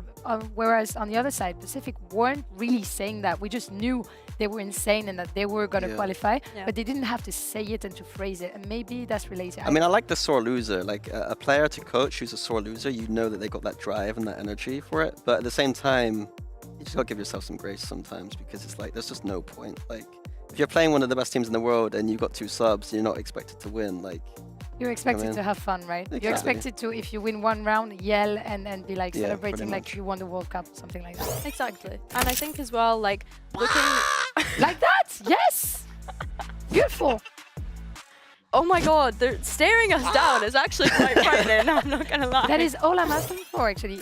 Give me these vibes on stage, even though you're losing rounds, even though, you know, you troll a little bit, and I think things can get better because I think Heretics is really also weak when it comes to momentum and losing momentum and not managing, you know, to get on track and stuff. And ULF could typically be the one to I think that's the big narrative about last year we talked about Heretics was like, everything's fine, it's just for some reason they lose that kind of mental game. And I think now is the time where I don't use that as an excuse anymore. I think that's the time where, that's why I did that telestrator. It's like, there are things in the game that there are tangibles that they can be improving on. And I think to go back to what you said, you asked which players, and you said come back. Like, I think that we have to start looking at Benji as someone who's, in my opinion, falling down that power ranking of Sentinel. When I was ranking the Sentinels in the league from 1 to 12, Benji is like the Sentinels are stacked right now, and Benji is surprisingly low on my list right now. So and I think he didn't used to be. No, he was one of the best Sentinels in the league. He was the kind of player that if I was coaching someone, I'd be like, you want to learn how to lurk? You watch Benji. Like, he knows how to lurk. But right now his performance is a little bit low. It looks like Rians is the only person that can, but week by week, we can just be like, oh, it's Rians. He's going to do his thing. Rians or Wood also sometimes, but this is the big question mark, right? And we're going to see if he manages to recover real quick. Your prediction for this match? It has to be a 2-0 to Heretics, or I'm very concerned. Yeah, I think to kind of set the stakes of it, we are expecting Team Heretics to win, but I think ULF as underdogs, if they go back to that very aggressive playstyle that we saw in Ascension, that could catch Team Heretics off guard because they usually struggle against those kind of teams. Yes, exactly. Could they surprise Team Heretics? That's the big question, and I think that ULF can be the right contestants to manage to bring a surprising match. Let's see if they have what it takes inside them to beat Team Heretics. Smoke on my vision so hazy. Shots in the dark, you made me fall. Decisions in the past were made. All these eyes on me, can't breathe. Gotta keep from falling. Heretics. Keep falling. Took a risk even though my hurt me. With the fire in my chest keeps burning. I'ma pray out it's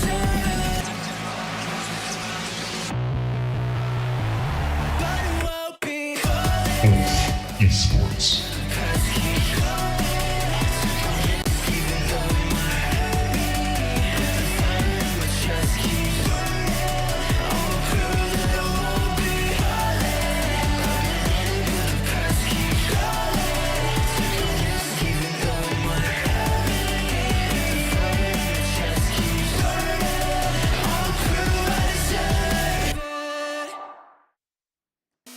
Two subs and a dream of taking down Team Heretics in order not to fall even lower in our bracket and reach the third one. But can they do it? That is the big question as we're discovering on which map we're going to be playing. Oh, so ULF have decided to pick the map that Heretics picked last week to win, so is that an ego battle again? I don't know what they're doing. Yeah, so I'll be honest, ULF doing very strange things in this veto. You know, Heretics liked to pick that map, and ULF have decided to pick it for them. So, not the greatest start in a veto for ULF. Yeah, I don't really know why they've done that. I think ULF banning Corrode is interesting to me. I guess it was a struggle for them against Vitality last week, but to be that put off of it, again, like we said, against one of the best kind of teams in the league, I would have hoped that they would have left it open, but obviously not feeling too comfortable on it. I think Team Heretics as well, being able to ban out that Pearl, this is a map that they banned in their second wave last week, so looking at it, they're probably pretty happy with this veto overall if you're Team Heretics. Yeah, I think they actually have 3 of their like very good maps, right, on the side of Heretics, so I think you can be pretty satisfied. I mean, on that ban, I want to see some of those attack issues solved. I want to see so much showers defaulting. But yeah, I think this is a map pool that Heretics will be happy with, even in the context that they should be winning this game anyway, and they get a pretty decent result. And even individually, you know, we were mentioning Benji, and I think Ban has historically been one of his best maps in terms of like individual on Viper. So maybe, you know, having this coming in the map pool can, you know, can help, because when you're not finding things, you're not cooking enough with like Cypher, you're being a little bit predictable. I think you kind of have that thing with Viper, well, you know, your enemy is a bit paranoid on where you are on the map. Are you behind the wall? Are you with your team and stuff? But this will only be for the second map. What are we expecting from Haven? Honestly, I want to see Team Heretics be able to bounce back, because even though, of course, they picked it last week, they ended up losing it against Navi. So I wonder if ULF have maybe recognized a weakness they won it. there. Did they win? They're 13-11. Oh, I'm they got trolling comebacked. They got comebacked and they won. But well, I get you. I think for feeling me, they lost. Like them picking into Haven, I wonder if they have looked at how Team Heretics played last week and thought, oh, Haven's a pretty difficult map to IGL on. I mean, the reason Heretics only won it in the first place was they were able to just go A every single round against Xiao, and Navi didn't have any answer. So it wasn't like the easiest Haven in the world from Heretics. There were definitely issues there, but a very big decision from ULF to pick it. I don't know what to expect from ULF. But the defensive side from Team Heretics was looking a little bit scary, because from what I remember, when they switched sides, I think Navi won like 5 or 6 rounds in a row in attack. So I think when it comes to rotations, I'm trolling. Question marks. I'm actually trolling, because this was the map that I was like, oh, okay, comebacks on Neon, like this is really good for them. He's back onto one of his agents where I think he looks much better than the race, because it was the first and last map that he played the race. Sorry for trolling there. So yeah, I think seeing comeback on the Neon is really a highlight for me for Team Heretics on this Haven. Yeah, so same comp here for Heretics. A lot of comfort, as you said, in terms of Benji and comeback. Viper, Viper. I'm a big fan of Viper on Haven, but as I said, I want to see the ULF death pool, and Viper's not really a death pool agent. Unless you hide as like 5 players behind the short wall and run towards a short would if they are able to get the sites. Obviously, a big thing is that Viper Orb's going to be down for the post plant. So I don't hate them still doing that death pool style and then just trying to win in post plants.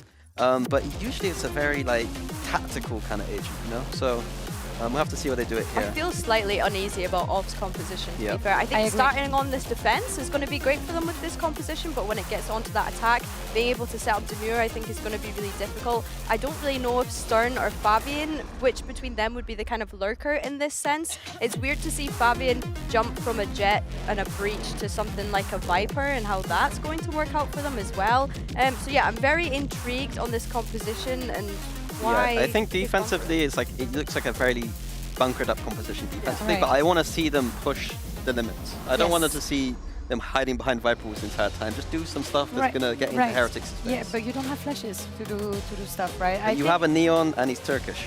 Yes, I agree. But you know, you send me a Phoenix. Give me a Phoenix on Heaven that is just running it down the You're ridge. such an Aves Glazer. It's yeah, crazy. I am an Aves Glazer, right? Yes, and yes, yesterday was hard to watch in the end, but. The thing is, on what you were saying about the post plant, you know, once you get the spike down and the Viper orb, then it's pretty easy, you know, to defend the spike and stuff. But that's not what I want to see, you know, of doing. I want to see them, you know, over peaking, getting, you know, peaks after the spike is down, and you know, like trolling some rounds, because I think in the end, and I wonder if you guys agree with me, I think that ranked style is maybe something that Ulf could be missing on this beginning of No, I agree completely. I just think that Haven's a map where doing that push through deeper is quite hard. On C site, there's not really many instances you could do it. Maybe into Garage. On A site, you don't really push into CT that easily. Yeah. On B, you can get a bit aggressive, but when I think of Haven, I think of more your lurkers and your late wraps, like you're layering to the post plant rather than like pushing to get extra space. So that's why I was kind of highlighting those lurkers there. Like, who are we going to see? I think fundamentally what we're talking about is just aggression. Like, I just want to see Ulf aggressive. I don't care how they do it, what comp they're doing it in. I just want to see them being aggressive. Yeah, and I think Heretics are pretty disciplined when it comes to defense, that are going to be saving, and I hope that they're going to be doing it properly, because we've seen some teams in the EMEA having trouble with, are we saving for real, or are we, you know, trying a little bit, losing a gun, then the other players goes back to save. But I think the adventure for Ulf would start with a pistol. Like, they need a pistol for the confidence. On the pistol, yeah, for sure. I think that it's just, again, like, the thing I'm looking at, I'm actually going to be looking at the face cams and reactions to this game, because Ulf can't be looking stressed again. Like, if they're looking stressed, then something's wrong.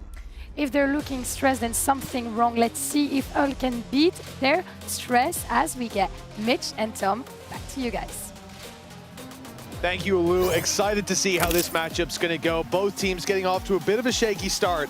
I think definitely eyes on Heretics, though. Didn't expect to see them here, especially not in the fashion they arrived. But, Tom, it is very important for them, for this entire stage, for kickoff, that they not only win today, but that they win convincingly. Yeah, it already seems like that lower bracket is starting to get a little bit brutal. And as I said, they're a squad that really shouldn't be in this position. We expected them to come in hot to trot. They've only made one change. That change is bringing in a duelist everybody has been excited about, been talking about, even if on Mates he had ups and downs. Those ups were normally dropping like 20+ kills and a half. And he looked very out of place in that previous game. I also want to put a focus on Woot, because you get this guy, you had him as a secondary duelist quite a bit last year. His worst duelist of every duelist he has played is Yoru.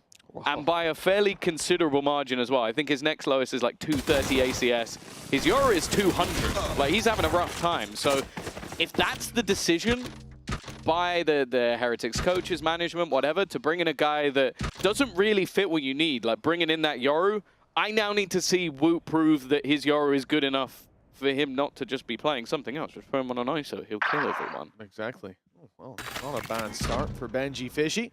Audaz has been deleted with an attempted push down C long for that information. Ulf have been denied it.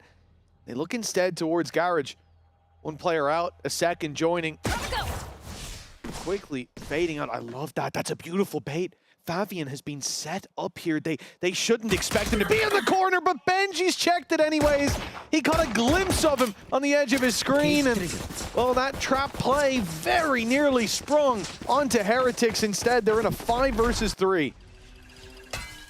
It's already not looking the best in the pistol. Neki at least in a position maybe to try and surprise them.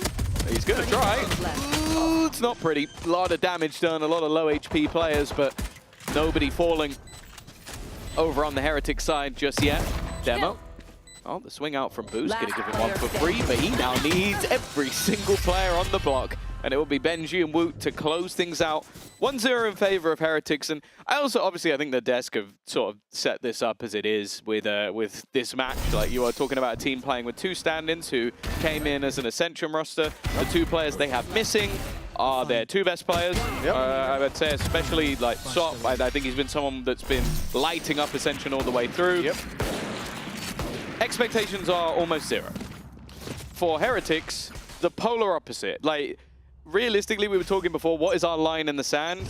I said mine's around the if they lose more than 8 rounds a map, I'm starting to worry about them for the rest of the year. And it does sound mean to say that, yeah, for sure. mean-spirited towards ULF, but the reality is, as you highlighted, they have so many disadvantages coming in. Their opening matchup didn't look convincing. It didn't look like any hope in terms of coming up against a squad with the caliber of Heretics. And so if we see Heretics struggle here today, it is going to, even if they come out with the W, even if they take that 2-0, 2-1, if it's a struggle, worries start to pop up because there seems to be a power level difference, at least on the assumed one. And a flying start from Benji Fishy. He's having a good day, at least to boot here. Yeah, and he's baited them to almost just push him and avoid the rest of the team who are now on the A site.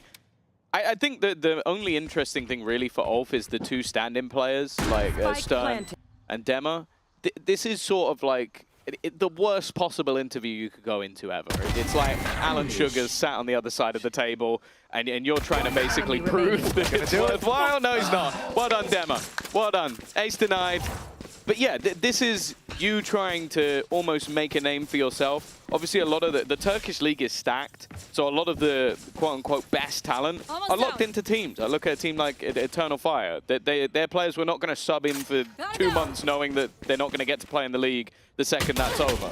So it's these players maybe trying to make a name for themselves is the one thing that you can kind of look at as, okay, maybe this guy comes back to tier 1 because of his performance. But other than that, it genuinely is like, okay, how much damage can you do? How much fun can you have? And can you make some of these games a little bit more interesting? I think Demer as well is a decent highlight. He's had a tough showing to start out down on that stage. But the reality is, especially stepping up to this level. Last mode. Take a deep breath if you need, bro. But yeah, it's I need a drop. definitely going to be a player I have my eyes on. A 3-1 start. Confidence. Yeah, he's already gone up. But he started with an operator in round number 3. A crazy investment, you would think. Is he going towards Garage with this? The stun certainly to slow them.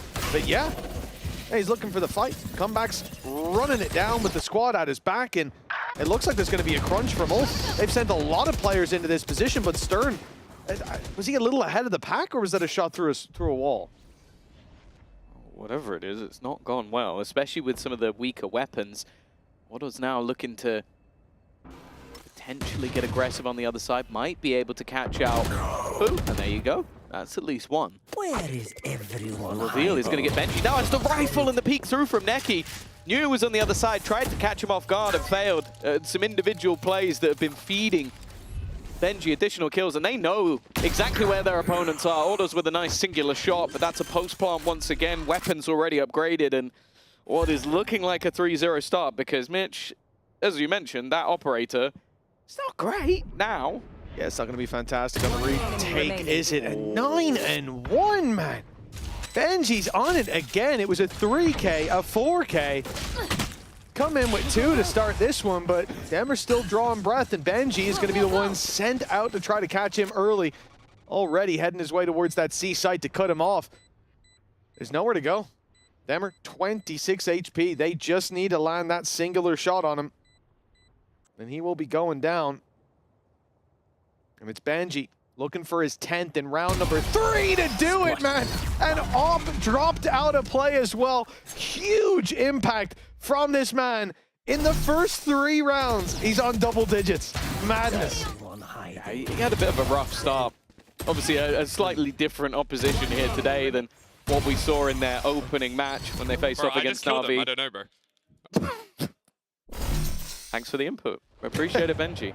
But something at least a little bit interesting. Obviously, Afron Fire has gone back to this ULF team, a man who is very well known within the Turkish scene. And yeah, you can see the list of players that has worked under him. Definitely a solid coach, someone I'm excited to see more of when they have the full roster.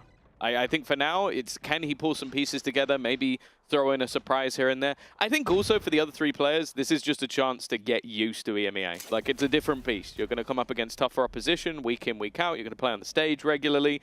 And I think that will work nicely for them because you gain that confidence and your 2 other players come in and go, oh, I know everything. Like, oh, this is how we get to here. You know the little bits of the studio. Like, it reduces a lot of the stress when they can play in stage 1. Oh, that's unlucky. 145. Not ready yet. I feel like there's nothing worse in this game than a 145. I'd say a missed shot. It's a little worse for me, but you know, I just like to not if that player doesn't die. Right. That's true. Yeah, if he doesn't go down, I'm I was also going to say teammates. maybe TPing and falling off the map, which yeah, we saw yesterday. Yeah, that would be unfortunate if that were to happen. Demmer, this isn't going to be the round that we judge him by, that's for sure. Oh, goodness, there we go. Got there in the end. Boo's low from that earlier 145. Boots being tagged up. You know, there's a chance here. Beautiful timing. And another tag. And a shock dart sent through. The bounce isn't quite good. It won't catch the kill. But Rianz has gone down this round. Not done yet. In fact, it's Benji Fishy who might have to be the hero yet again. He's the only one with full HP. Or anywhere near it. Cage triggered. In that defusal, trying to bait them in. A lot of players spamming. Now the second tap, and maybe makes them believe this already to half. I wonder what it takes for someone to go through. Benji's run out of bullets. Benji's run out of bullets. He's going to have to fall back, and because of that, Woot's been fed to the lambs. The problem is somebody still needs to get on that defusal. Now they are sticking it, but it has been denied. Time ticking away. Fabian the only one left, and Boo, well, I said 145. If you don't kill him, it's going to be painful. He lives to tell the tale. Yeah, ends up being a really big part of this round in the late stage. So I'm not smug at all. No, I'm inclined to agree with you there, Tom. That does suck. But for Benji, staying alive, still got that one death on the board. 11 kills, a 4-0 start. And for Ulf, look, they can sit there and say, well, we made that one incredibly competitive. That could have been our round. Job. We had nothing going into it. It's more Heretics who will be disappointed with how close it ended up. But with that said, a timeout down on the stage. As a tactical break is taken, Ulf wants a moment before this gets out of hand. What's that? Unlike yesterday, this is the team that's losing taking the tactical pause, so that's good. Unlike yesterday, where it felt like we had some very weird pauses. But 7-1 up. Oh, let's take a moment. Let's take a breather. Yeah, but I'm glad that we're seeing these proactive pauses. Afronfire given an opportunity to sort of talk through with the team, someone with a lot of experience, and obviously on the other side of things, come back someone who had a rough first week. And I think this is one of those games where, like, it could potentially be the confidence booster. Unfortunately, at the moment, the only person whose confidence is being boosted is Benji's. He's 11-1 and come back yet to really get on the board. But he was very disjointed from the rest of the team in their game last week. This is where you can sort of just try and bring him into the pack a little bit more, feel things out a bit more, and hopefully see some of the sparks that he had on mates, where, as I said, there were maps where he was dropping like 20+ kills and a half. So we know that the skill is there. Yeah. We've seen it on Pacific before that, but waiting to see it on Heretics. Yeah, we've seen that ceiling, how high up it can go. 4-0 start for Heretics. Timeout for Ulf as they look to course correct before this gets way out of hand. Demmer already going to deal with some utility, the cam thrown up close, but he hasn't called for backup just yet. Ulf, very patient, not over-rotating. We'll see how this works, though. The drone's gone down through mid for Heretics. The brakes have been pumped entirely, and as time goes on here, I think the only difficulty for Ulf is that the only place they were looking for information was A. They've been denied that, and so now they're sat back with no intel of their own. A drone's going to be burned, but it finds nothing. And now they're going to have to gamble on a solution. Do they stick in the current positions and wait for the hit to come in?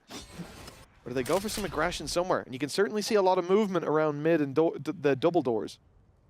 But will they give the fights? It seems like Demmer is at least wise to the fact that there could still be a player around this angle. You can see the gate crash for Woot, so he can put pressure in on one side and very quickly move to the other, selling the idea this is a fake. Look at the rotation being pulled from off. 3, 4, even the 5th coming in. Look, I've got a flank, we've locked them in. The C site, however, is completely open for business. As a nicely sold fake from Heretics, and unfortunately their opponents have fallen hook, line and sinker for what was a decent fake, but one that they almost had to gamble. As you said, they just didn't have the information. Now, it's time to fight back in. So Fabian with a lot to do here. He's managed to thread the needle around the back. Boost spam was good though. Taking down another and thinning out the herd. That felt like a chance with Fabian's positions, with eyes dragged into the other choke point. But, well, it's the same old story. It's Heretics 5-0. And that was the timeout from Ulf going into their bye round. now they don't quite have the credits to match up. I suppose they can still force it if they want to, but there's no sign of any slowing down on that attack side. Yeah, it is quite funny that the second highest fragger in the server is Dema. Yes. He did start 3 and 1. Currently 5 and 4, and that's just because, yeah, most of the kills are just going Benji's way. Comeback still hasn't really had anything to do. We're going to have to ask him what his lucky charm is. He must have come in today, had a different cereal. I don't know what it is, but he looks locked in. Oh, comeback. It's a 0 and 5. A completely different story for the young Turkish duelist. Neki. It's not a bad spot to have this gun. Next. Here. Problem is, Cube's going to be taking the space. Here is the Hunter's Fury to make things very awkward. There is no escape, but while they push up, there you go. Benji's now died. Someone else will have to step up. It looks like that might be Wu. Flash through, leaves Dema so blind. He almost managed to get away with that one. And Aldous has found the trade. This is one of the better rounds we've seen from Ulf so far. A chance to get one onto the board. But Wu and Rian still stand. Yeah, that's very much the problem. Info to play with. Good snake bite. Rian's going to take a bit of damage, but most importantly, the drone is taken out of play, but it had already spotted Audaz, and so they know exactly where he is as Woot locks in his 3rd kill of the round. He swung out. He was down to 38 HP. He'd been tagged up, and no hesitation there. Right back in for the fight, and it really looks like Heretics playing this game like they're the better squad, but they still have that discipline in the early round. Just right there, Woot's starting to feel it. This is the problem. Like, they're going to go into most series with not a lot of fear, but they're going to go into this series with none. And when you have Wu popping off, it is kind of just game over. This man was molded in the Turkish league, so going up against a team that has just risen from the Turkish league and has pieces missing from their normal squad, yeah, he's going to feel confident. 8 and 1, 6 and 0 for Heretics, and yeah, with comeback going 0 and 5 as well, which, you know, he's warming up. Oh yeah, oh yeah. A veritable. He just started very, very cold. Started the Kelvin scale. He was on absolute 0, and he's just getting it. Now he's at like minus a few thousand degrees, but he'll be warm in no time. Warm in no time. Oh, Somebody turn the heater on. Get him some Here ham he comes. on. This is it. Okay, maybe next round. It's all right. Wood's there with the trade. Fabian on another. They're still able to do damage with the pistols. I know exactly. Another one for Fabian. Maybe a chance to get a first round on the board, but he's getting revealed, and Benji Fishy still alive. And that has been an issue so far. Benji and Boo. Disadvantage in terms of personnel. Now Dema, full armor. Spike planted. And the ult's probably coming. Yeah, it's a shame the weapons that have been dropped are all towards a main, so miles away. Nice shot by Boo. That's the big danger dealt with. Paranoia locked and loaded. Well landed. And Benji Fishy's following up on it. Beautiful round from Boo there. Both of those kills essentially going to him, but it's Benji that has to pull this off in the end with Audas. 6 bullets left in that Stinger. He's running low on ammunition, but Benji only needs 1. He's unstoppable today. 16 and 2, 7 and 0. Hey, where is the hope for Ulf? I love the Boo, because he knew the Neonot was online, held the widest angle I've ever seen. Oh, the guy about to come around the corner because he knew the pace he was coming at. Nice, Benji. Boo gets a kill. Paranoia's from heaven. Brings him back in the route. Nice, Benji. Good job. All right, okay. Hey, Benji He did win the 1v1. And he got 2 kills technically. Look, I was blind, but whatever. He got most of the kills. Nice Benji and Boo. That's what I would have said, but whatever. I thought I was meant to be one of the Boo brothers, but clearly you're the you're the rep. Rooting for the team. Have you become his agent? Both of them. Both of them. I get royalties now. Beautiful. I'm retiring. 7-0. That's it. The expectation was that this would happen. Especially, the only thing that's really surprised me so far today was that Ulf picked Haven. Like they say picking your poison normally when you have 2 bad options. They picked the worst option off rip. So they didn't have 2 vials of poison. There was 1 vial of poison and some not so poisonous vials, and they chose the most poisonous one to go first. And I don't know why. Look at this down short. Stern's walking up. He wants the info. A little further behind is Audace. They've waited. They're going to swing this together if they go all the way through. But Boo's seen the elbow already. One taken down, but Audace quick with the trades. He's doubled up. And now a real chance with Audace on the triple. This could be the round. We're all finally bounced back. Fabian won't fall for the decoy, but the shot is good on the back of the flash. Great utility from Woot. The criticism of his Yoru not warranted, at least here today, as Heretics find another round, 8 in a row. And ULF still on the starting block. They've had moments. That's the thing. You still see some of that individual brilliance. Audace in this round. They're even doing the strat of like, shoot at me, while running in with the Yoru, and he picks the guy behind. Like, it's clear that individually he's at least showing up 9 and 8. He's overtaken Dema at the top of the board, but these are always the pauses that I feel like must be the most difficult for Afro on Fire. It's like, you know that this is not the team you plan to play with for the whole year, but I think he is just still trying to, okay, let's fix any of the emotional reactions. Let's try and look at what's happening in the round and what's going wrong, and let's build those protocols up for when we are ready. And hopefully try and get a few rounds here and there, because it does have to be massively demoralizing going up. But also, as well, I want to say, like, you play your first game against Vitality, against the newly made super team that didn't have a top 4 finish, so they go into the first round. You go, okay, well, at least it can't get worse. And then you go right into a game against Team Heretics, and okay, sure, on paper, I think most people off the first couple of games will put Vitality higher, but also I feel like Heretics have the firepower that once they disrespect you, the game's over. They're going to take it a lot less seriously and just almost make it hard for this even to be like valuable practice, because they're running at you and headshotting you. So it is one of those moments as a coach where you go, okay, I think you've almost got to look at maybe the more emotional side of things. 100%. You've got to try and get some of those players you know are talented, who he had worked with for a while before, obviously switching up teams for a bit. We'll see if it comes of anything. The reality is you're not just up against Heretics, you're up against a wounded Heretics who underperformed on week 1, who had their heads held low. Yeah, there's no way they're coming in today with their foot off the gas. And for ULF, a squad who picked up 4 rounds in total in their opening BO3, it really has got to be demoralizing, like you say, to be in this position. But still plenty of game left to be played, as Fabian is showing us. Benji Fishy, the man who really has been the beating heart of Heretics' attack side here, he's been put to bed early. A valuable opening pick and nothing to show for it on that attacking side. Yeah, a decent read as well. But out of the defense, they've got 3 players on this A site. Ready and waiting. Hunter's Fury, shot dart. Could do, I only really caught Woot, but it's at least staggered the push a little bit. Dema at the back of the site.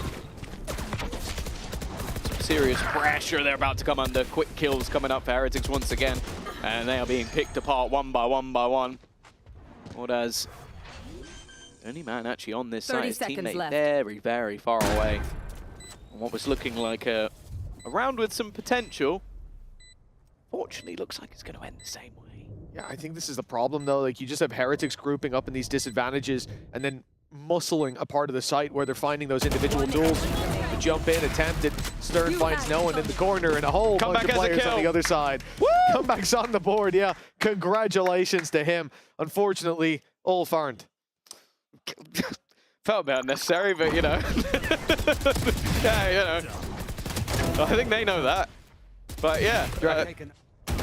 He's reckon after the timeout with the opening duel, and then the 4 players that just ran into the site and you just gotta look at his face. He's like, yes, I'm on the board. We're winning 9-0 and I have 1 kill. Go. Okay, yeah, I mean, it is attack side. My brother's got to slide in. He's got to take those fights. A couple of times he took contact. Yep, and, I feel like Benji's been taking contact more than him. Yeah. It's very true. Okay. It's that Cypher kit set up for it, you know? Yeah. And they buffed it recently, didn't they? Was that a drone through? It must have been. I see drones already being used. Oh, counter. Brienne does it better. That's how this game's been going, really. You fire one through, they fire it right back, and guess who ends up with the blood on their hands? It's Heretics. Come back with his second. He's doubling up. Beautiful. Like, for ULF at this point, 3 versus 5. He said it's all about marketing those individuals for this squad, making a name for yourself. Well, Denver's the only man on this side of the map. He's got an AWP in his hand, big investment. See if he can make anything from it, and already Woot Down's a valuable pick. Yeah, decent reposition, but they're posted up. He'd need to be very quick with the shot, and he actually gets out unscathed. I thought he'd at least take damage if he didn't connect, but managed to get out of there. The TP actually warrants a full rotation back, but this now leaves Ordaz on that side of the map. He's had his moments, but with Overdrive running it down, 30 seconds leading the pack. Needs to try and clear comeback. He'll get the chance at an individual fight, and actually, he's going to spring to life. Ordaz again has given them a chance to at least deny that 13-0. Stop the chat from spamming. Boo's the only one that stands in their way. 15 seconds, surely. No time. TP across. He's going to find him from above. And should be able to get the plant in. The flank coming. All he has to do is deny the plant. All he has to do is kill him before he gets it down, and while Demo will eventually get the job done. No 13-0 today. They've at least found one. Better late than never, I suppose, Tom. Yep. 9-3 still possible at this stage, but the most important thing being pulling yourself back from that position. I mean, Ordaz, the fact that he's had a couple good rounds so far, but the fact that he gets the TP towards that A site, the rotation comes in, he cancels the TP, sits back here, isolates every duel, plays it so well. The fact that he allows Comeback to get all the way deep into sight, because if he challenges him early, Comeback gets traded, probably, or at least the information is there, they can group up, they can take that fight, but instead he's in that perfect position to really disrupt the take, force those individual fights. Really nicely done. Pulls them to one round, like his name is Matter, and now we go to round 11. 2 left to play for. ULF need them both. Early flash. Demo in position. Shot ready to take out Comeback. Another opening fight going in the favor of the defensive side, but as you sort of mentioned, it's a lot of the time been the group ups, been those more direct hits that have been a struggle for them to deal with. The utility overload has just left them with not much to play with. And it seems like that's the direction Heretics are going again. Well, it definitely was at the start of the round, right? We saw that flash thrown through with the attempt to take the up off the angle. Demmer held his ground. Got a pick as a result. Now they make their way towards him yet again. They look for this challenge. The drone sent out, the decoy, the gate crash, everything thrown towards us, but they know. They're waiting for that TP to be taken, and there it is. A freebie as Woot just goes in blind. Ordaz again here to deliver, and although he'll go down, there's still enough players here, you would imagine. Boo on the side has this up to deal with, the info there to play with, but the shot lands eventually as Demmer continues to claim kills. A second for ULF. And we talked about building confidence. We talked about the debut from this man being a bit underwhelming. Well, what a way to get back on the board. Yeah, great round from him. That's it. Like, for him and Stern especially, like, these are the two players that pretty much know their fate already. They are going to be replaced when the other two come back into the roster. So this is all about having those moments of flair, those moments of brilliance, and that's exactly what Demmer has had in this round. 12-8, not having a bad game, individually at least.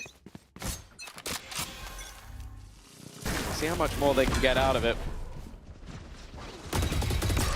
Well, all we could really ask for is that they heat it up, right, in that first half. Even if the map was gone, you just want to see that bit of momentum, and it's certainly far from gone now. Heating up our ULF as Fabian finds a double, of Demmer's there as well.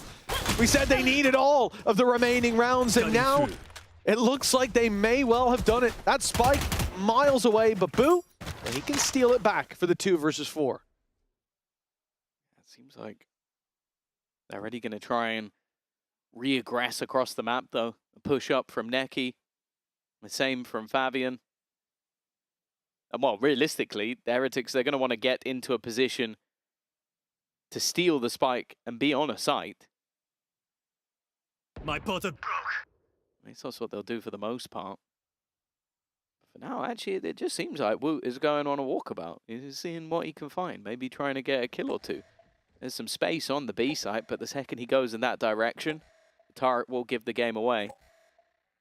Unfortunately, he doesn't have any more teleportation devices to get him in without being revealed.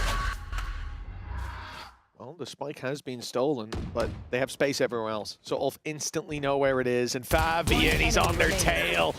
He might not get them both, but surely the work has been done. 12 seconds.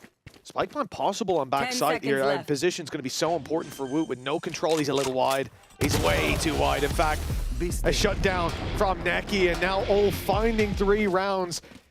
We said they wanted to heat up, and they've done just that, simmering like a dodgy kettle down on that stage. Let's see if they can continue this streak of rounds after the break.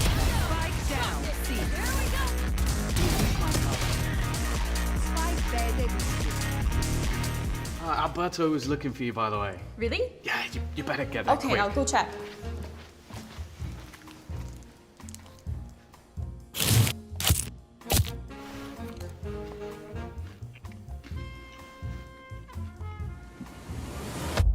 Have a break.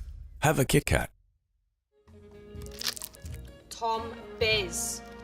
You've had your fun. It's my turn.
Oh, it's time to see how this story ends here on Haven. 3 rounds for Ulf, finding all 3 in the last 3 rounds. It has been a comeback, quite literally. Yeah. Well, a man that at least brought them home one of the rounds is, of course, Dema. These are his stats from week 1, of course, but already having a much better showing in this one. Even if the scoreline is incredibly one-sided, he's currently 13-9. He's been putting up some stats. And I think that's something we look at for players who are new down to that stage, new to the level, shaking off those nerves, and seeing him have that performance uptick from the first series to this first half of the second is exactly what we want. Against Durka. Yeah, oh yeah. Give him a break. Durka Phoenix. Well, 9-3. Heretics, they let it slip at the end. And maybe they've given Ulf a way back into the game. Time to find out is the attack side now to be tested. Curses? Woo! Well, Ulf are 0-5 when it comes to pistol rounds. It seems like someone might have put a curse on them, but this could be their chance to turn things right. Yeah. Stern in there for 2, but Benji, he delivered 3 in the pistol last time. He'll be shut down early, and Boo left to 20. This could be the first pistol for Ulf. All they have to do now is find that plant, but they're isolated in individual duels, at least for the moment. That puts the pressure on Odd as a man who's delivered in the past. But Woot has put it down to a 1v1, and Neki swing out wide will lock it in for Ulf. Their first pistol here in EMEA. And you can see, they know that it came at just the right time. They're still in the game. Yeah, right now there's only one comeback I believe in on this server, and that's the Ulf comeback. They're bringing it back. 4 rounds in a row. Well, what's a 9-round streak to a 4-round streak? About 5 in difference, but we will see. Thank you for that, Tom. You got to start believing somewhere. Stern's now on the board. He's only 1 kill away from catching up with comeback, so And we all know how difficult it is to play the defensive Killjoy, so obviously thrives here on the attack. Yeah, exactly. He can now, look, Benji Fishy, 16-2. What's he done on the defense? 1-1. And there you go, folks. Stats don't lie. They don't lie. That's what I said. Wait, what? The assist didn't even come from, well, obviously didn't come from the Marshals on the other side of the map. That was just the firing squad. All right. Was it? I think, well, Benji has the bandit, so. Oh, he does have, oh, sorry. I was looking at the smaller monitors. It was a little, Did Dema have, if Dema had heavy shields, then he literally probably got hit for like almost the full amount and then got hit. Oh, okay, comeback. I'm starting to get a little bit worried. We didn't have to say about their second round stats because normally that was a given, but it doesn't look like those are going to start off with a bang. Nice shot, darts, trades back. Fabian's doing well. They're bringing it back. Neki with another. It's now left on to Benji, and he's miles away. So what chance does he have? He's going to have to walk. By the time he gets there, he'll be exhausted. And, you know, both players are incredibly healthy on 49 HP. Yeah, look at those shields as well. Oh, dear. Oh, yeah. You'll take a few tags of that bandit. Doesn't do much damage, thankfully. Oh, dear. Yeah, nervous. Oh, yeah, I like they've lined up like they're now very, very low. And in the end, it will be ULF. I wasn't even worried. Look at it. 5 rounds in a row. The margin's so thick. Is on. It's fair to say Heretics never stood a chance. Yeah. Well, that was a tough one. And you have to think about it this way, Tom. It's their first experience of winning the pistol and having that follow-up from the victorious side. So, you know, there were a little bit of nerves, but yes. Yeah, that looks like nerves. And actually, genuinely... Let's visualize nerves. Yes! I'm so nervous right now. Well, that's relief, perhaps, yeah, right afterwards. I think for ULF down on that stage, though, what is exciting me is even when they got that first round on the board, when Denver got a 4K, it doesn't matter. Every moment, they're getting hyped. They're living every second down on that stage. And that has brought them, you know, back within punching distance of Heretics. An early fight for comeback has given the advantage away. Lots of weaknesses here for ULF as Demmer goes in. I thought he had a real opportunity there, but Woot was a little too quick. Okay, 1 for 1, but in this much of a deficit, that's not going to help too much. Obviously, they are playing this as a bit of a harder bonus round, and you know what? They might just get themselves a free plant.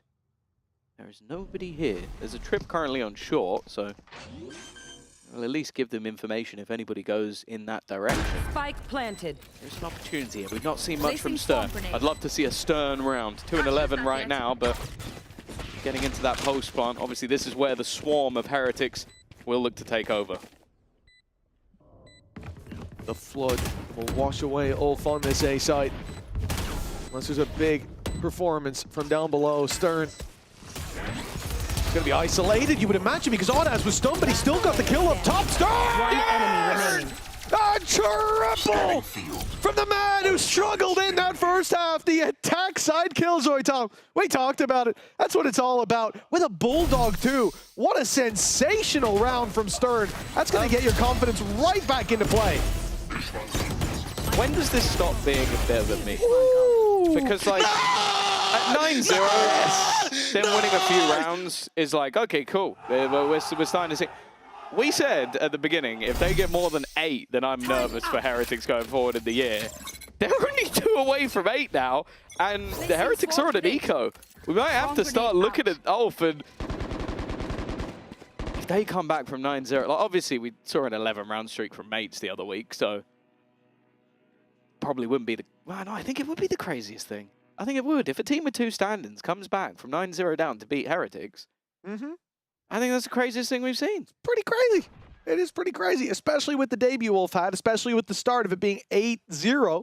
I might also get called a biased caster because I've been cheering when ULF win rounds. Well, after seeing them get 4 in their opening again, I don't think that's unjustified. You never want to see people lose the game like that. We love an underdog No one likes story. a one-sided game. Oh, nice shot by Banshee. That's a dangerous start to this round. ULF need this. They're up against pistols. They're up against marshals. It's a weak buy from Heretics to try to get back on that horse. And for ULF, it's a necessary win. Stack up.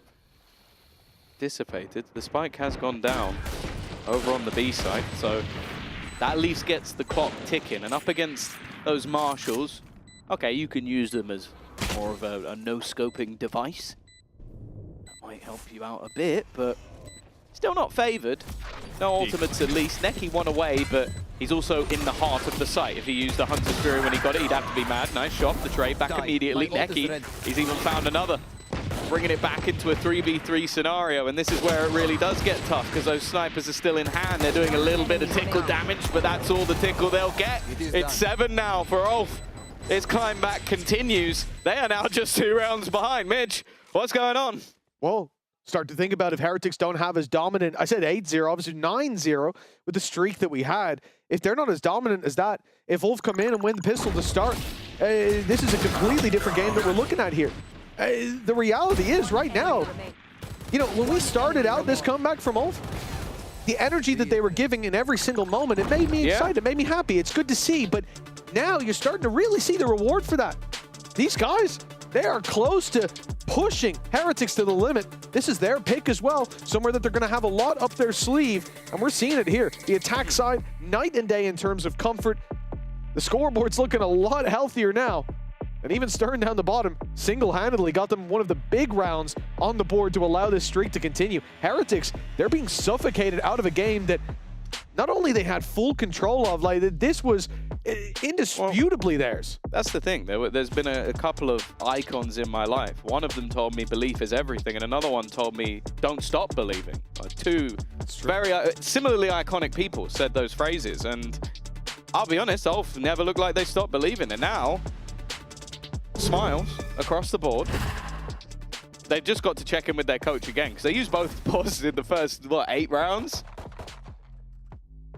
But thankfully, Neil Zenio was giving them another one, and I don't know, I feel like it might have just come down to, okay, guys, time to buck your ideas up. This is a game that was 9-0, it was done. I didn't feel the need to take a pause, but it's starting to slip away. I think Benji was 16-2, if I'm not mistaken. Yeah. Like, everything has slowed down for Heretics.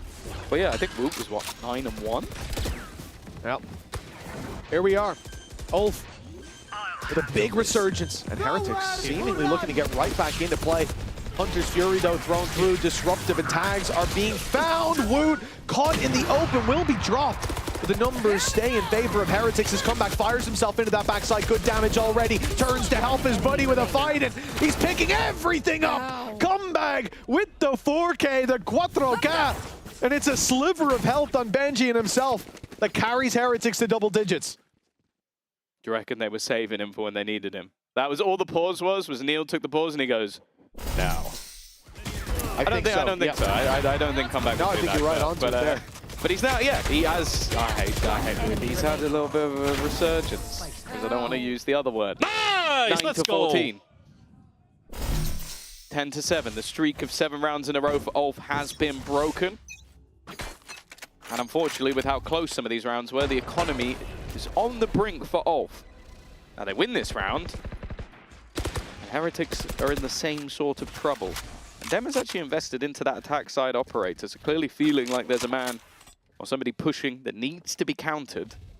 But now, though, he's just locked in over on the A side of the map. Portal closed.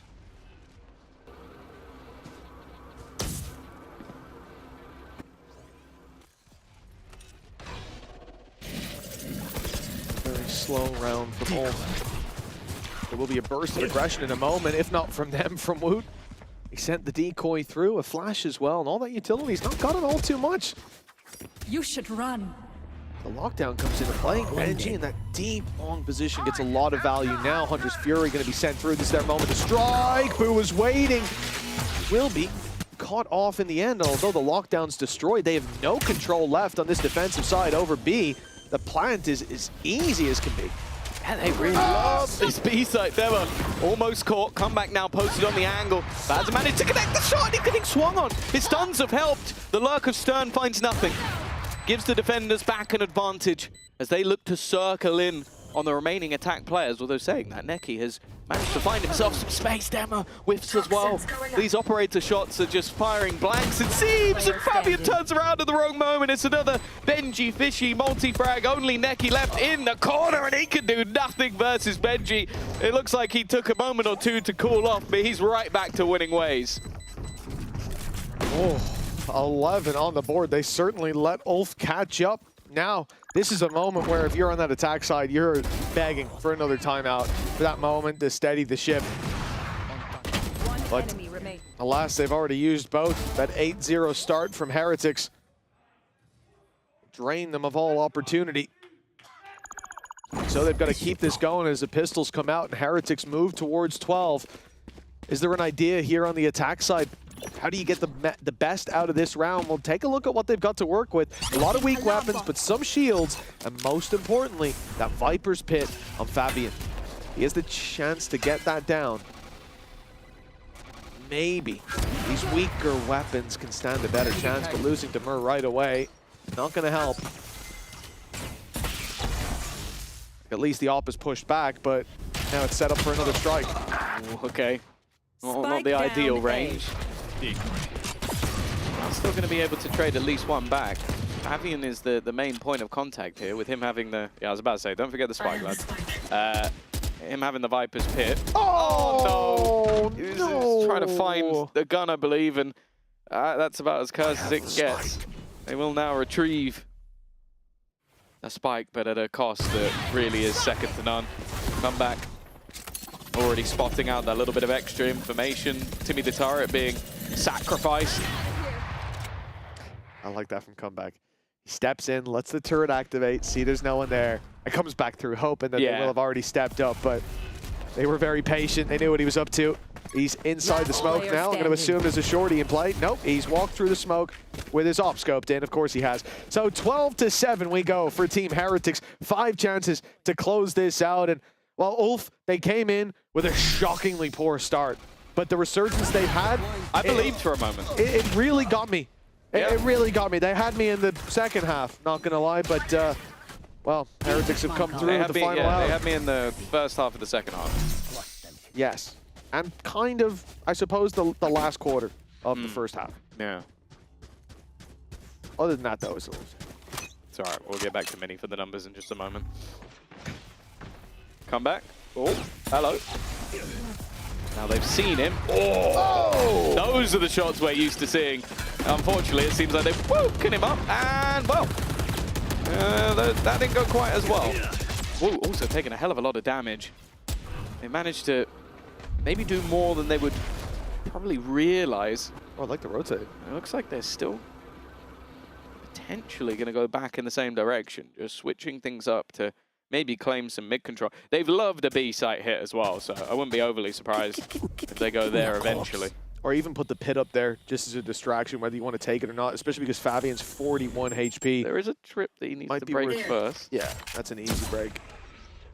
But okay, no pit, no distraction. Instead, they'll move towards Garage, but the double push-up's coming in right now. Banshee's here. Hat comes off his head, but he's got backup from Rienz, thankfully. There goes the spike. Fabian trapped in that corner. He will at least survive a moment longer, but then Benji finishes it off. 13-7. You set the bar at 8, Tom, and it looks like they've exceeded it. Heretics stopping them right at the finish line for Tom. Yeah, you know, the cheeks were clenched a little bit for the 7 rounds in a row that they lost, but it definitely seemed like a fantastic performance from Benji Fishy. Was enough to help take things over the line. Maybe not quite as clean as we would have liked, but next up, it's their map choice of Blind.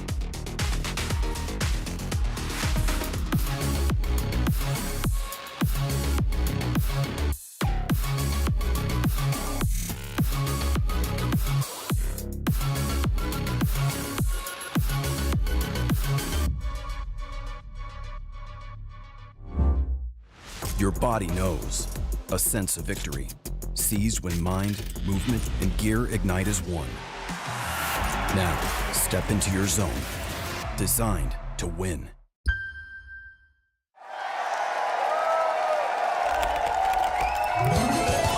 Red Bull gives you wings.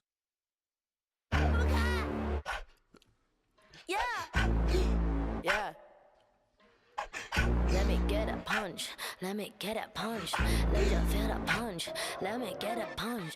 What a hoop, don't sleep, oh yeah, yeah. What a hoop, don't sleep, oh yeah, yeah.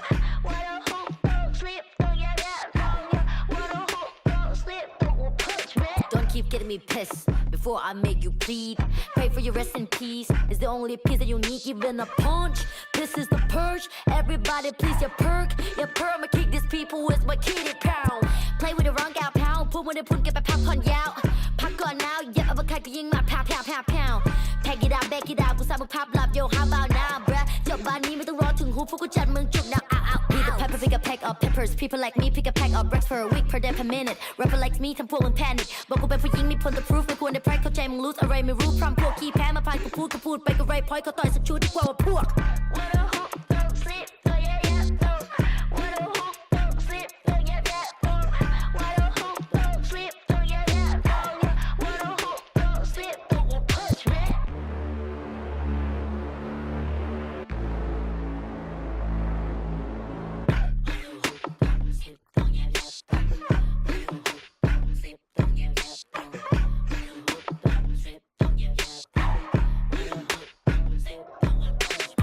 problems approved in one punch. All battles are beat in one punch. Put you to sleep with this one punch. ไม่สะเทือนกูสักนิดกูขอสกิลด้วย one punch. ชีวิตที่กูโดนมามากกว่า one punch. วันนั้นที่กูช่วยกูสักคนมา one punch. One day, one life, one dream, one punch. If you have one shot, better have one punch. Eminem said, Millie Rabbit, I'm the old shark. You just catfish. Kevin said, พ่อแม่คือความจริง Summer and phone ที่คือ passion ผลลัพธ์คือ I'm the best, bruh.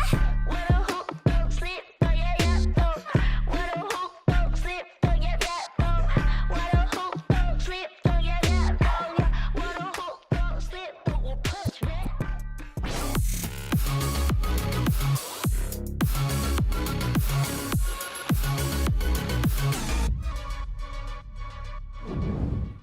For breakfast today, jokes aside, how do you as coaches usually build confidence within the team? What did Benji have for food? For breakfast, probably nothing, to be honest with you. We had steak and eggs. We had steak, egg, and chips with some delightful béarnaise sauce. How do you build confidence within the team? I think it's just positive reinforcement. I think they do something good, we kind of build on top of it. We kind of give them avenues to explore in terms of how something can be replicable.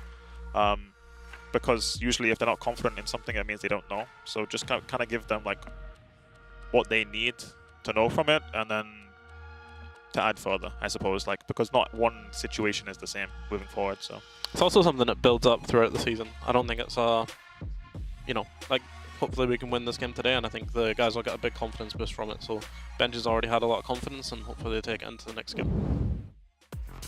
Some eggs, some chips, and some positive reinforcement. That's the key to success for Team Heretics, at least for Benji. We jinxed him. We were mentioning a little bit earlier how, you know, we had to have him also back in his good old days form, and I think he showed it in heaven, right? Yeah, I think he heard me. Yeah, he did literally hear me. Downstairs, I think there was audio playing. I heard them laugh when I said it. I think he literally heard me say it, so I'm taking credit for the... Yeah, oh, so you teased him, right? Because for the record, you can hear, you know, on the before the walk-ins of the players, you can hear what is being said on the pre-show. So you think you teased him a little bit? Maybe, yeah. Because I heard them laughing. I heard them laughing as soon as I said it. They were just laughing. Yeah, I think he heard you as well. The fact that he was able to, you know, step up after hearing that as well is probably pretty good. One thing I do want to highlight from Benji's performance as well is the opening engagements that he was able to get. 6 first kills, 1 first death. Pretty good when you're looking at your Wait, Sentinel. I just saw the lower third. Yeah. Moved up in the 70 power because of what you said. I mean, okay, I'm not going to be a killjoy, but is that too early to say? Though? Too many Sentinel jokes going on right now. We still need to remind everyone that they're facing Ulf, right? And Ulf, at the beginning of the game, I think it was 8-0, 9-0 or something like that, and they managed, you know, to win the 3 last rounds. So we were expecting a stomp. In the end, they managed to get a little bit back of momentum. So could we see something interesting? I mean, recently from Heretics, I feel like there's not a lot you take away from this game strategically. But the problem is that what Neil was saying, you're building confidence. So a game like this is about just building the confidence, making sure that, you know, the next one feels a little bit better. They know what it feels like to win, come back being on the team, knows what it feels like to win in this team, you know, that kind of thing. The comeback from... Yes, the comeback, The slight comeback from Ulf was nice to see. I didn't want to see a 13-0. It was nice to see some competitiveness. Again, 2 subs, really difficult situations to be in, but some of those rounds were like beautiful. You saw some of that Turkish firepower for sure. Yes, notably on the pistol, with, you know, just playing simple and going like 5 on C. I think that's what they were lacking maybe. For sure, and I think as well a big part of being able to get back into that map was Demure on the operator. I think that was something that we kind of said that we wanted to see, as well as the explosivity, and he was getting away with a lot picking up that weapon. So yeah, that was really nice to see from our perspective, and I think that going into the next map, hopefully that's something that they lean into a little bit more. Very mindful, very Demure with his operator indeed. Well, I said that I was the TikTok kid on the broadcast, and you guys are still acting surprised and shocked. Like I'm not getting it. You should have saved that for a lower third, though. Like, come on. Right, we should have saved that for a lower third. Yes, we should have said it's fine. We can reuse it, actually. So heading on to Bind, this is Team Heretics speak. And as you were saying a little bit earlier, Ulf may have given Heretics 2 of their favorite maps in the Veto. Yeah, so it'd be interesting to see what Heretics do here. As I said, we saw the tally I did earlier. I hope everyone at home paying attention. So hopefully I want to see less of that Showers default. Maybe Belong default, maybe a few more rushes, maybe. So tactically, I'm looking at Heretics here to see if they problem solve from the week before. Yeah, I think that will be a big part of it. I kind of mentioned the operator. We don't want to see Boo running away from an operator anymore, and being able to recognize strong side from weak side as well, and being able to poke some holes in the defense of the opponents when they're on their attack, and actually being able to poke and prod at the map to find out the answers to those things. And the other thing is that obviously Heretics have played this map. ULF have got some homework to do. They can watch into it a little bit, and it'll be interesting to see if ULF are one of those teams that do that. I don't suspect they're going to be too hard on the anti-strat. I don't think they're that kind of team, maybe, from the way that they play. But they do have some footage there. The thing we'd rather do on their side, and rather see, at least personally on their side, would rather be crafting, you know, their own game and trying to find, you know, their own pace before starting and aiming at, you know, countering some Team Heretics plays for sure. And let's address also the elephant in the room, because Comeback is going to be, you know, on the duelist role. I don't exactly remember where he's playing. It was the Raze on this right? map. It's Raze. It's what do we think? Can this be, you know, his highlights map like Benji's on Heaven? I hope so, but it's really difficult to feel that way given, you know, the start that he's had in this series. I think as well, another thing that I had highlighted in the pre-show was that Neon should be an agent that looks really good for him, and he wasn't able to get off to that hot start. I think going into the second one, I mean, he's smiling, so the mentality looks as though it's there, and that's really great to see. But yeah, I think that was the one that I was kind of keeping my eye on. I think as well, Voot really needs to be able to help him with those entries and support him in being able to do that. I think at this point, it's about the other players. I think that Comeback needs to find his comfort and confidence. And for the other players, we know how good they are, we know their experience is there. Like, it shouldn't be us just putting this magnifying glass on Comeback every single time. I think that at a certain point, he's gonna be confident and comfortable. But until then, the rest of the boys need to make sure they're at the peak. Yeah. Obviously, coming into a team like this, you do have high expectations. Yeah. But at the same time, it's not like they were world beaters last year. Right, right. Especially last year. If it was, you know, after 2024, then we could have had, you know, higher expectations. I definitely agree with you on that. But the problem and the question for me is, how is Team Heretics going to choose their agents on Bind? If I'm not mistaken, we're going to discover it in a few, of course. But I'm wondering how Comeback can get some space efficiently, because as we've seen, when they were stuck in showers, we had the Yoru and the Raze together, and there was no synergy, no way of, you know, managing to get some space, managing to get out of these close choke points. So I would like to see a better synergy. Do you guys think that they continue with it? Do you think they would ever comp change? I don't see why they would. Obviously, just to clarify for the viewers watching at home, we don't have the correct agent select up at the moment. So continuing to theorize on the back of, you know, Bind. Do we think they'll change up the composition? Honestly, I don't know, Mini. Like, I'd said, nah, teams aren't going to change their composition. And then we saw a composition change in the first series today. So who knows? I just mean like the Comeback duelist. Like you said, you wanted them to find like a Waylay would be fine for me, I think. Seeing Comeback on the Waylay, that's what he was playing as when he was on Mates on Bind last year, so I wouldn't mind seeing that come into play. Yeah, you agree. And on the side of ULF, I would be so happy not to see a Viper. I know we're going to have a Viper. I know we're in EMEA. I know there's only one way of playing the game, especially when it comes to Bind attack, but I would love to dodge the Waylay. I got a big smile on my face. Like, me and Lou are going to have an argument about Viper on Bind in the green room after this. Have it now. Viper on Bind is it's not a necessary. You can play without it, but it's very specific compositions. I feel like very trap-heavy compositions that you play. But I think the way that most people play the map, it just requires the Viper. And even then, I think most of the time it makes sense. Yeah, Viper is indeed on both sides, but we Chamber have and a Waylay. Chamber, we're gonna have fun, guys. Gonna have some fun watching this one. Yes. I think Chamber's really, really strong on the map. We've seen that in Americas quite a lot, and Heretics, we have seen the comp change. I'm so happy to see that, actually. I know I said that we don't really expect it, but I think seeing two double initiators to be able to set up Comeback on that Waylay, really happy to see that. Comeback versus Demure on the Waylay on Bind. Let's see who manages to get the win. Mitch and Tom, let's go. Thank you once again, Lou. It is time to see how this story ends, or if it continues all the way to a Map 3 Bind. The choice of Heretics, the squad who won 9 rounds in a row to kick off this series, but it ended up 13-7. A streak from ULF got them back on our radars. The question is, can they bounce back on their opponent's map pick?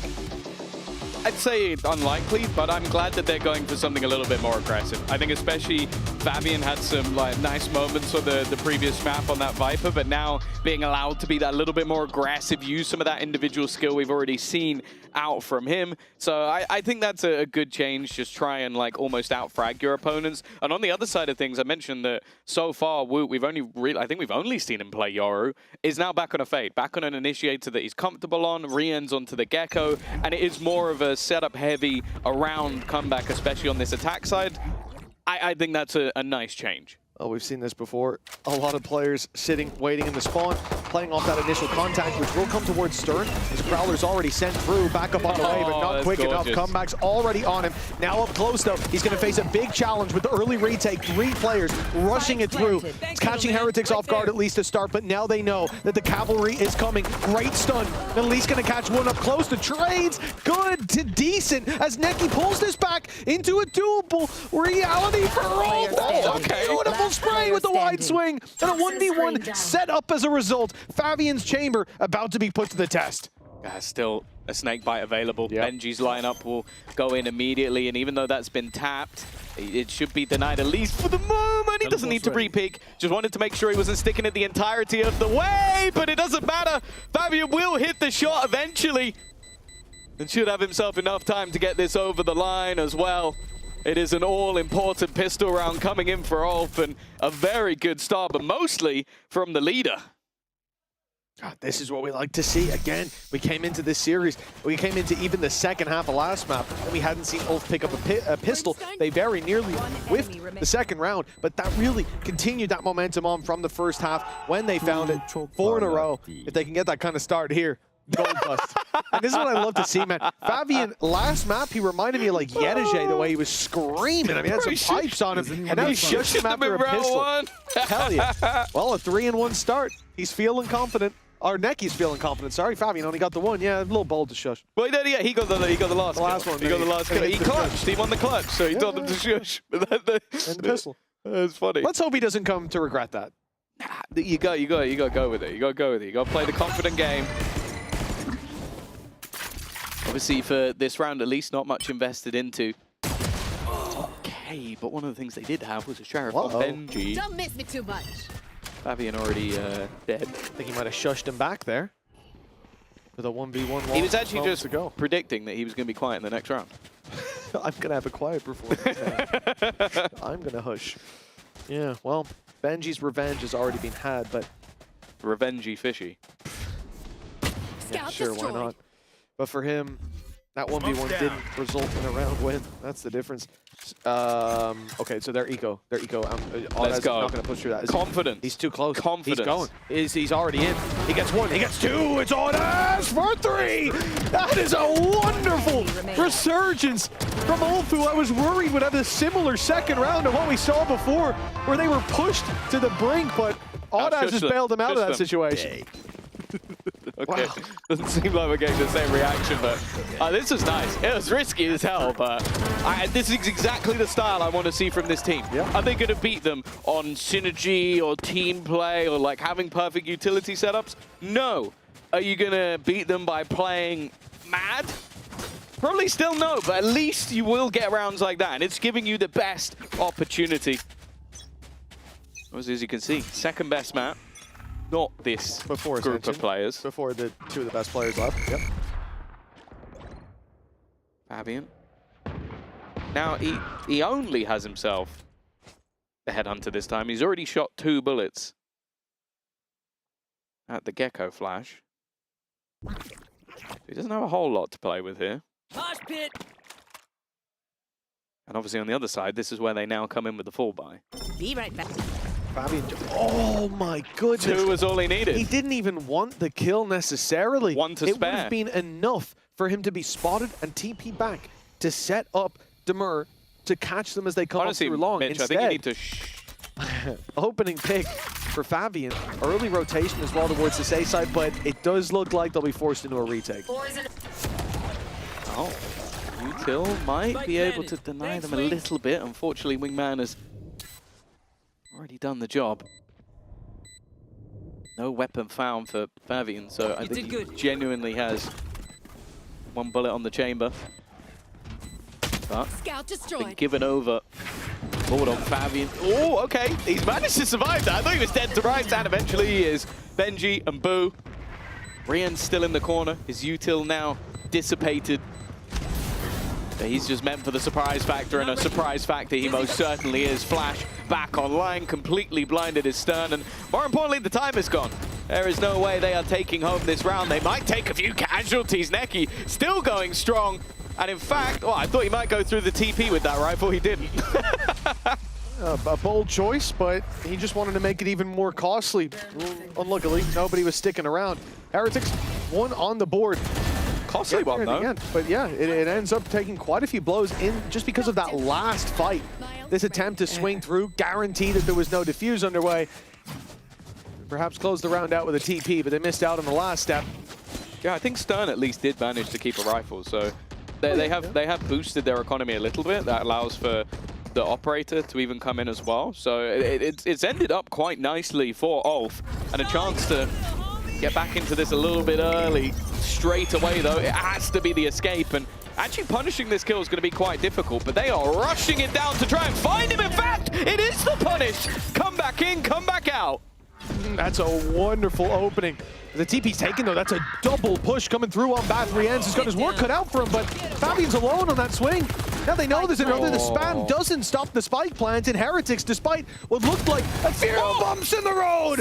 They seemed to have this round locked in, but the Seekers, that's even going to reveal the position of Rienz as he goes down. We're back in the game. HP advantage goes towards Ulf. Heretics look to deny. The molly goes in a little late, but the defuse has been denied. Neki has to push them. He has to run it down. They can play the time if he waits too long. And that clock is ticking. The pressure on, and I think he's already ran out. They can throw themselves at this. Lemmings would be enough. Why did I sign up for this shit? And that's exactly what they're going to try. Neki, a 3K, but it might not be enough. He's got Boo, and it could be just in the nick of time. What a clutch from Ulf. A Red Bull clutch to put that lead up to 2. Fair play, Neki. He is 10-2 right now, and each time it's been insane moments. He did it in a pistol round. This was just ridiculous. And it was a 2v5 scenario where he had to come out with a 4K to win the round. That is massive from Neki, and that now puts them into the lead. It proves that, hey, the IGL now stepping up as one of those big players on the server. And for Heretics, that is a bitter blow to what should have been an easy closeout to the round. Oh, man, I mean, that one was done. They had all the pieces, but evidently none of the picture. For Heretics, that's a big blow. And for Ulf, this shows them that this squad can bleed. When they got that big streak last time, it wasn't to extend the lead.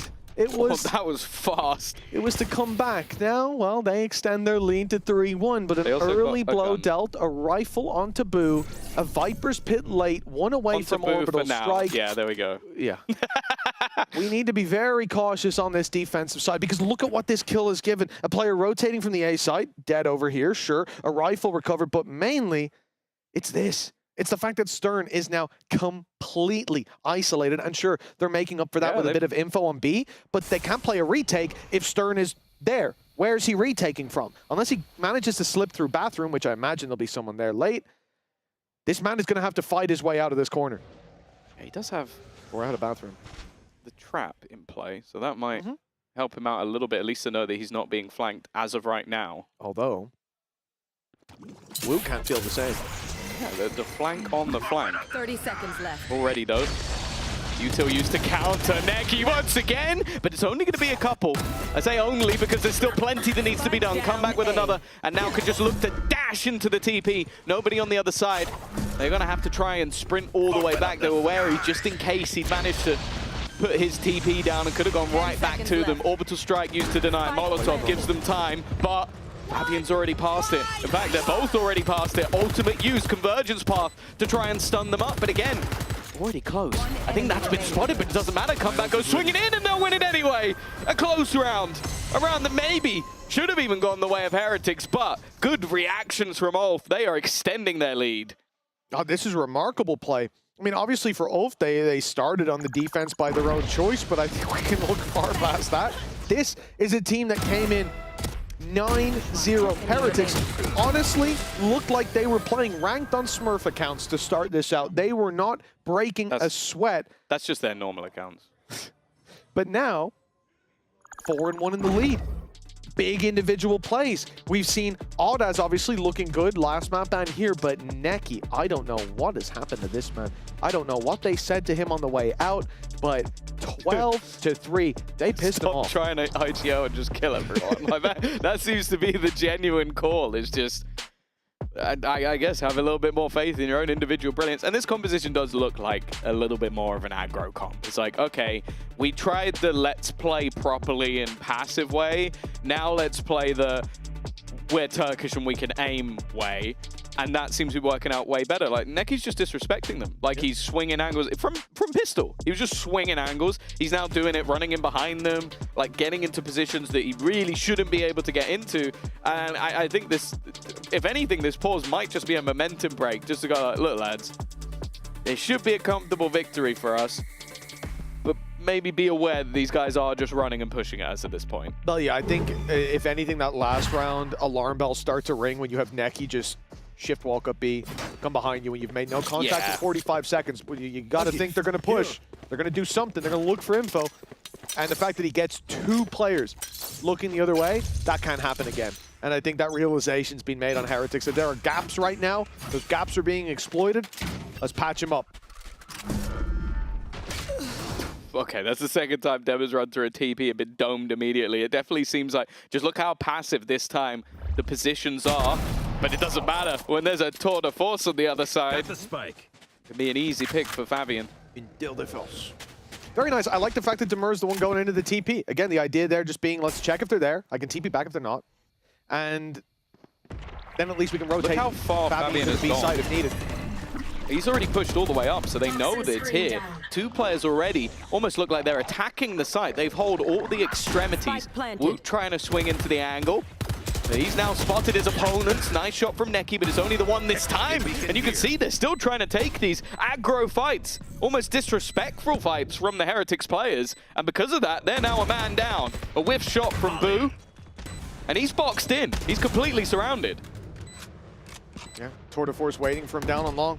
Tucking in the corner is the only option. Time is ticking, and ULF will need to make a move. The question is, will they be synchronized? Will they be able to trade, at least for the first? It looks like yes. Fabian round that corner just in time, but they don't know where comeback is. Right time, right place for Fabian. Story of the round. A 3K out of him, and a 5th for ULF. 5-1 in the lead, and the energy hasn't changed down on that stage. But for the first time, the scenario has. It really feels like ULF, not just in the last couple rounds, but in this map, they've got full control of the reins. And he's giving it. And I like it as well, because there's got to be that little bit of almost playful banter as well, that these are players from your region. They're players that you will have met, you will have known, and you're sort of the new upcoming youngsters to the stage, even though, like, if you look at the age of a lot of the players on the stage, they may even still be older than Woot, just because of how young he is, but it's a chance, it's an opportunity for them to play against the people they probably hope to replace or play with in the future. Fabian, this is such an aggressive angle. He's got to almost get one and escape, and he just takes the escape route, but there's no escape from comeback. Another opener for him. Can they transfer into something? Dema just went running into the blender. That's another gun on the deck.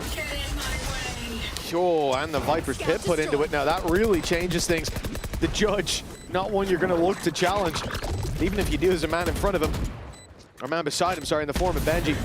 Oh, I like so much control to play with. Benji's forced forward, a chance to drop that pit if they can find him. Audaz wrapping around the back will catch the players. Over on short. Find them running back through as well. Audaz with a huge amount of impact, but the snake bites denied the fuse, and Benji's there to clean it up.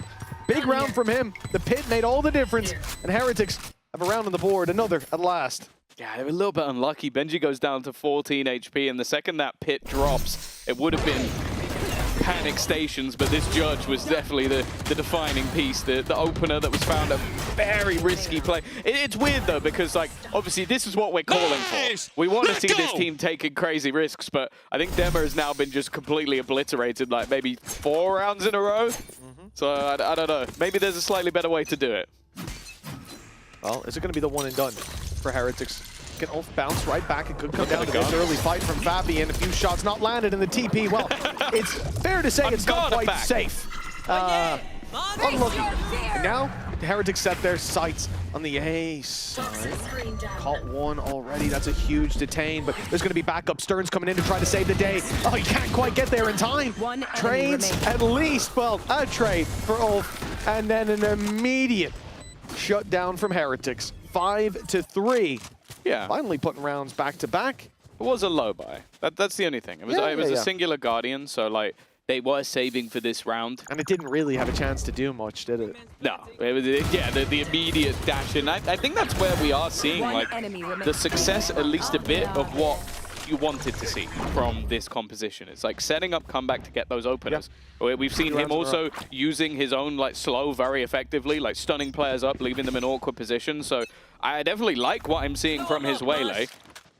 It's just some of the clutch rounds they've lost, some of the silly like flanks they've lost. Those are the things we don't want to be seeing from Heretics, especially when they come up against, well, tougher opposition. Fabian is just, he's out of his TP.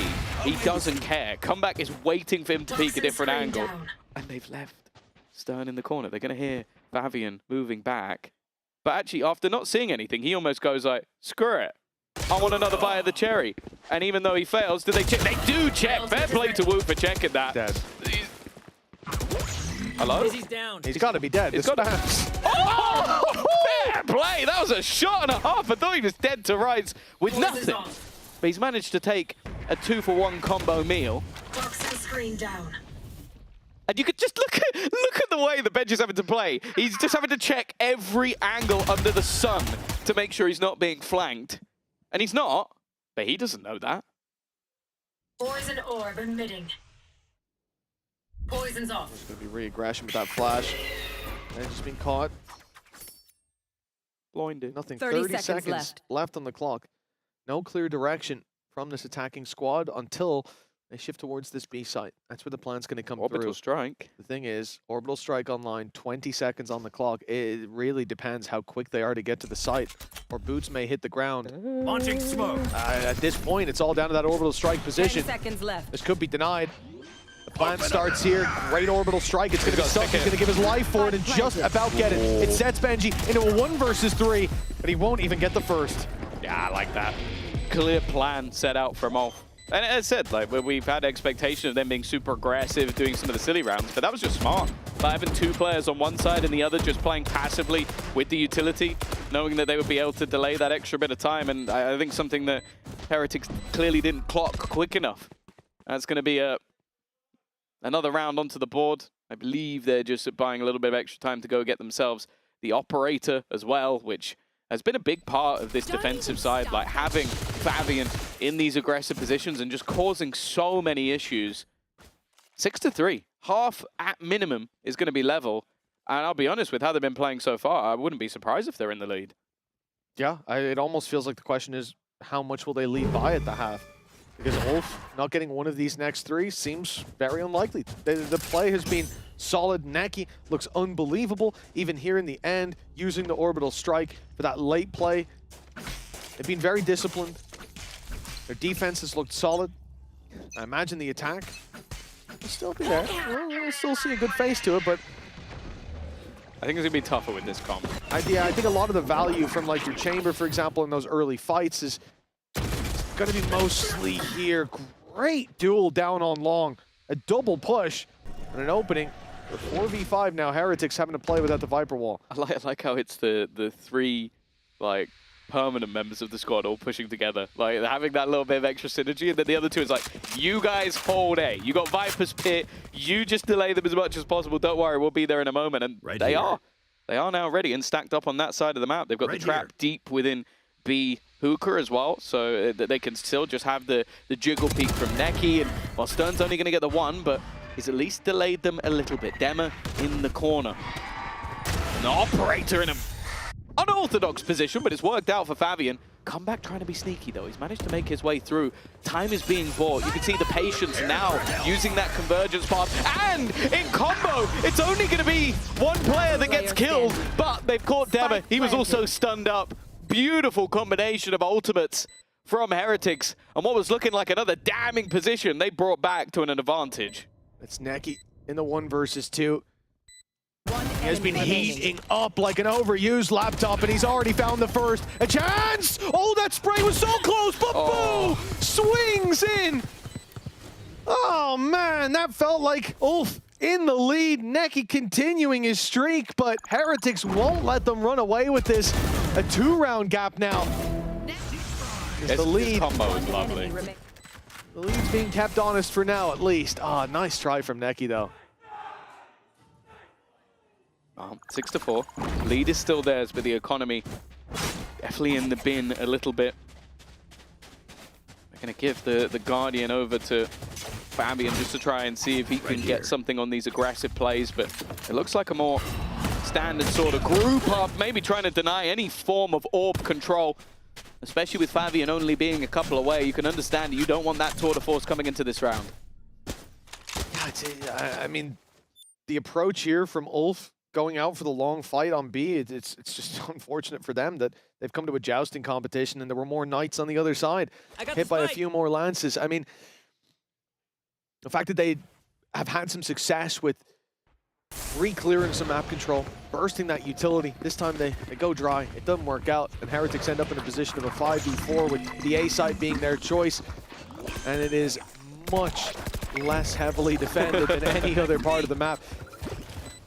You know, in terms of retakes here, that's a very early molly. Demur could go, oh, it's on the other side, right? Yeah. Demur could go for the ult, but do you want to risk it here? No, save it for that 7-5 scoreline at the half, surely. They'd need a kill or two before I feel like that ult is ever going to... Well, there's one. I don't know where Orders has just got that from. In fact, he's managed to find a second. This is now starting to get a little bit interesting, but Dem has already gone. Trade back, a third kill for Orders, but he is dead. Stern to stand in to try and do something, and instead of shoot, he's jumped. That's not what he was aiming for. That is the mouse wheel coming back to get you. Unlucky. 6-5 now for Heretics. They started this one out slow. A 5-1 deficit.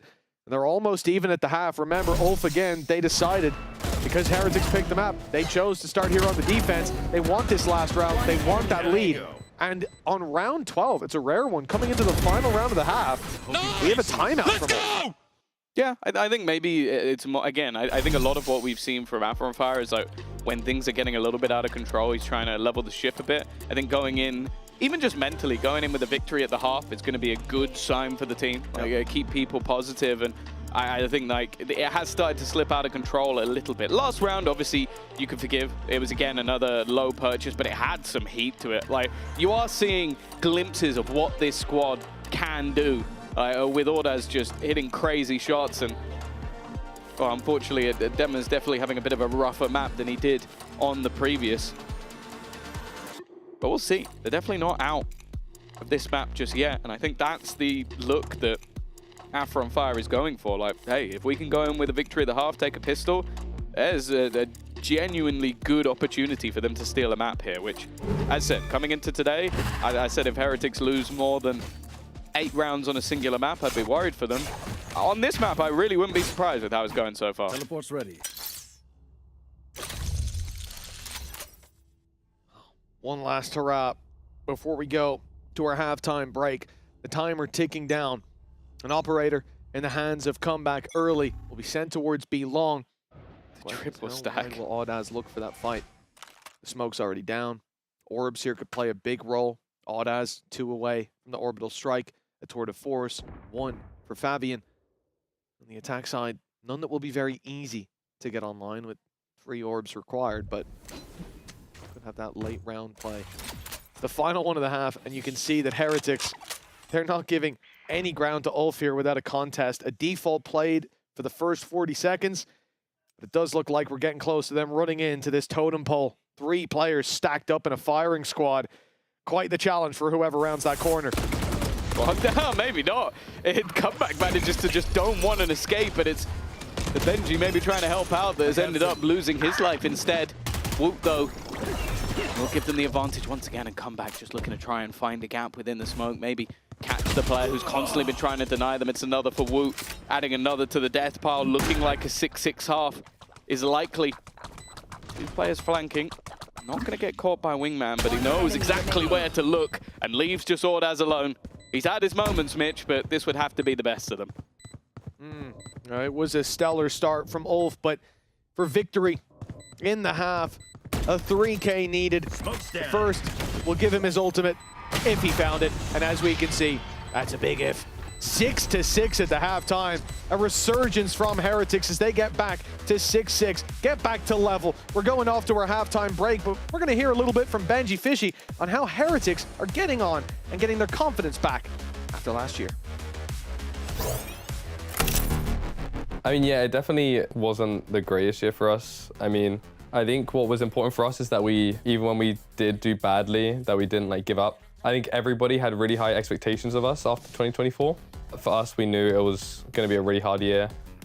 Teams got better, and I think we just didn't like step up when we needed to. Obviously, it wasn't like a bad year in any terms. It's just compared to 2024, it just wasn't as good. And I think we learned a lot from it, and that's the important thing.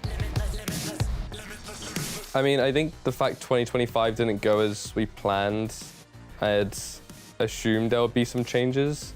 I didn't know what changes. I thought at some point maybe I'll get dropped. Yeah, when I found out I was sad, but the thing is Miniboo's like so talented that I knew he was gonna be able to find another roster, which he did, and I'm happy that he's still in EMEA. If he was in America, I'd be pretty sad when I get to see him that often, but the fact he's in Berlin, I get to see him, you know, every now and then, so yeah, it's still fine. I'm happy. I think the most important thing for us is remembering how we became so good. We didn't get second at Champions because we were all shooting amazing. We got second at Champions because we were a good team. If you're not a good team, you're not gonna get anywhere. So the most important thing for us is being a good team, playing together well and doing the basics right. I think for me, like swapping to Valorant, like a big thing was proving to myself that I can do it. Obviously now I've reached a top level, I've played on like the biggest stages that Valorant has. I think I've still got more to prove to myself. Like at the end of the day, I think most players want a career similar to like Faker if they could choose, and I'm like no different. I want to win everything I can, and obviously it's a long way to go, but that's my goal at the end of the day. So I'm gonna keep competing as long as I still enjoy it. Well, getting confidence back down on that stage. Tell you what, that first map looked like whatever he did, it worked. Yeah, no, it feels like he was pretty confident. He's been having a good series overall, but at least in this map, the story has more been about ULF. Like those first 6 rounds especially, we saw some big clutch plays. Neki and Order is playing fantastically. I think Fabian also having some moments as well.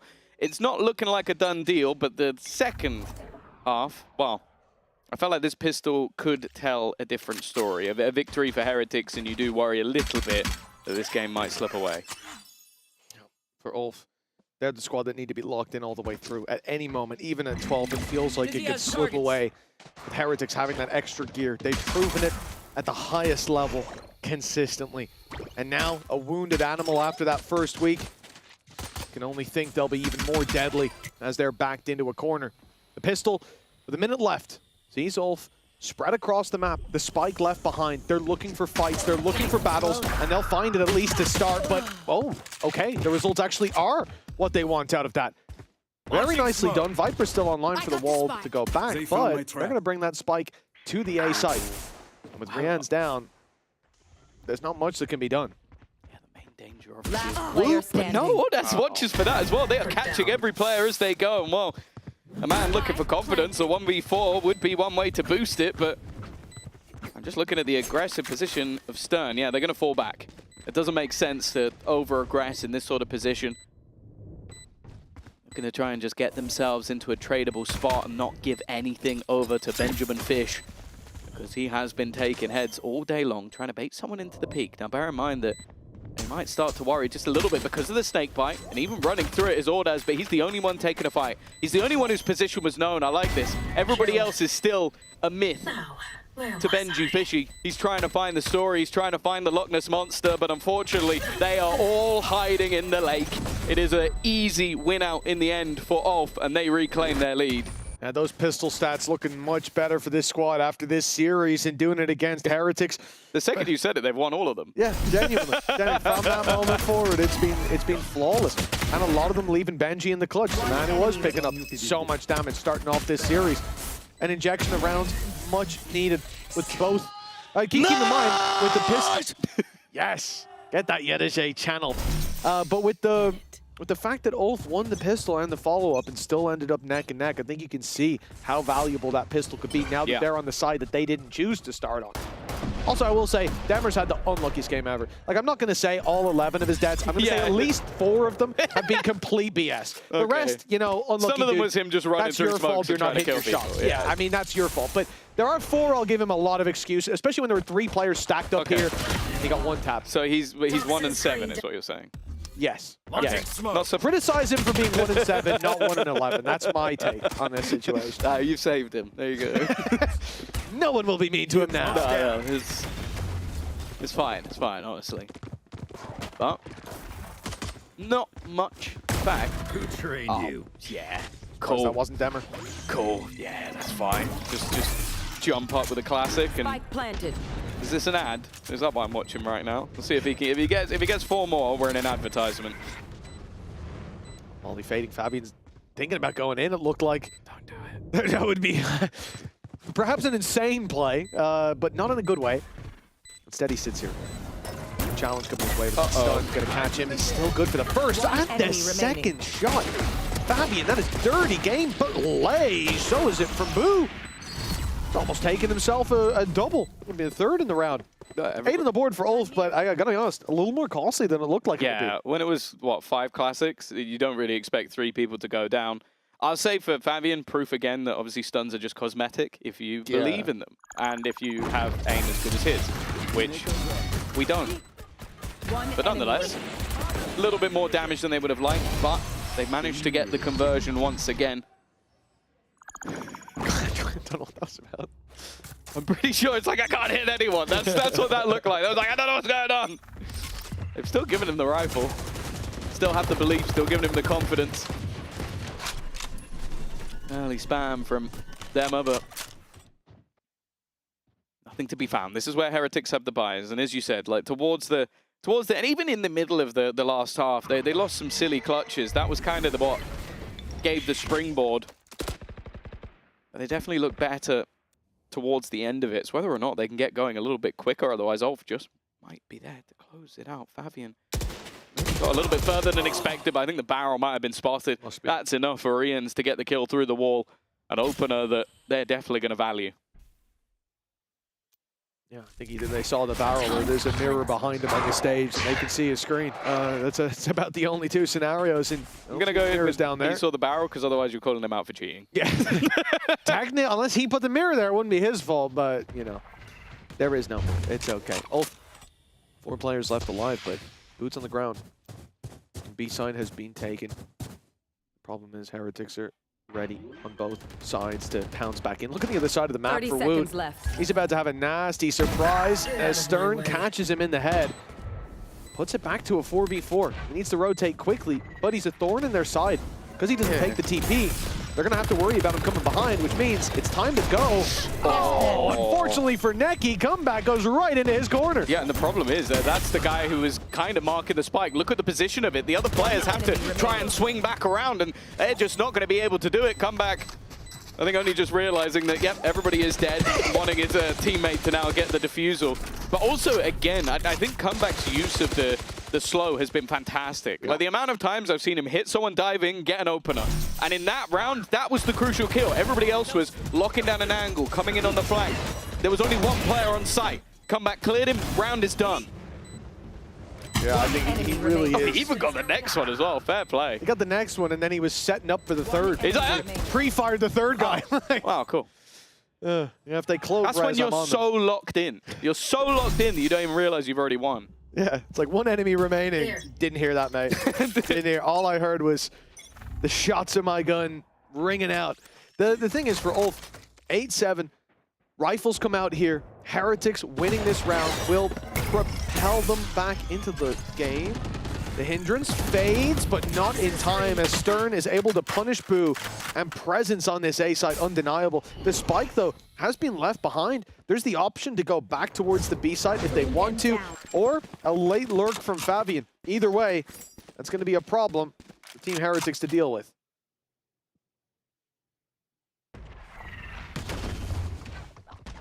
Already a few players here. They know this. Flash through already and managing to do at least a little bit of delay. Thrash thrown out. A chance to stun, but it hasn't quite connected. And now looking to maybe switch things up, but bear in mind, there is still a player in the form of Comeback on the other side of the map. They're sticking around, they're waiting. Molotov not going to connect. Means they do get themselves in that advantageous position with the time ticking in their favor. Bear in mind, Orders with a singular kill will have Orbital Strike online. That might just turn the round. He's in a very aggressive position. Ooh, well, he's been spotted, that's for sure. And clearing out of the smoke, on as Demur down. The only man left standing. They know exactly where he is. They've got him boxed into as the defuse hits halfway. Fabian's running out of time. And Wu will be there, hindering his efforts. 8-8 now on the board. Neck and neck with Heretics climbing back into this after being 5-1 down to start. This is where ULF will start to feel that pressure again. They're no longer in the lead. They're no longer cheering after every pick. Now it comes back to survival. Oof. Sit Fabian down. Yeah, or sit back down. No, it was an F. It was sit Fabian down. That's what he said. Sit Fabian down. Yeah, hell yeah. Yeah. Because he shushed him earlier. I mean, it's just basic. You want to play? Let's play. Cause and effect. Not much in terms of weaponry to play with here for ULF, but they do have themselves a tour de force and a couple of other ults to play with. A post plant here would be nice. Can Dema get anything? He's used the stun again, and it's an orbital strike. Benji has to go forward, but they don't expect him to! He's coming away with the kill! He should have been dead to rights immediately, and now a counter orbital strike! One goes through the TP. Stern is almost dead immediately. At least they can plant the spike, Tom. Oh, they forgot it. Oh, at least they can get that plant on A, though, Tom. Yeah. They got bathroom. It's all good. Unattended bag in the baggage area. It's gone wrong. Someone's going to have to dispose of that. Oh, even using the, the rifle to force him back and then just wrecked him, and then Comeback's gone flying back around the map at light speed. The last two are low. Any hope in this round is gone. I still can't believe Benji got the kill. The kill he got as well dropped the spike, right? Yeah, it was that player in the corner. Benji 30 seconds left. Running out, literally won them the round. Enemy remaining. That's... Well, timeout from ULF. I'll call it already. I imagine this is where it's going to come into play, because you can't make a play like that off an ult. That's not a flash. That's not a stun. That's an ultimate! And you've let him run through it. When there were 3 players looking at it, what were they doing? At this point, there's no option. And they called a timeout. I didn't actually know that in advance, but honestly, if he didn't, I'd go down to the coaching booth myself and press the button. This is a moment for a reset. 100%. Don't think you're allowed to do that. Well, I would, Tom. They can escort me out of the building. It's cold out there, actually. Please don't. you're not dressed for the outside. I haven't got my Night's Watch outfit on.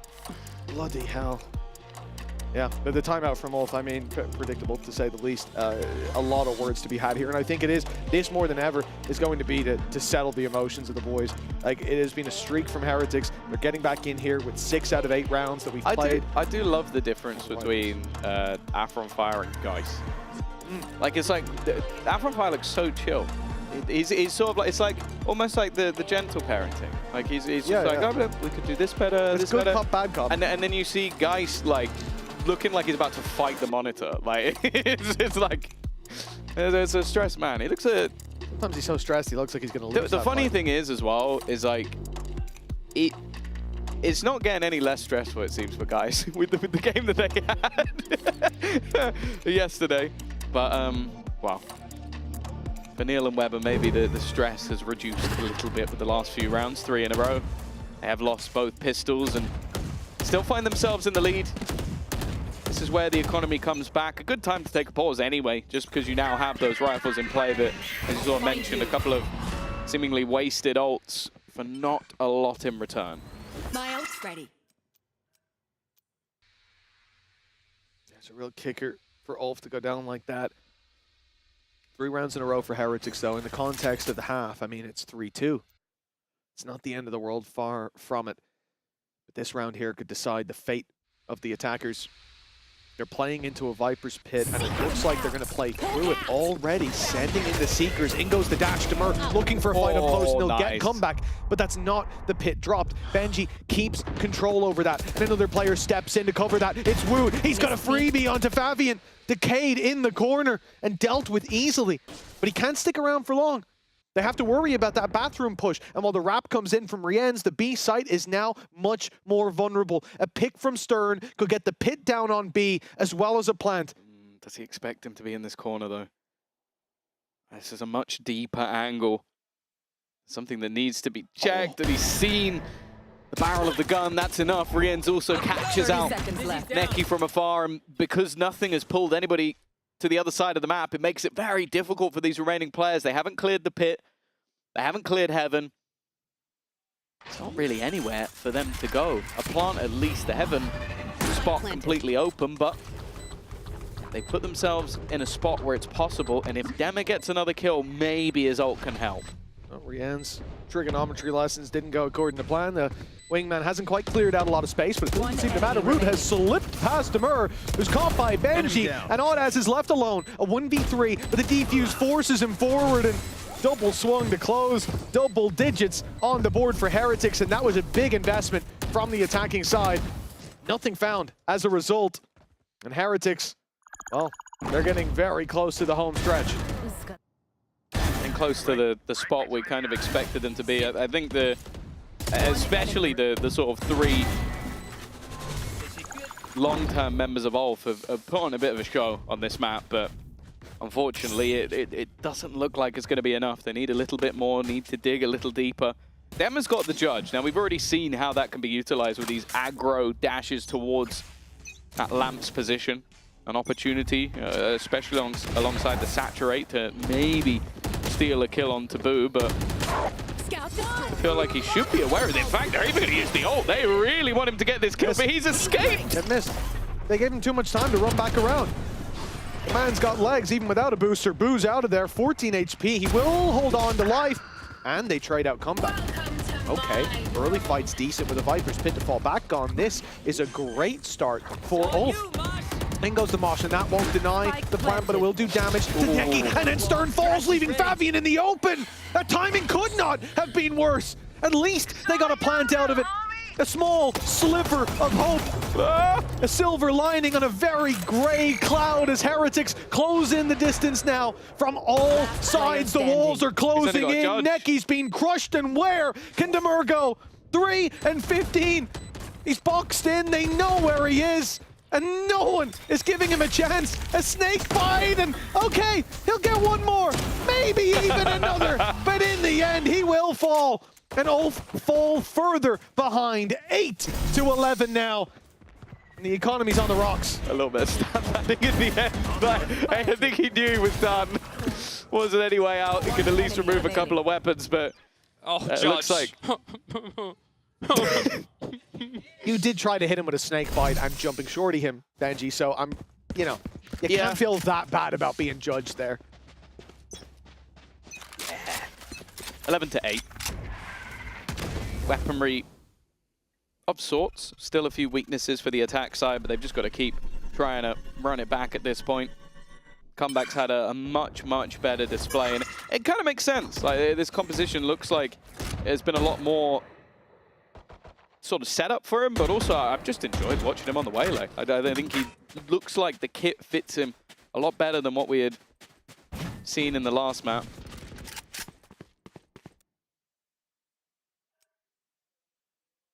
Nonetheless,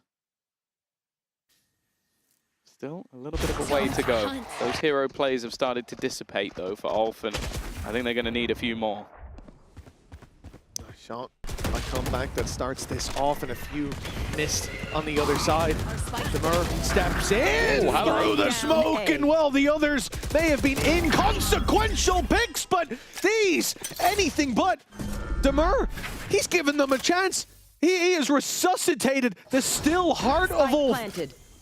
It beats once more, but for how long? With Benji and comeback, and ult online for comeback. Very low HP for Demur, and guess who he's walking into? It's the man with the sniper. Actually, the best chance for him, but he's so quick on the trigger, and Benji's just the same. Hope fades quickly in this battleground as Heretics make it to 12-8.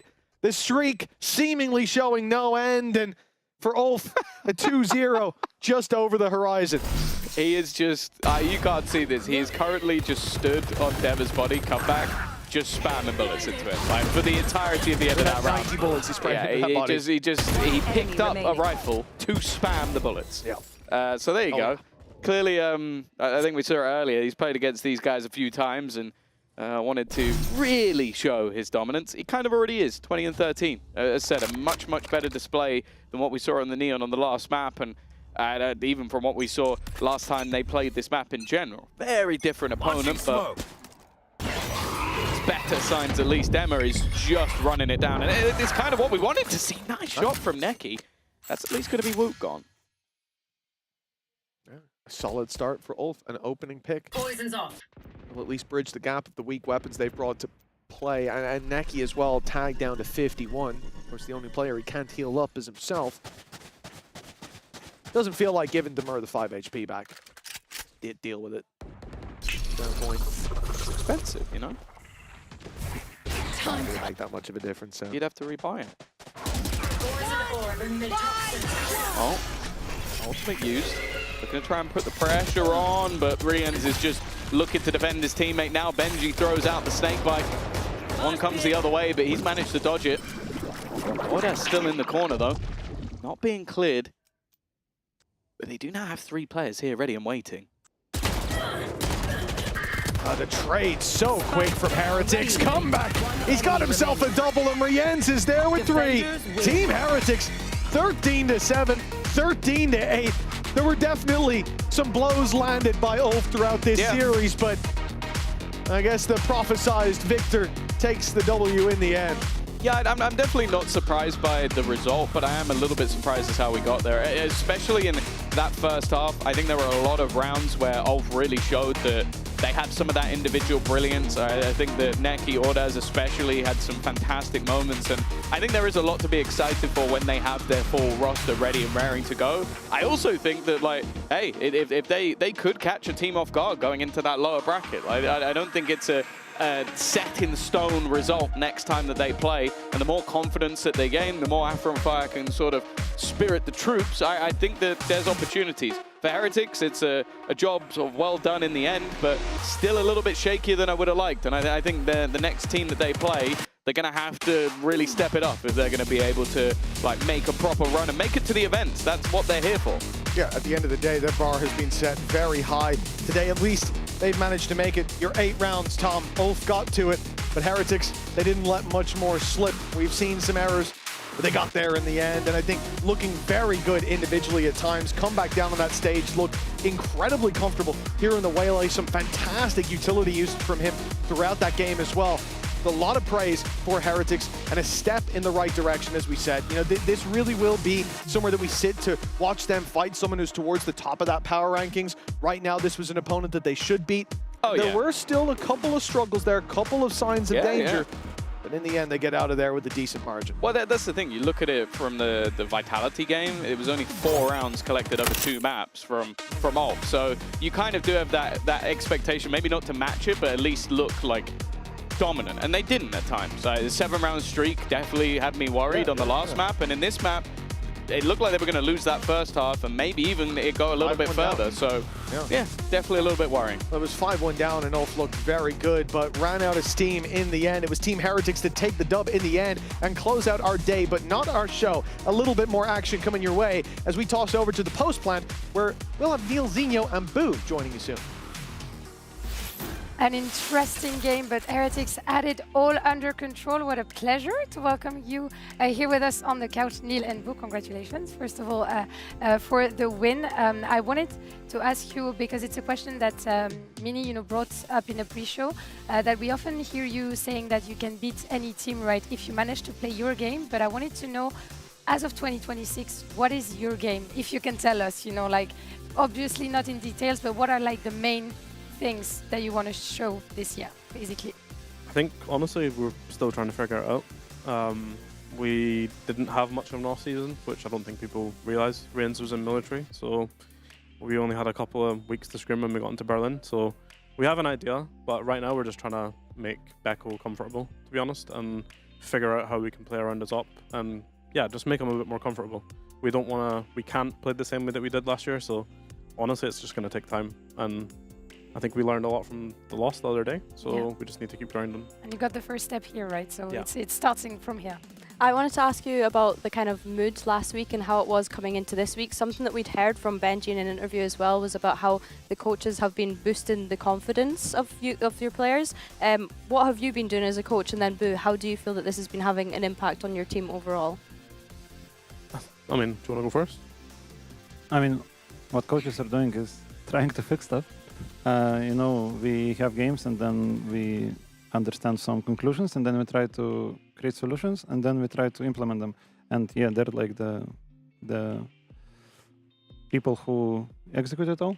And then we're just trying, you know, to do it in game during scrims. And yeah, I think like the amount of stuff we understood and fixed since last Navi game is like a lot.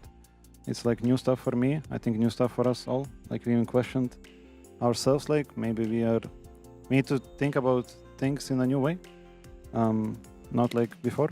So yeah, I mean they're the main kind of, I don't know, motor in all of this process. Yeah, and maybe not having also too high expectations is also like an important part of the process, because even if you got last year, you know, like a third-party tournament win, when it comes, you know, to VCT, I know that maybe your expectations were also higher. So I was wondering also on your end, who as a captain and both as a player, we've never seen you switching roles since I've been watching your games. I've maybe seen you know, once or twice, maybe not on the, you know, Omen, Brimstone, Astra duty.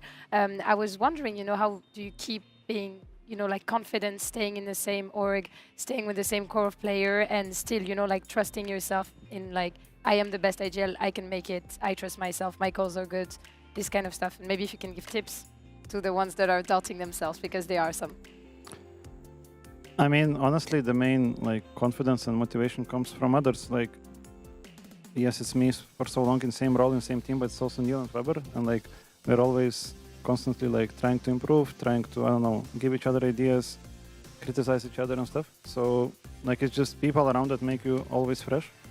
And in terms of like in-game stuff, I don't know. I think the main thing is I still find Valorant exciting. And I think the moment you don't like the game anymore, you can't really be a successful pro player. It doesn't feel like work to you, playing Valorant? Usually not. I mean, if I I like the usually not. I mean, with the team, never. Ranked and stuff, that much. Don't get me started.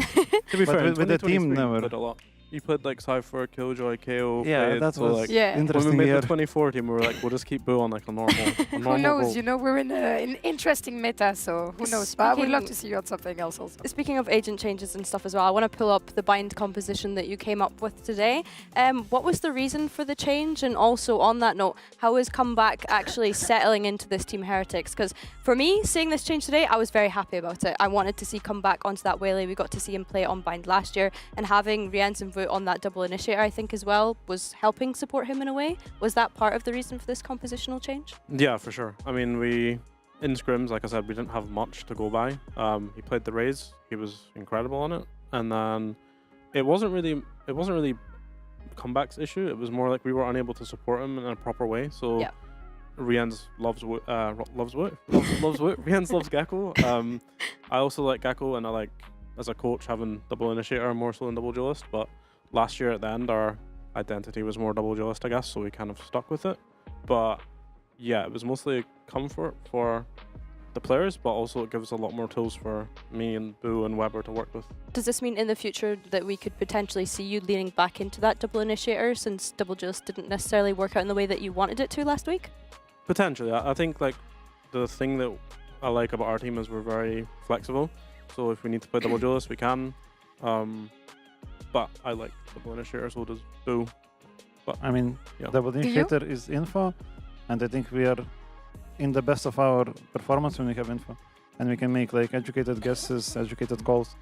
Yeah, that's the best team Heretics, I think, in the in our team's history. So yeah. You're teasing us. Now we're waiting back for the Chaos Sova vote re-ends, you know. I want to ask what you think about the initiator changes then as well, because obviously since the new patch, the signature abilities have changed in the sense that we don't have as much recyclable utility. Do you feel like that's changed the game a lot and the way that we're seeing the meta develop?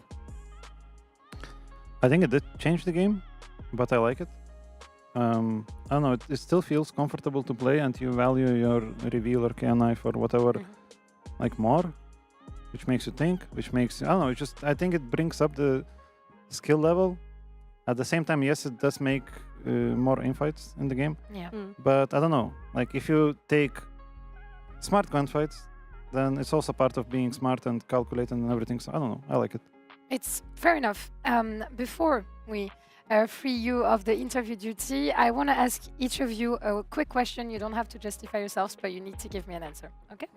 I'll start with you, Neil. Who's the strongest team currently in the league, apart from yours, of course? Damn, that's hard.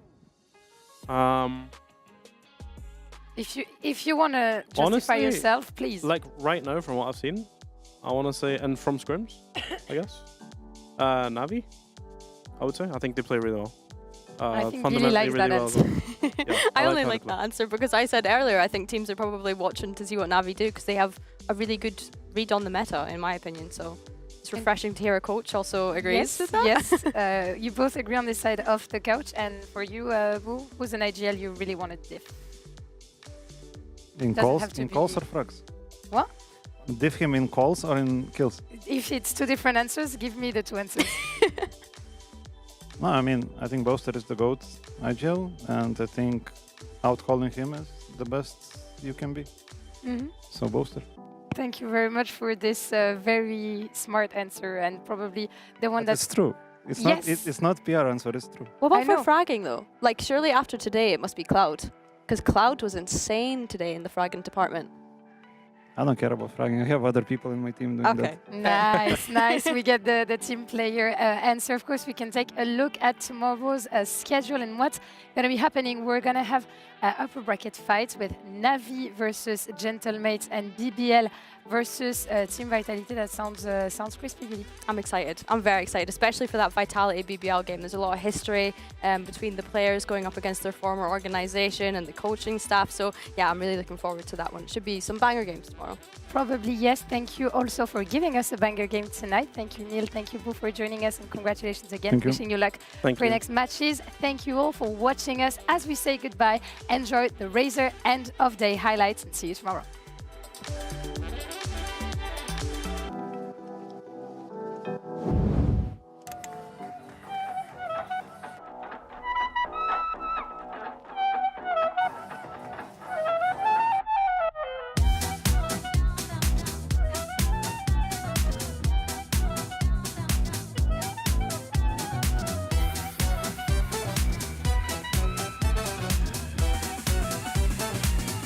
No headshot for Fabinho as well. Sorry, and Cupid's just got to... What? Have we got gunners in the server today? VALORANT being powerful in these plays, pushing up, getting to, opening up space. Nice! Hello! Come on, baby, me and you, brother. Me and you. You got them all. And he's not found his man. He can't find Flickless. And well, Cloud's done it with Util. It's 13-8. You were right. How is Aura getting these? How has he just popped the hell off like this? But the answers come back in from Seven, who apparently is the best at this game. Rubinho, get your line up fast. Where's the layer? Where's the layer? Where it is? It's too late. This is way too late. Oh, they've made a mess of that, Mike. Oh, dearie me. That is map 3 for sure. But yeah, hello. Catches Cupid. Spots one, takes one. Seven is an absolute monster. Yeah, he's not heard it. He's got to check. He's got to look behind. No, Cupid. Have a look, mate. There we go. Imagine he gets the reward. He does. Very nice. And the follow-up. Lovely round from Flickless. Oh, what a shot. 13-10. It took a talking to. But Giant X make it across the line.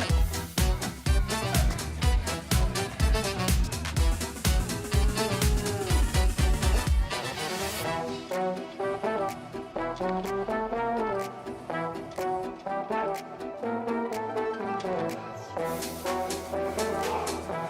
gonna have to ask him what his lucky charm is. He must have come in today, had a different cereal. But he still got the kill up top. Star! Yes! A triple! Will at least survive a moment longer, but then Benji finishes it off 13-7. A 3K, but it might not be enough. He's got Boo, and it could be just in the nick of time. He's used the stun again, and it's an orbital strike. Benji has to go forward, but they don't expect him to. He's come out with the kill. The trade so quick from Heretics. Comeback. He's got himself a double. I guess the prophesized victor takes the W in the end.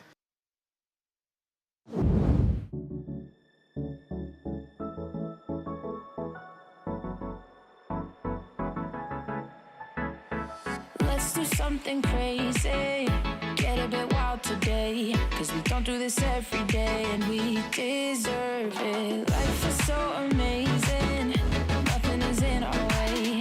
Baby, let's fly away. Do you feel it? Is your heart rushing the way my heart's rushing when you take it all in? Baby, this is where we come alive. Do you feel it? Take the world by storm, 'cause you and I can't believe it took so long to realize what makes us come alive.